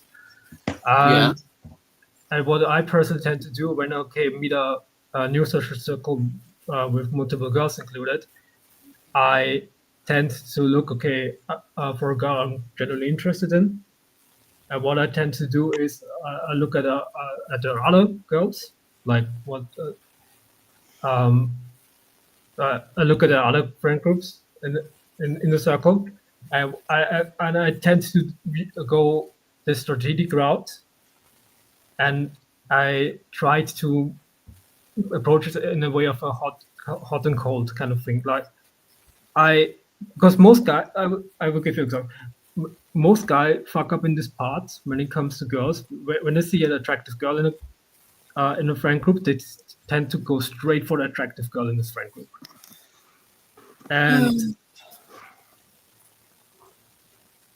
I'm sorry, don't mind me. I don't understand what Kayla is asking me. I think this is just run and gun or another. Okay, I'm getting drunk and tired. I'm actually listening. Keep going. Yeah, and you need to really, with girls, you need to kind of know how female nature works, and you need to be able to manipulate this kind of thing to really escalate it. Yeah. And Stop talking about manipulating and tell me the actual manipulation. This is Denmark Andy's thing. He Wait, this isn't something you can learn. It's who you are, not what you do.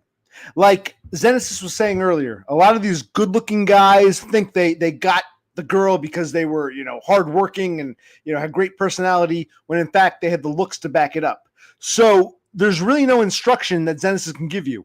I mean, am I correct here, Zenesis? It's almost like you said earlier. A lot of these good-looking guys, the ego protection, they think it was their hard work and their, putting themselves out there and their personality, when in fact it was their looks. Now it's almost like Dev Pike has unlearned everything he used to vouch for. I'm amazed by this. But yeah, go ahead.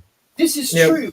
I've gotten a positive-ish interaction with her, and she seems interested. So there is an element of interest. So saying that applies is rubbish, because you've dismissed all this this context I've given you, which is retarded.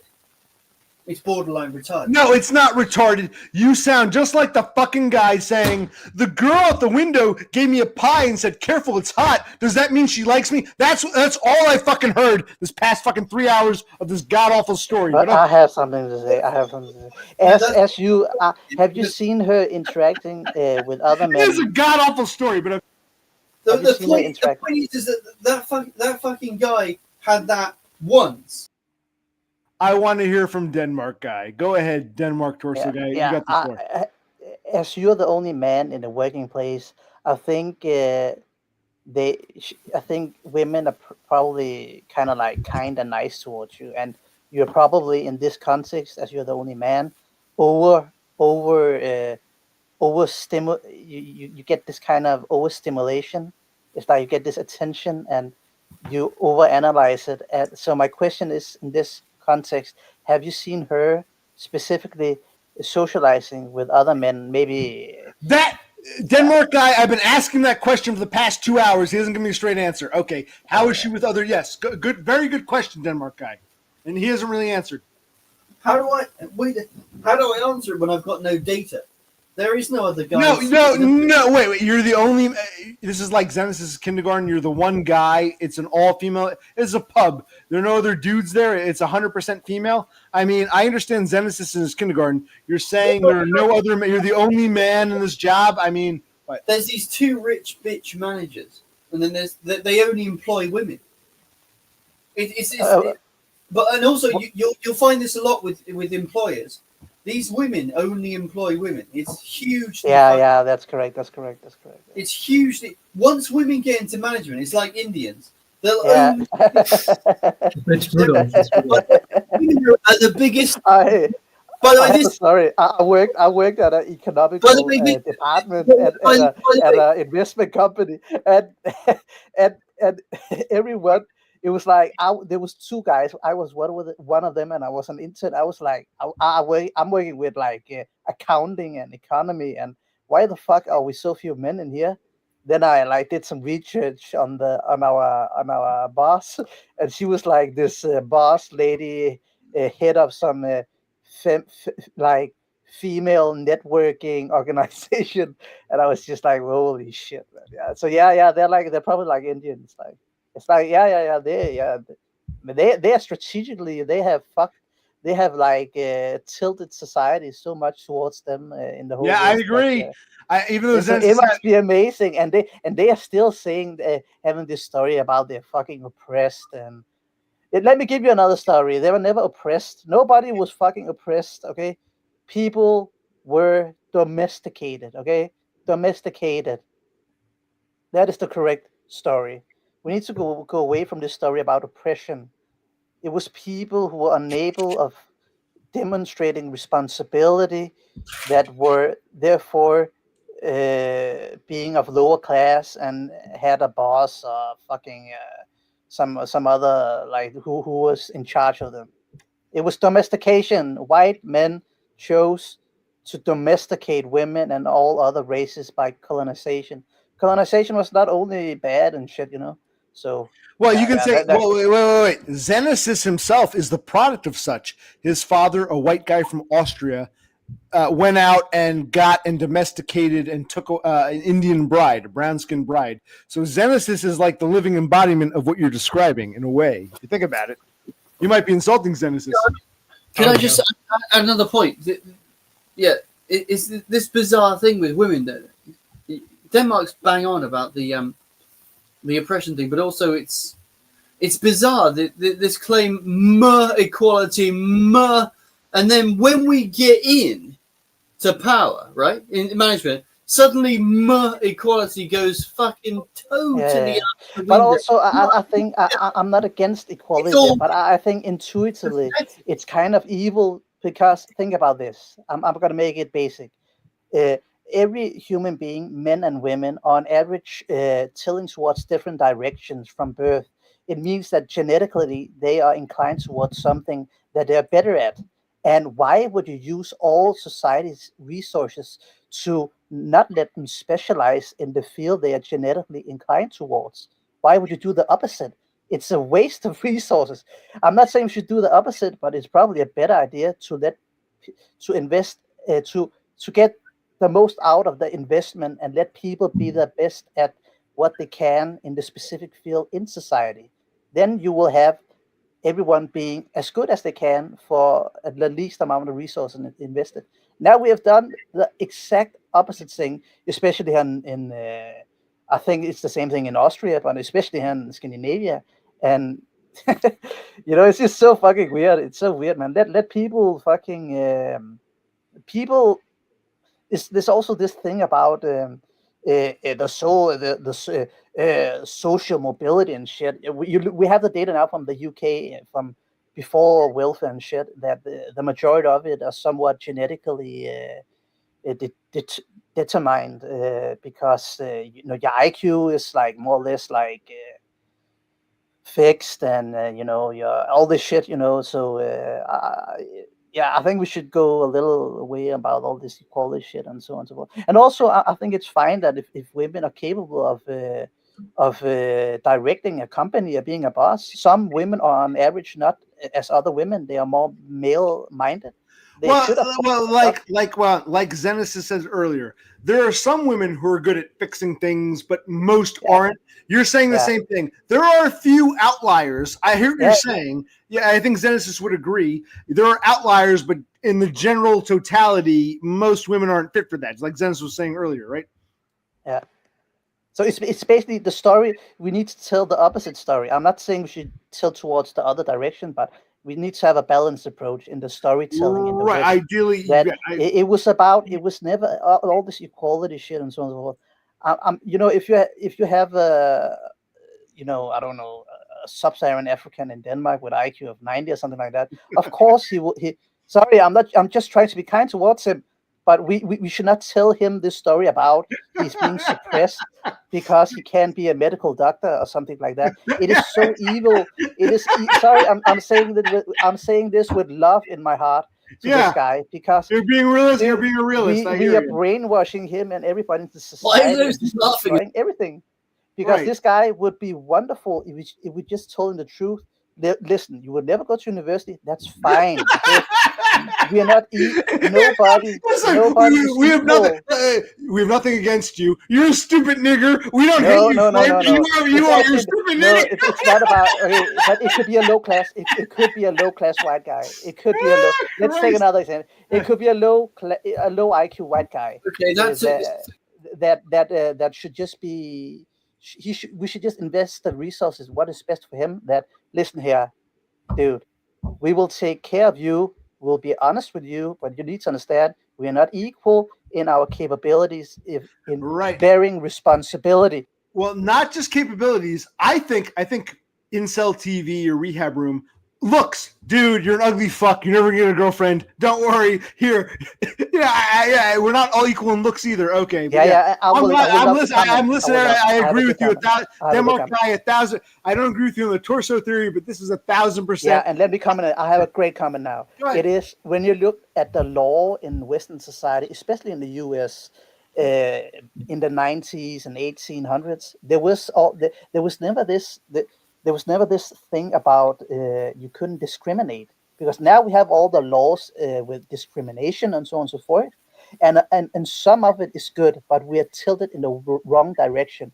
It should be fully legal to discriminate a person in a job application in regards to looks. In a lot of not always, but in a lot of scenarios, it should be fully legal and acceptable.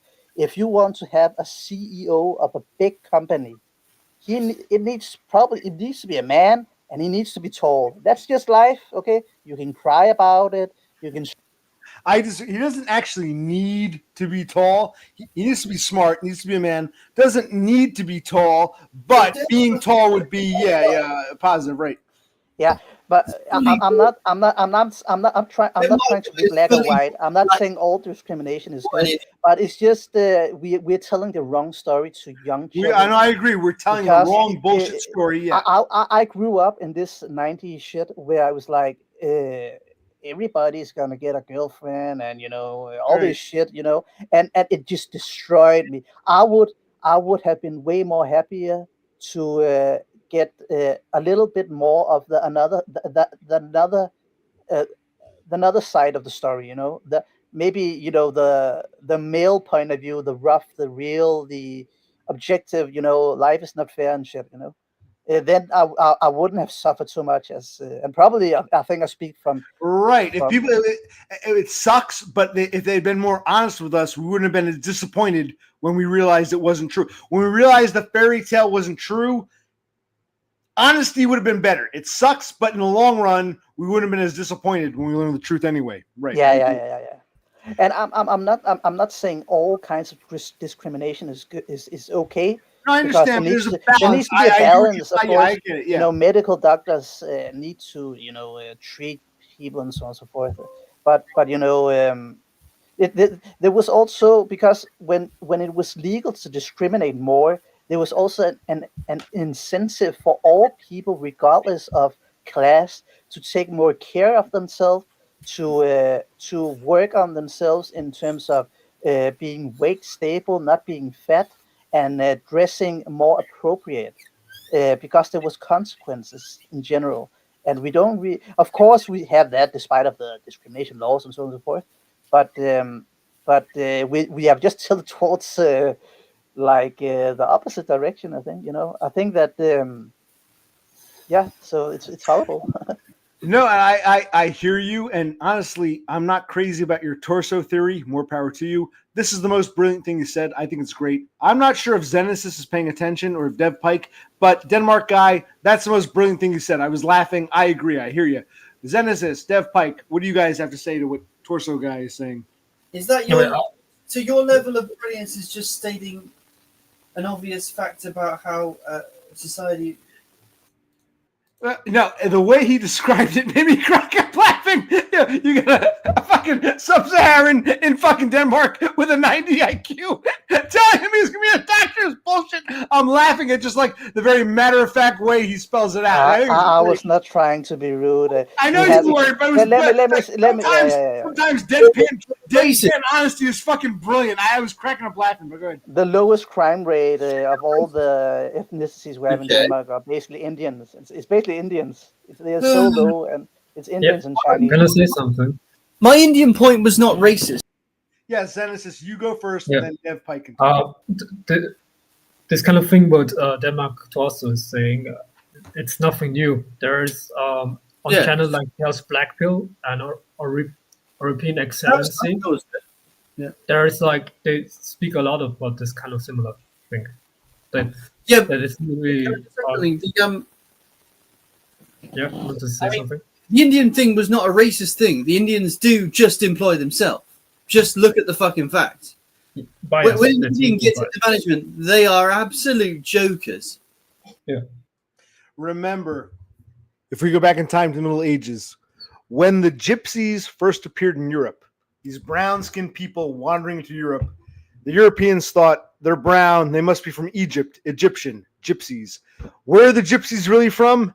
India, and nothing has changed. The European gypsies of centuries ago are the same as the fucking subcontinentals of today. So they called them gypsies, Egypt, but they're really Indians. Nothing has changed. I gotta put that out there. No offense, Zenesis. No offense to No, This so isn't it's a a black space. It's just an It's a black observation. space. I've talked to loads of boomers before, and every boomer has corroborated what I've said. From the 1960s and 70s, I've got a boomer friend who's 80 years old, owns 2 properties, was a sheet metal worker near where I am, and even My father's a boomer. Unprompted, stated what I've just said. Yeah. Yeah. My father had me when he was like in 40s. So he's a boomer, and I've never all the shit that I've been told is like, yeah, dude, it's like it's destroying my mind forever. I think I remember I'm like 5'11", and he's when he was tallest, you shrink with age. He was like, when he was younger, he was like, I think it was like 5'7", I think. So he was short, and that was in Denmark, and he was married twice. You imagine that 5'7", shorter than the average height in a first world country. In a Scandinavian country, no less. Scandinavians are taller than like Frenchmen or Italians, right? Or Spaniards. By the way, I think this feminist problem is destroying the UK. I mean, it's almost the case that you can't be employed in any kind of middle class job if you're not a high tier normie white guy. They just don't give a flying fuck about average white guys. If a woman is the manager, they just don't fucking hire. They just don't.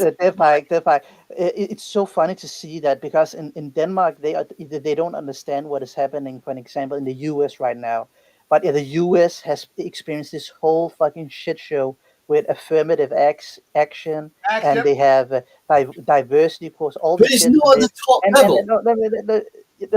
What I'm saying is they are on a whole other level compared to Europe. People in Scandinavia think it's so horrible, but they don't know what it is.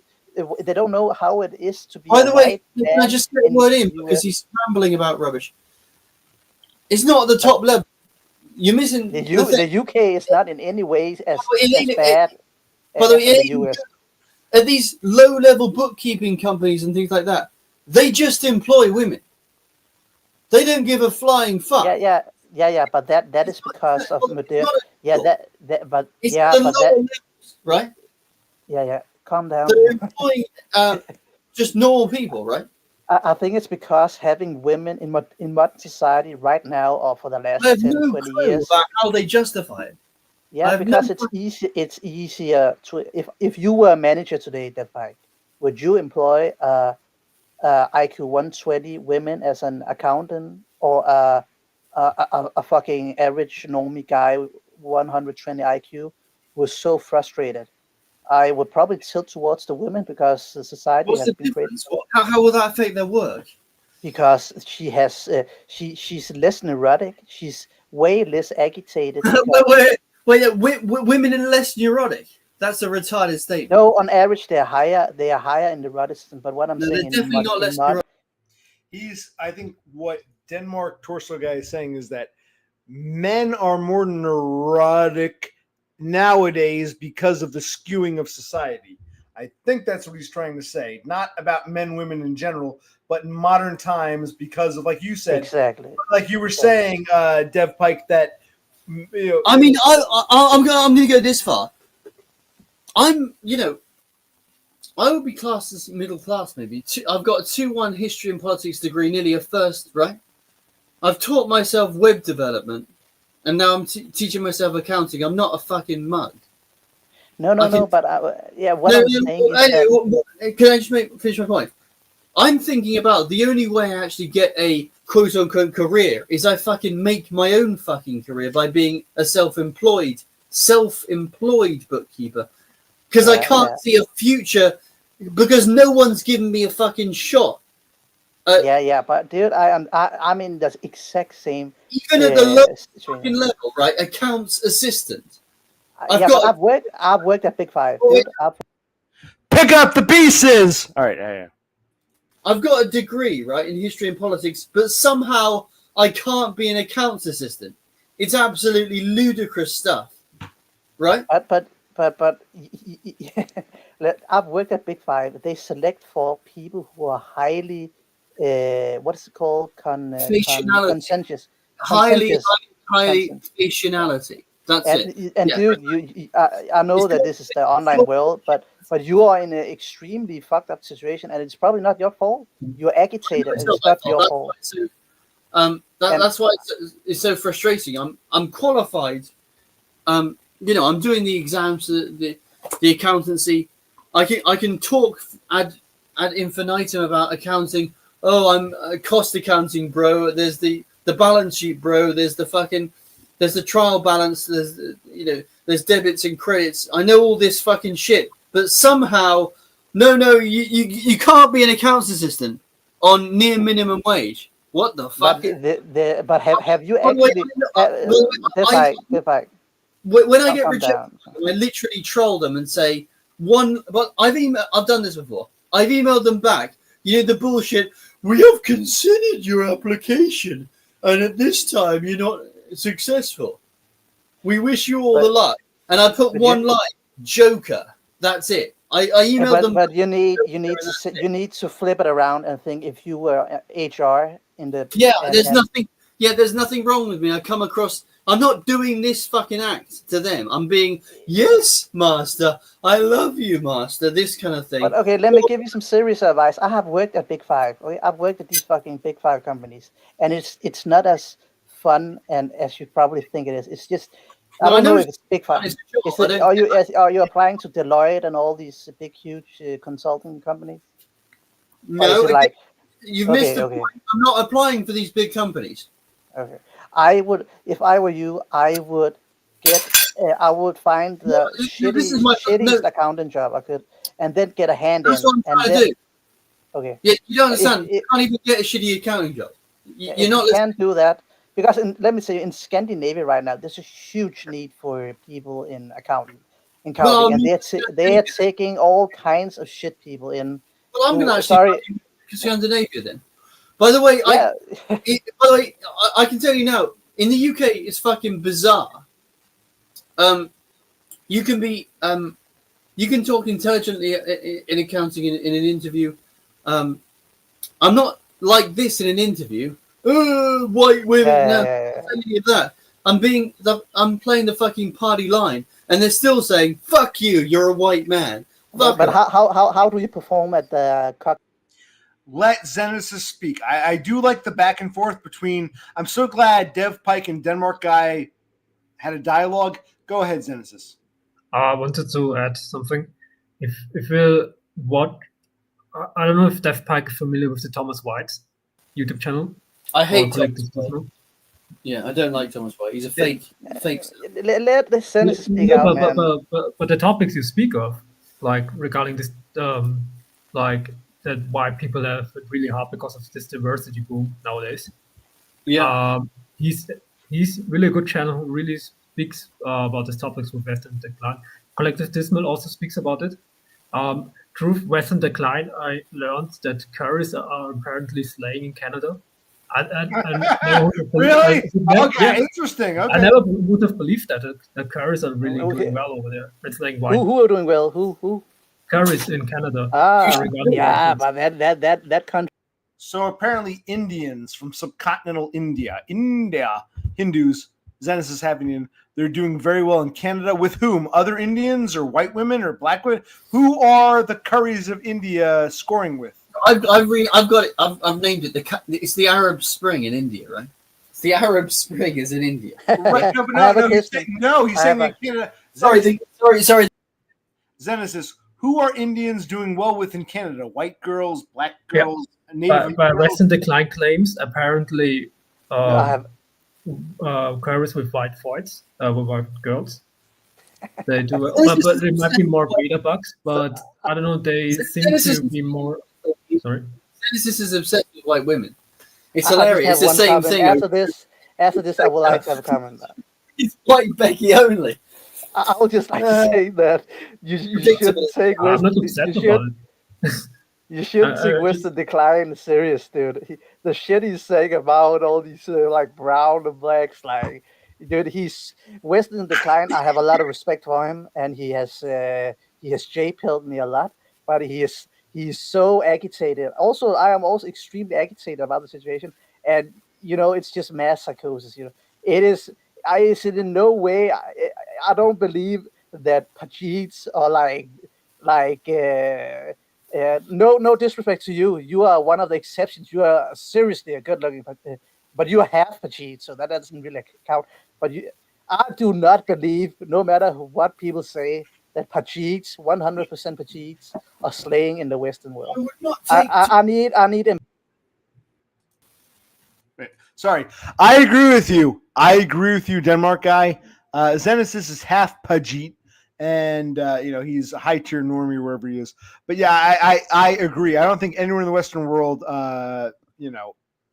subcontinental Indians are slaying. I'll go with the Indians on that. The whole but I go with that. Yeah. In Denmark, we have also a lot of like high IQ Indians coming in, especially in my city, because it's where Novo Nordisk is. All this Ozempic shit. And I was saying Novo Nordisk. Okay, telling the Sub-Saharan African 90 IQ, you're going to be a great CEO, doctor, whatever, is bullshit.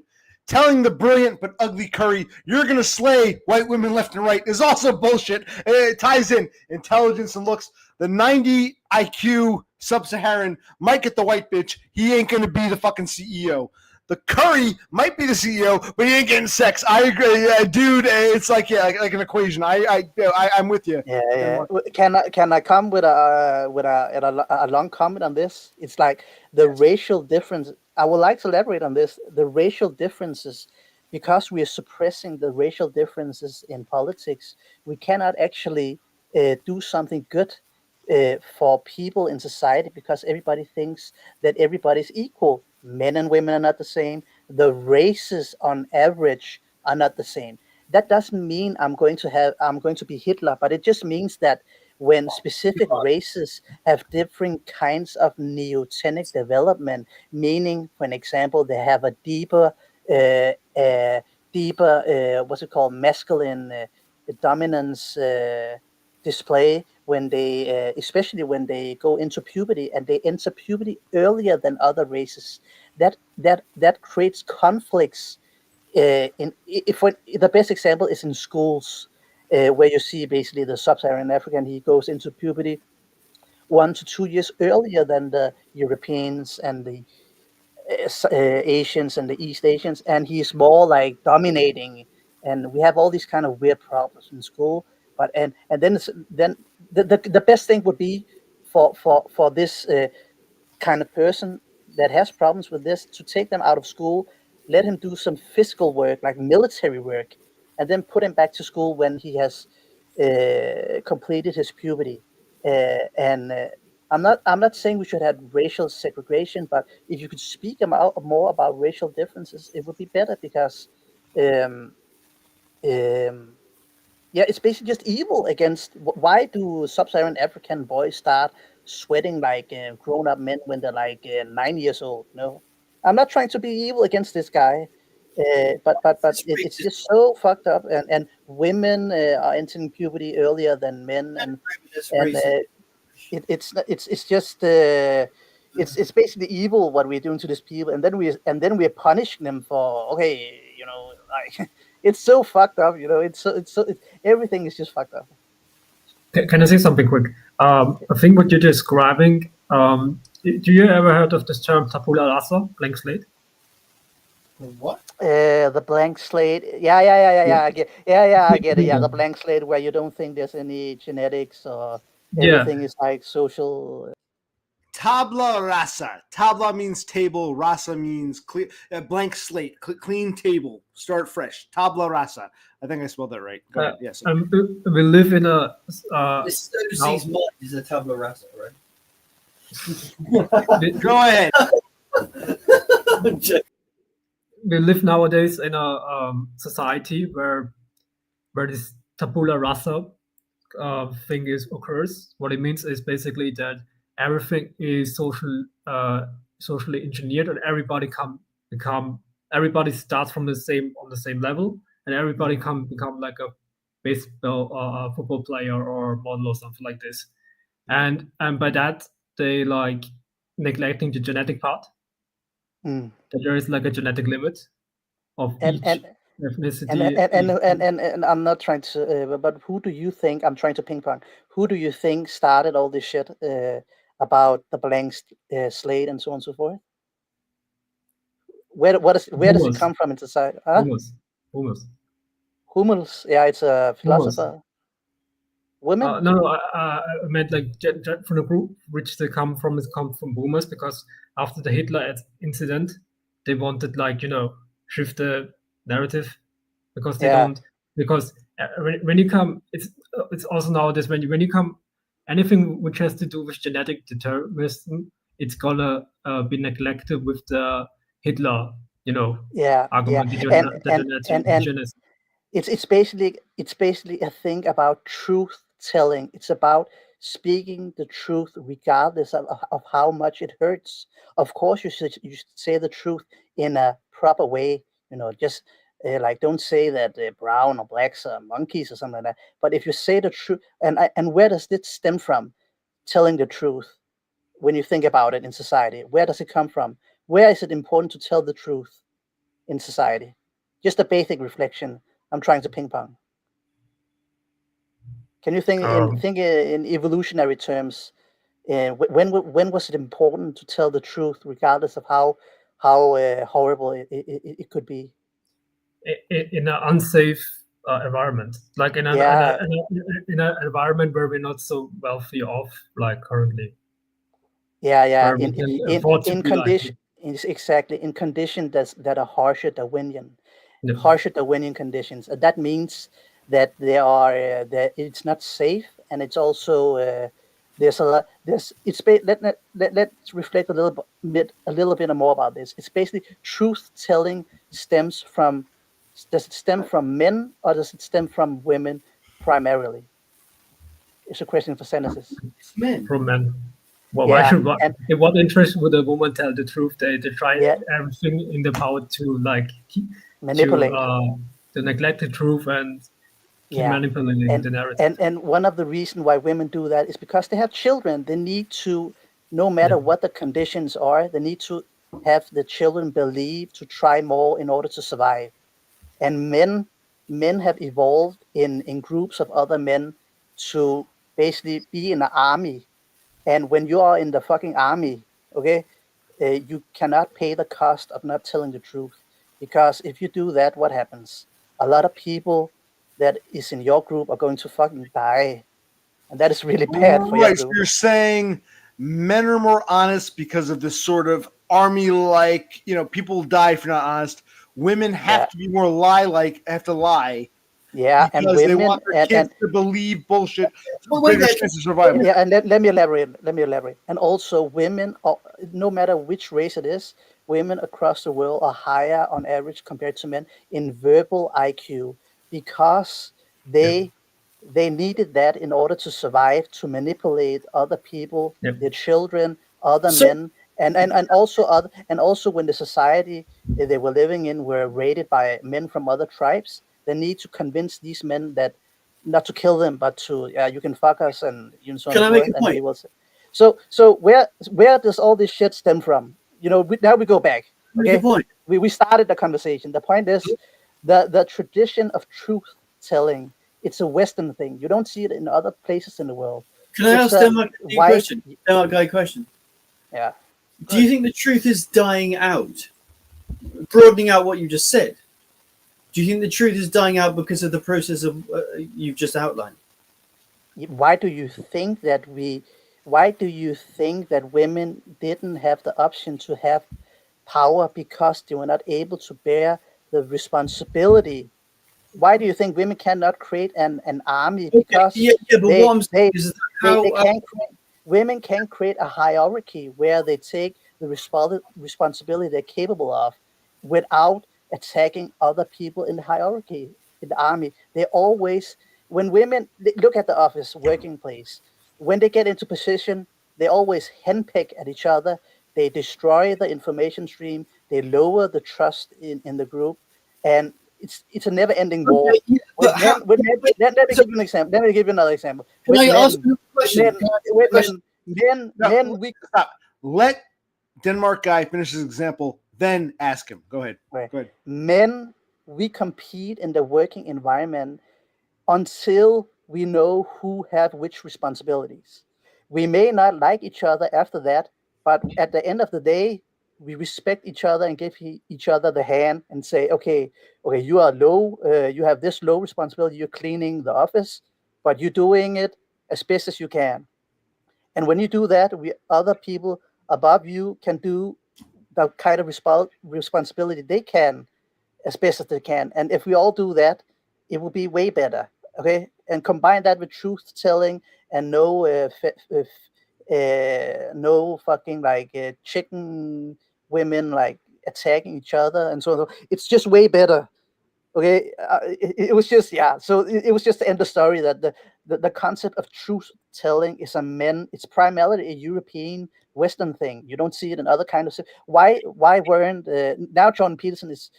So what I'm trying to say that it is the aristocratic civilization is a European civilization where people who are capable of bearing the most responsibility and truth telling were part of the overclass, and so people they gained a sense of well-being by taking the kind of responsibility they could according to the genetics. So you have social classes now. Okay. So for the people at the bottom, the really low IQ people, they couldn't get a sense of well-being because they weren't able of taking responsibility. So what did we do with these people? They had religion in the West, okay? They had Christianity. Christianity is basically a tool where people primarily of the medium to lower classes can get a sense of responsibility without actually taking responsibility. And it was just Western civilization was amazing. It was amazing. What did they do in India? They didn't complete it because then they got westernized. They had religion. Western civilization has aristocratic law, Roman law, aristocratic civilization, and then they have social classes. And in India, they have only religion. They couldn't get the law in place. And the caste system. India is notorious for its caste system. Yeah, exactly. Right. They have caste system. And if you remove caste, what do you have? Social classes. It's the same fucking shit. Okay. All right. Let's Dev Pike. Yeah, go ahead. Stop. Wait. Dev Pike's going to ask this question, and Zenesis can chime in. Go ahead, Dev Pike. On that point about basically what you're saying is women create a very inefficient work environment, right? Is that exactly based on this? Yeah, I've seen that with the. And it's on average, of course. I know women who are highly capable. Where that's true, but it's basically the brain is basically on the right side. There's the masculine brain and the female brain, and you have women who are heavily masculinized in the brain. But it's just an anomaly. But we're speaking, exactly. 5% or below, so it's you could go on about that all day, but I'm not interested. So, because women will just use that argument against you, and it's pathetic. It just doesn't work in their own. But anyway, so knowing how the capitalist system works, I don't understand, which is predicated on money. If the companies become so inefficient because of this retarded narcissistic approach, you are paying the cost of women to try being swept aside and saying, hang on a minute, this isn't working. These cunts are driving these companies into the fucking who are paying the cost of all these people having power, but they are unable to truth tell. They can't tell the truth. They basically lie, and it's never the full truth. Who are paying the cost of this? It is everybody other than themselves. Of course, in the end, when society collapses, they will pay the price. Fluctuate? Huh? What I'm saying is the buck has to stop at some stage. The company has quarterly accounting targets to meet. If they don't meet those, and also the stock market also holds companies essentially to ransom an account and the shareholders. If they don't meet those sales quotas, they are fucked. And there's no amount. I agree that a lot of companies today are somewhat. a lot of companies today are somewhat not. They could be way more efficient. I agree. Because what happens with men? We compete No, against but what each I'm other. saying is, why aren't people connecting the dots? There's been an exponential rise of these female managers and the female domination of, what I just said, where essentially women just fucking only hiring women. But then the amount of frequencies in the companies are going up, where the companies are becoming less. I agree with you. Why haven't they connected the dots? The women are making the companies worse. It's because the whole system is destroyed, you know. And what I'm saying is that why isn't someone, because capitalism is meant to be ruthless, right? There's no space for what you've just said. There's no accountability, bro. Capitalism. But you speaking about this like it's like year to year. This shit takes like 10, 20, 30, 40, 50 years to like fully end its cycle. It's very obvious to me that this element ain't helping businesses at all. In fact, it's running some of these businesses into the fucking ground. This approach. And you will see the cycle. How is someone not connected these dots? It doesnn't make sense to me. But the cycle we are in now is going to end because it has to end. And when it has ended, there will hopefully be a new cycle where we are better at telling the truth. But you know, coming with a nuanced point to this, women, you know, in certain office positions are way better than men. You know, basic administrative repetitive tasks that doesn't involve like high competition and so. And that, you know, if you want to be an accountant, there's a lot of. It's kind of a male job, you know. But yeah, women are actually quite good at some of these like basic administrative roles. No, they dominate these roles. What I'm saying is that you'll find that there's loads of these career hungry bitches that are going into these accounting. I see it a lot in law as well. There's loads of women in law, right? These high middle class. He's saying law, L-A-W, not lore. Terrible accent, but okay, continue. But that's what I'm saying. There's loads of these high IQ middle class jobs where they're flooding in with these quotas, right? And then also you get the simultaneous women only hiring the women, women managers in these law firms, creating essentially women only law firms, women only accounting firms. I've got loads around me. They're all fucking women in accounting firms. But your point is that your point is that they're not suffering the consequences of what I was basically you're saying you're surprised that they are not. What I'm saying is that how is the capitalist system not said? Hang on a minute, these people aren't making money. The companies are running worse with less money. How something's wrong? And the obvious shift is they're all women working there. Why don't we try something different where you introduce some fucking, I don't know, men? But let me give you a better. I think this is a better example regarding truth telling. You see it in postmodernism and all these gender studies degrees, all these lies. At university used to be a place where it was only truth telling. That is why the West was always the best. Yeah, the indoctrination is at university. What I'm saying is, but that doesn't apply to capitalism. You're not getting the point, or you don't understand what capitalism is or it isn't. It's cut and dry. I don't know what capitalism is. It's fuck you. I want the money. There's no space for the gender studies, bro. If a company doesn't meet its quarterlies, people get fired.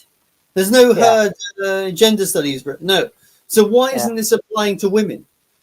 Somehow they're completely it should somewhat apply to them, but if it is, then it's because their brain is masculine and they're probably doing a job that is their job is good. It involves they're good at telling the truth and being efficient and so on. Well, what I'm saying is that there's this broad sweep of these women in these industries, but somehow they're not getting fired from these roles. That they're maintaining their position. In fact, I'm increasing. But what I'm saying in this specific example you are speaking about is that probably these women that you are talking about are not incompetent. They're probably quite competent if the company No, runs I around. refer to them as midwits. Zenesis, I like the back and forth between these two. Do you have anything you want to chime in with? I mean, you're kind of sitting there. Do you have anything you want to say to, or no, to keep listening to them, or do you have anything to add? I mean, this is a thing which I mentioned like 2 hours ago, maybe, because I said like that women are programmed to attend validation and avoid social disapproval at all costs. But Denmark guy, the Denmark guy just goes more in detail about this kind of thing. And I mean, I agree with him with a lot of stuff, but this, like I mentioned before, when you look at his Blackman channel, Thomas White, Collective Dismal, Western Decline, European Excellency, they tackled the same topics. Right. And regarding this work, I mean, like, you can see that biology reflects so you can see that how it reflects society in the way as on average girls tend to work in jobs which are more socially calibrated in the sense of nurses, being a nurse, being in kindergarten, or you were a kindergarten teacher, so you were on the the gender. I'm an exception from the rule.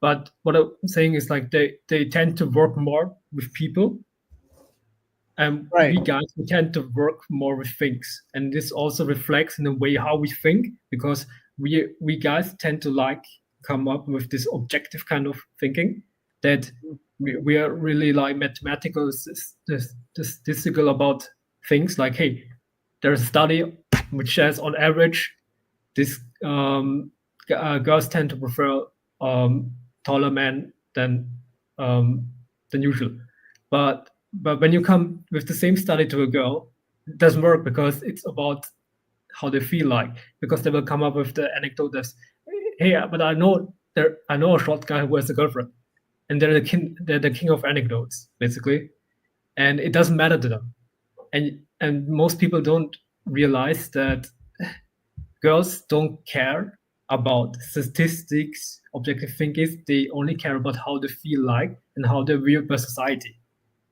And this is what people need to get in their head. Right. All right. Well, I'll put these two back on for a few more minutes. So let's put them back on. Okay. Yeah, they gotta get this in there. I know. I agree. They gotta get this in their head, including these two. But go ahead. Okay. How does that relate to? I've got it in my head. I don't care. How does that relate to the capitalist system and what I'm saying about employment? But okay, let's take an example. Let's take whatever the fuck we have just spoken about truth telling and being rational and male minded, and then apply to the dating situation that you are in. There's this woman. She's not rational. She's young. Yeah. Her hormones are pumping. Maybe she's impulsive because she's lower IQ. That means I should go with her then. Yeah, maybe. Maybe. Yeah. But it depends. Is this a situation in terms of you thinking in long-term monogamous relationship, or is it in terms of a short anything? Okay. But you don't understand. Anything at this stage is a win. Okay. But then I wouldn't mind the pumping element. Okay, yeah. But in your case, I would just take the chance, Don't do anything drastic. Do it smooth, don't like just fucking touch her or something like that. Do it some smoothly. I'm not in the situation. Ask her what is she. So you can imagine me. Can you imagine me being smooth? I don't think so. No. I can't, because you're really like up there, But it's internet. It's the internet. I don't know. It's. What do you mean? I'm not smooth.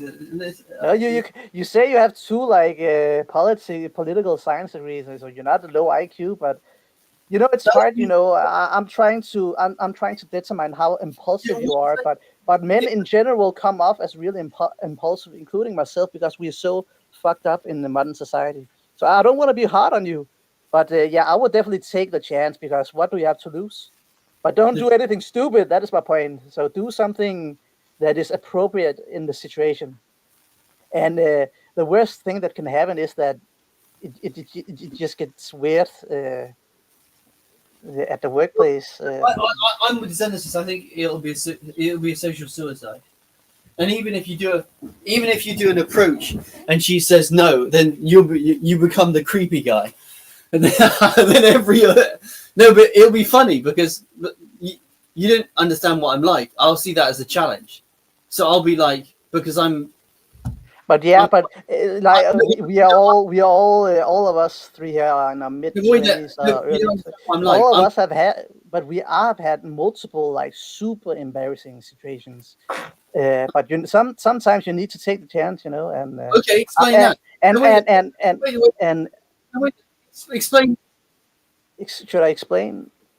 Explain. Yeah, but I've been to a party where I've like escalated on a women, and then it was a clear no, and then it was like super embarrassing. And every time I met her friends in public, and I thought inside my brain, oh no, you know, and so forth. And so you're but that.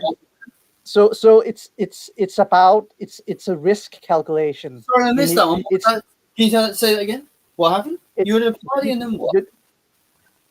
You need to do a risk calculation, and in the situation that you are in, where you probably don't have a lot of options, but it sounds like there's. I've got that other chick that said hello outside the shop. But it sounds like that if I have when you have finished university, so you are not going to have a lot of options in the future. Wait, so can you say that example again? You were at a party, then you spared that. Yeah. When I was young, for an example, I attended a party and people had a few beers, and maybe I was in a situation where there was a woman, and I thought, okay, this shit is going quite well, like you were thinking, and then I tried to escalate. You need to escalate in order to kiss, you know, something like that. Yeah, what happened? So tell me what happened. It was a clear no. It was just a no, you know, like an awkward no. Oh, it was like right. But imagine, but then, as Zenesis knows, imagine this: you're not at a party, you're at work, and you have to go back the next day. Yeah, that's higher risk. But then you also told us that suicide. But if you're going to end the job, if you have a new job lining up, then it's a new situation. We have new data coming in here. Then if this is the case, that's the point. I'll only escalate you if I've got another job. Yeah, then escalate. Then smoothly escalate.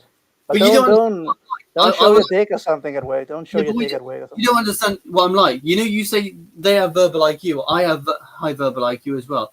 So when they start playing mind games to them, I'll play them back, and I won't actually be, and you know, like non-verbally as well, like looking at them like shit. Straight back in their eyes like that, and maybe you also over like because. By the way, I start playing games like that where they have to fire me.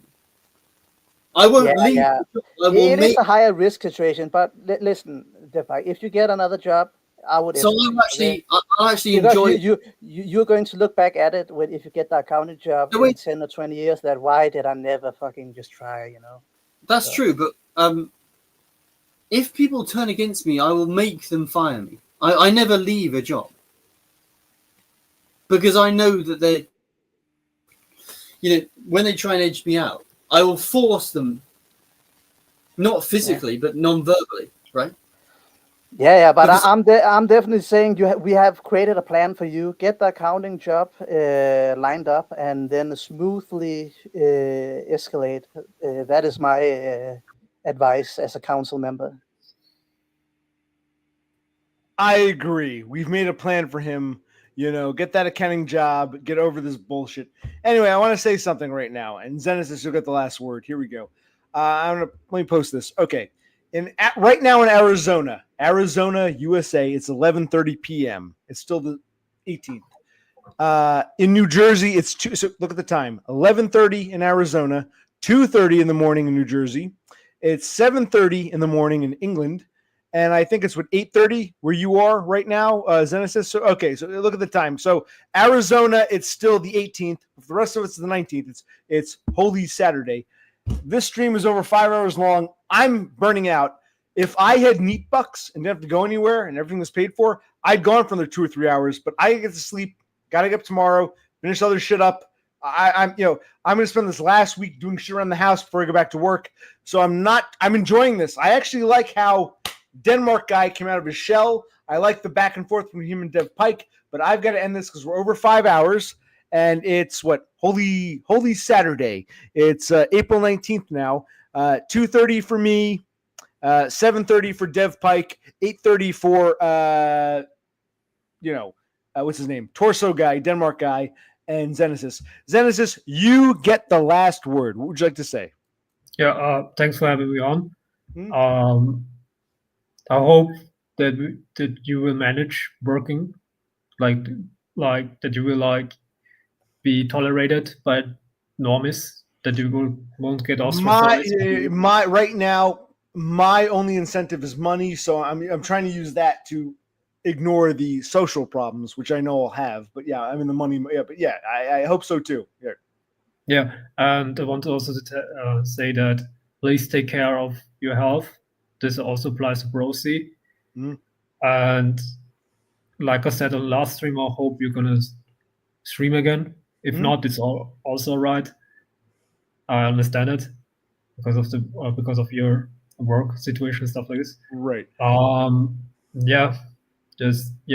Thanks again for having me on.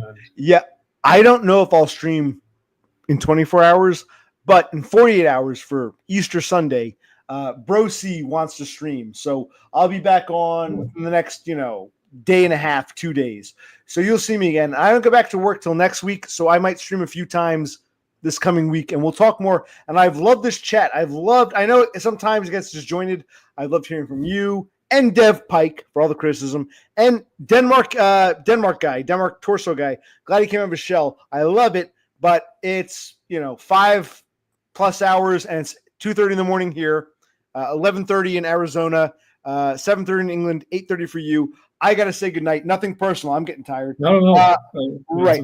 I'm not gonna stream tomorrow. I don't think, maybe. But my brother even said, why don't we stream for Easter? So you'll see me Easter Sunday, which might be Monday morning for you. I will see you in about 2 days. Sound good?